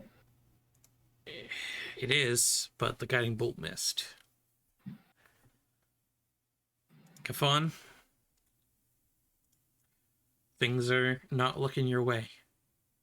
I mean, I'm fine. Everybody else isn't. You're just a little slow. Oh, You're I didn't about the rep- same I didn't- intelligence as everyone else now. I didn't repeat the save for Yes, being please- slowed at the please end of save my again. turn. That's Dex, right? Yes, please. Um, It's still slow. Jesus. Hey, where was that natural 20 you did on your persuasion? Persuade me not to be slowed anymore. Seeing the fireball go off and instantly recognizing that, I'm gonna hit a fireball in the same spot. Okay. Bone size happy. So That is a 21 and a Exact same damage.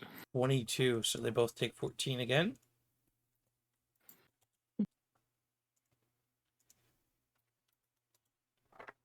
and then I guess I will You get to move half speed. there. And my dex save. You are no longer slowed. Woo! So That's the end of my turn. at the end of the turn, this one opens up and is going to aim for Hazel. Oh god, that's a 10. That's the disintegrate ray. No, Stop killing my siblings. that's not the disintegrate ray. That's the death ray. Oh yeah, that's right. So Hazel has a +2 to Green Dex. ones. Oh, So Hazel has a +2 to Dex. She needs a 16 or higher. 5. Oh god. I love how you churched that up. She has a +2 to dex. She needs a 16 or better. 5. Hazel, this just this clear beam strikes Hazel, and she just He's like the beginning of the Suicide Squad right now. she just falls back, breath gone. The Beholder's turn. Let's see how many rays it gets. Yay, 2. It's going to use 1 against Direwolf, and it's also going to move here. So, Direwolf, you get an attack of opportunity if you'd like. I get an attack of opportunity too. You do as well.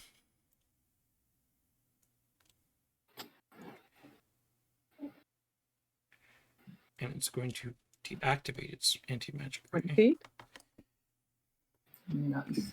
20 hits. It's 10 damage. Rip in peace, Levine.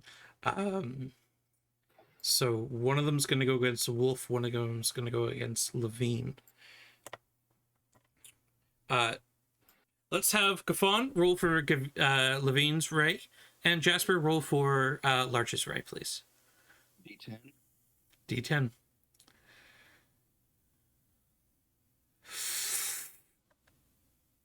Oh.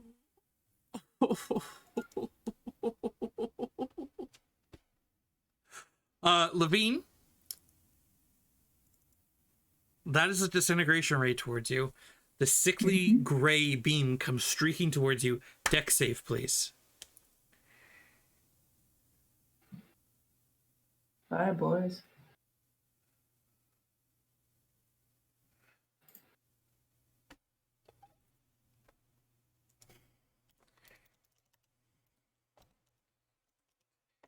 $39 points of necrotic damage to you. It's actually pretty low. How are you looking, Levine? You're still It's the first time I've been hit. Yeah, you're still okay. And that's an enervation ray towards you, Larch. I need a con save as the dog. Yeah.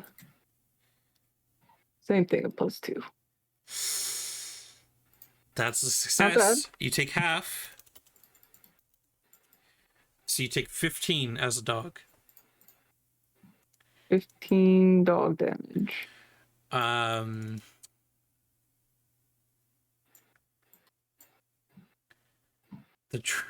drow. It's gonna make an attack against Jesse. It's a natural 20. What's that total? 27. Okay.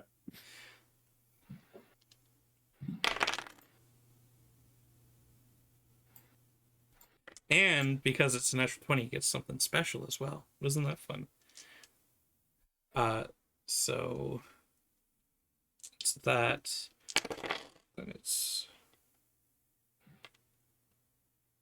so it's 12 points of damage to you total. 12 points damage, and then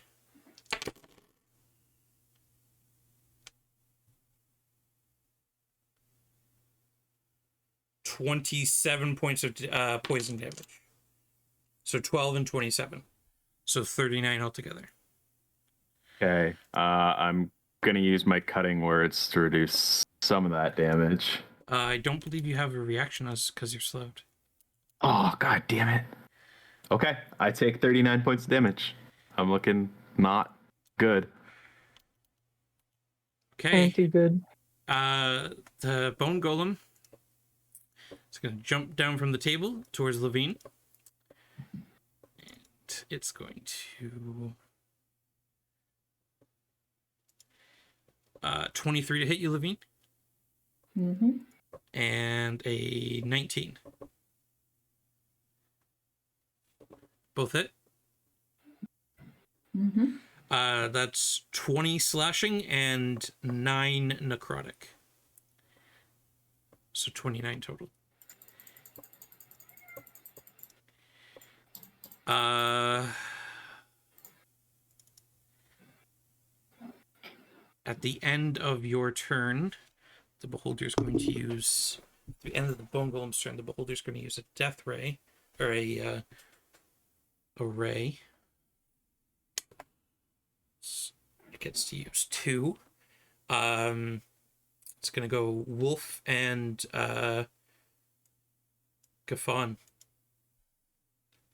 So, Levine, roll a d10 for Wolf, and Jasper, roll a d10 for your small buddy.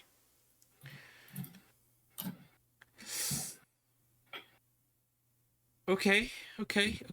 So 1 is all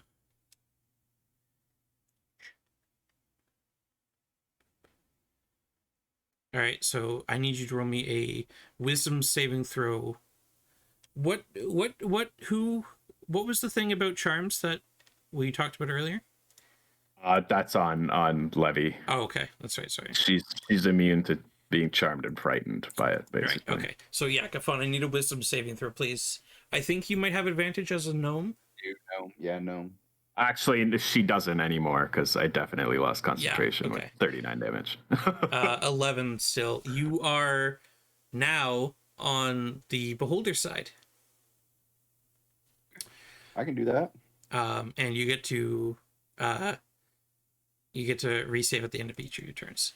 The bone golem's gone. Levine, it's your turn. Woohoo! Oh, sorry, we didn't do yours, Larch. I'm so sorry. Larch, deck save, please, as a wolf.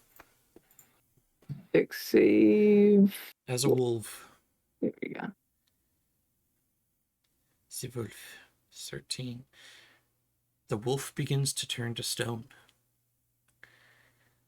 Can we get all 3 fucking siblings turning to petrification?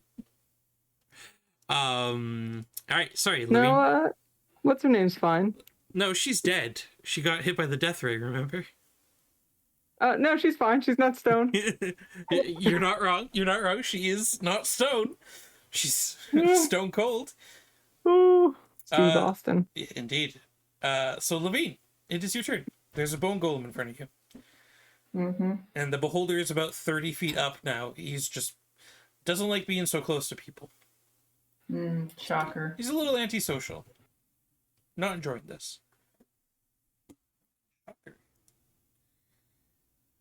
Okay. I'm going to use a greater potion.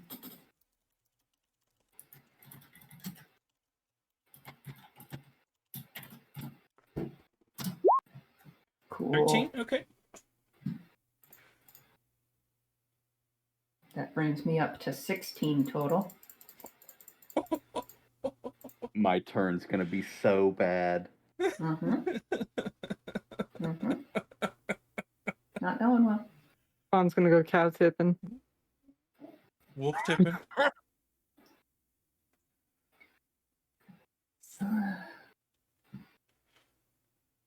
Man, if only we had a character race or a character class that had a anti-charm ability.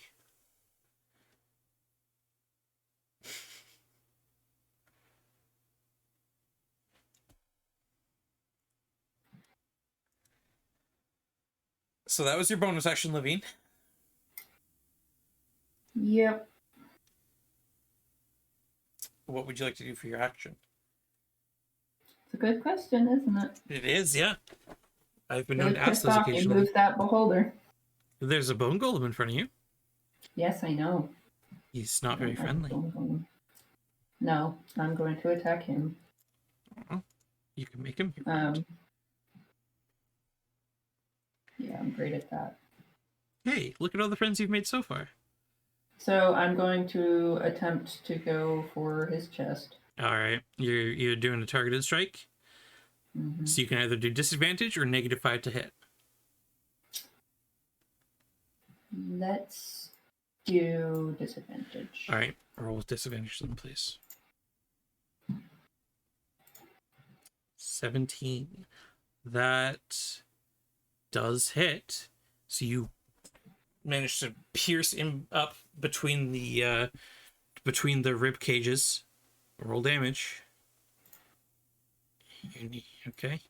You see this gem kind of crack, and blue mist kind of begins seeping out. It looks like it might crack soon.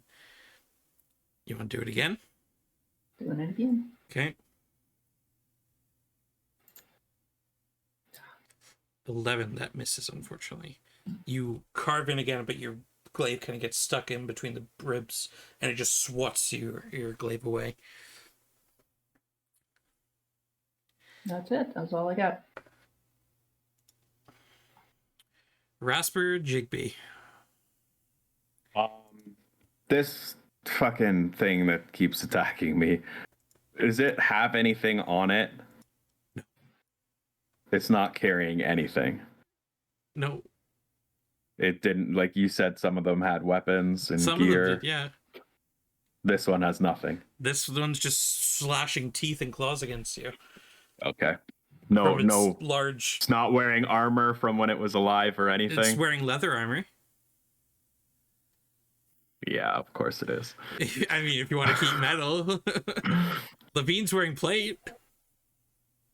That lot of I good just don't backstory. want. I can't roll for shit against this thing. I don't want to have to roll again. No, fuck it. It has 2 hit points. I'm gonna use Vicious Mockery again. All right. I got my hat of insults. So it needs a wisdom save. Yeah. That's 15. a natural 1. This one's lacking in creativity. Oh, it sounds We're gonna like a have to work on child this wrote one. it. Yeah. This one's from the boy. Jasper looks at him and he says, "I hate you and you are dumb."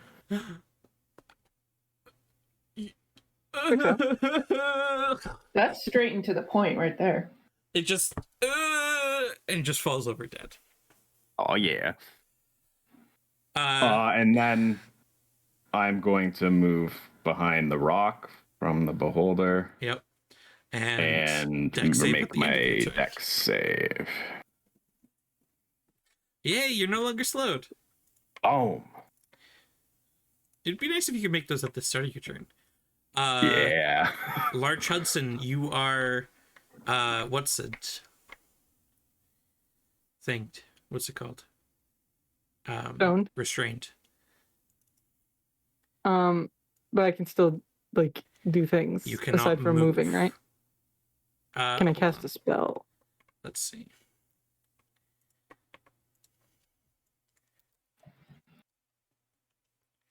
Restrained.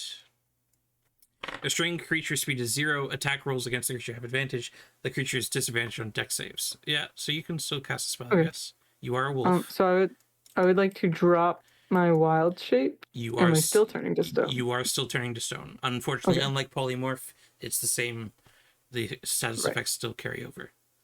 Then in my larch form, I will, with my larch powers, I will fireball.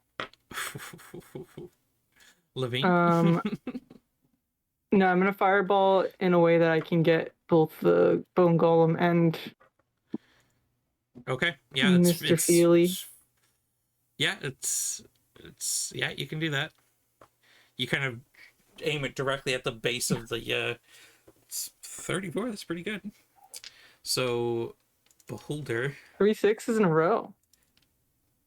It's 20 on the Beholder. 666. And 14 on the Bone Golem. You destroy the Bone Golem. What's 34 halved? 17? Mm-hmm. Yep. This thing is, its eye is bloodshot. It's got a large slit missing out of it. It's kind of daubing and weaving. It's singed, and you can see bones of this like circular rib cage peeking out. This thing is its piece of its jaw is kind of just completely destroyed, so all you can see is its tongue licking out the side of it. This thing is looking so close to death's door. And as I solidify into stone, I just give the beholder the finger. Well, you do have one more save, so I need you to roll me a constitution saving throw. Oh, sorry, hold on. That's that one. There we go. Dex save, please. As Larch. Didn't it say I have like a disadvantage or something, or because I'm restrained, or I don't? Yeah. Yeah, you do have Does that work? disadvantage. Yeah. 11. And as Larch gives the double birds, he solidifies, blending into the stone behind him. PK. His sister is dead. Gafon. So I'm gonna move out here. And So we got 3 statues, 1 person who's dead. Jasper's on 4 hit points. Two statues, 1 pile of pebbles, a pile of ash. And Levine. What creates a statue, right? Yeah. Yes. Right. Crate Okay, and yeah. Larch are both statues. Willow And the is 2 sisters rubble. are dead, yeah. And what's her face is dead, yeah. oh my god. What you doing, Gafon? Well, I'm gonna lightning bolt Levine. How many charges of your spell are you using? Just 1. Okay. Levine, dex save. Not gonna matter. Come on, Levine, dex save.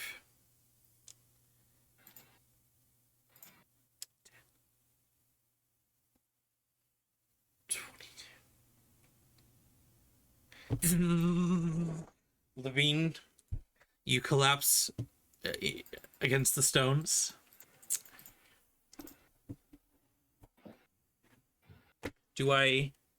Should I bring out the pad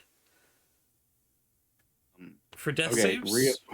realistically, Jasper, how much HP do you have? Why though? Do you think you can beat me in a fight? Because you're my next target, and it's just me and you left.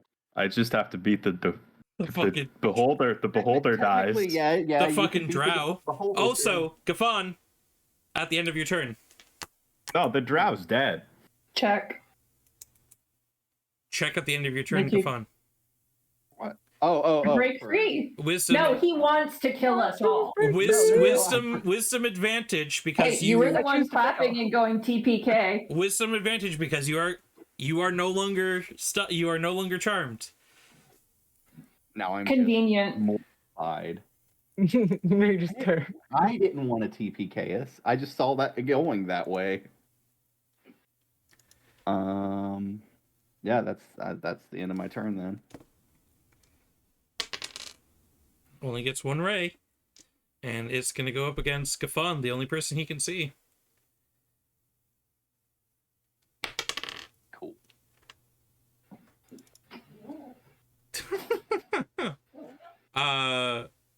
That's another fucking one. I need another wisdom save with advantage, please, Gafan. Man, counter charm would be so useful if you knew when a charm was gonna happen. Counter charm's the worst fucking ability for a so bard. dumb. It lasts 22. one turn. You just laugh in the face of danger, Gafan. The drow is dead. The bone golem is dead. Levine, I'm going to roll you your save.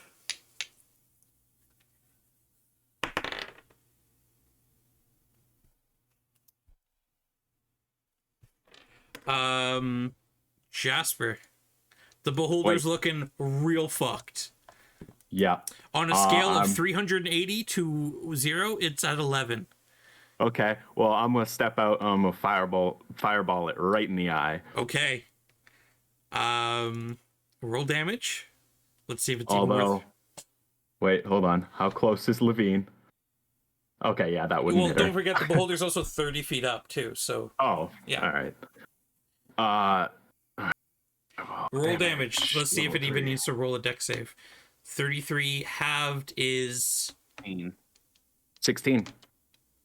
Yeah, it's Jasper. Go round up. Jasper. Yeah. How do you do it? This thing is dripping ichor and gore. Its mouth is destroyed from the last fireball that hit it. It's got a massive wedge in its eye from just blood seeping out. Yeah, Jasper just steps out from behind the rock, and he is also just dripping with blood and just torn up. But he's still got his loot, and just one real strong, and a blast comes out and just explodes and knocks it in, just blasts it right into the wall. As this thing is cackling, the fireball ends its mouth, and it just looks at you, and it just goes.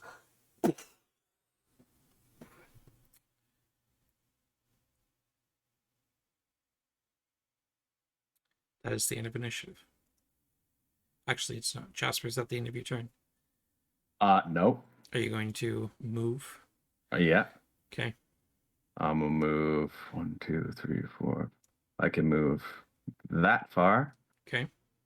And bonus action. Oh, I can't do 2 leveled spells in a turn, can I? You can. One's bonus action. All right. Healing word on Levine. Levine, you pop back up to whatever hit points he rolls. 6. Levine, as you come to consciousness.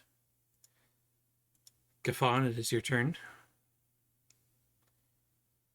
When you break charm, do you retain all those memories? Yeah, you know what happens. Okay. So I'm gonna run up to Levine and like give her a potion and like screaming like, I'm sorry. Levine, you can see Larch's objects are still on his body. And you do know something on his body that could help you.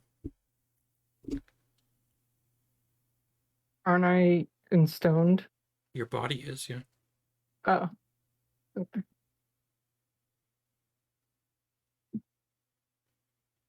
I get up and push the fawn away and walk over and grab the locket. Okay. Now, Larch is stone.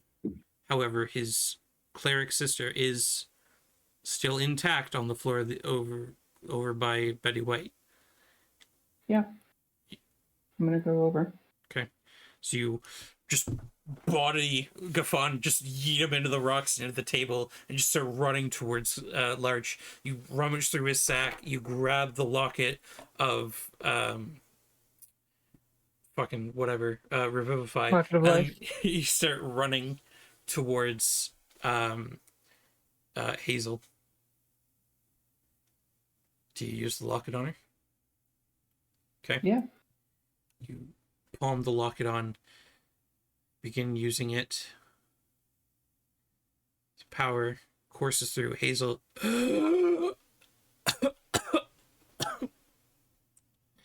Looks around.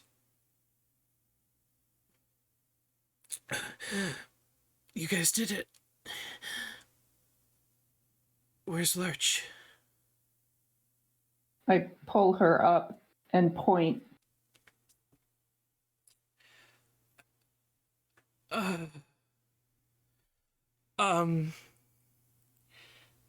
If we can rest, I can bring him back.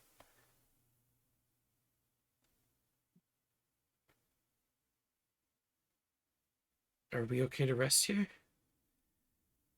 I get up and walk towards the beholder and cast Burning Hands. While I mean, grabbing there's onto no the beholder left. There's an eye stalk here. There's a bit of beholder tooth there from the Yeah, that's what I'm explosion burning. inside of it. Okay, so you're just destroying the rest of it. Yes.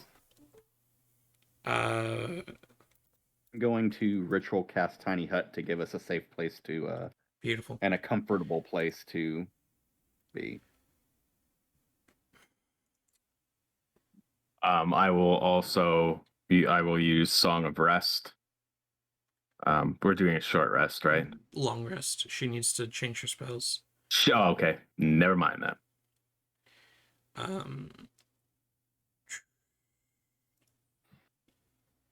Let's see.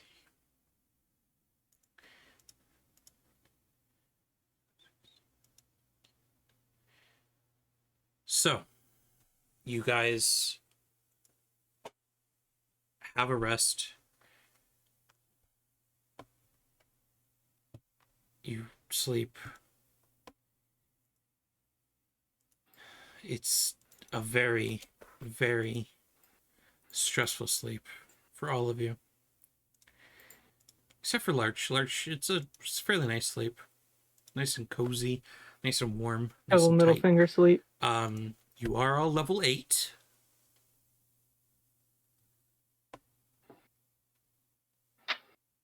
Morning comes. Whatever morning is here. And before anyone eats or anything, Hazel is beside her brother, powdered diamond in her hands, and just starts sprinkling it over him and casts Greater Restoration. And Larch, as the tips of his middle fingers begin to slowly come down, begin to slowly turn back into Larch, and then his fist, and then the rest of his body, the tip of his wizard hat stays stone though, so you have to cut off that, so your hat's a little shorter now. But Larch is back. She gestures towards Crate. Him too? Yes, please. If you can. I can. And she just gives Larch a quick hug and then walks over towards Crate. And Greater Restoration's him as well. Crate stiffens out mid swing down, almost cuts Gaffon in half. You manage to dodge out of the way. It's like, ah! It's dead. Yep. Yeah. He just grabs Hazel by the side of the head and just gives her a big kiss. It just says, "Thank you." And that is where we're going to end it for the night. Woo. Long run. Killed the That could have been beholder. much worse. You are all level 8. You killed the bone golem as well. I almost killed Levine. And that is the loot you guys get as well. Each?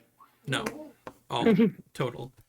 It's up on this massive table is a couple chests and sacks and stuff where this beholder. You can also see a large nest made out of bone and sinew and stuff where it obviously slept. Well done, guys. we're going to end it there for tonight. Thank you, everyone, for watching. I know it was a long one. Thank you for sticking in. Thank you for everyone who subscribed, donated bits, followed, and everything. We unfortunately are not going to be playing next week. I believe we are good for the 20th, however. Yes. Alrighty. Provided my flight doesn't get canceled. Well, hopefully your flight doesn't get canceled. Thank you, everyone. I hope you all have a good night. Stay safe. Bye.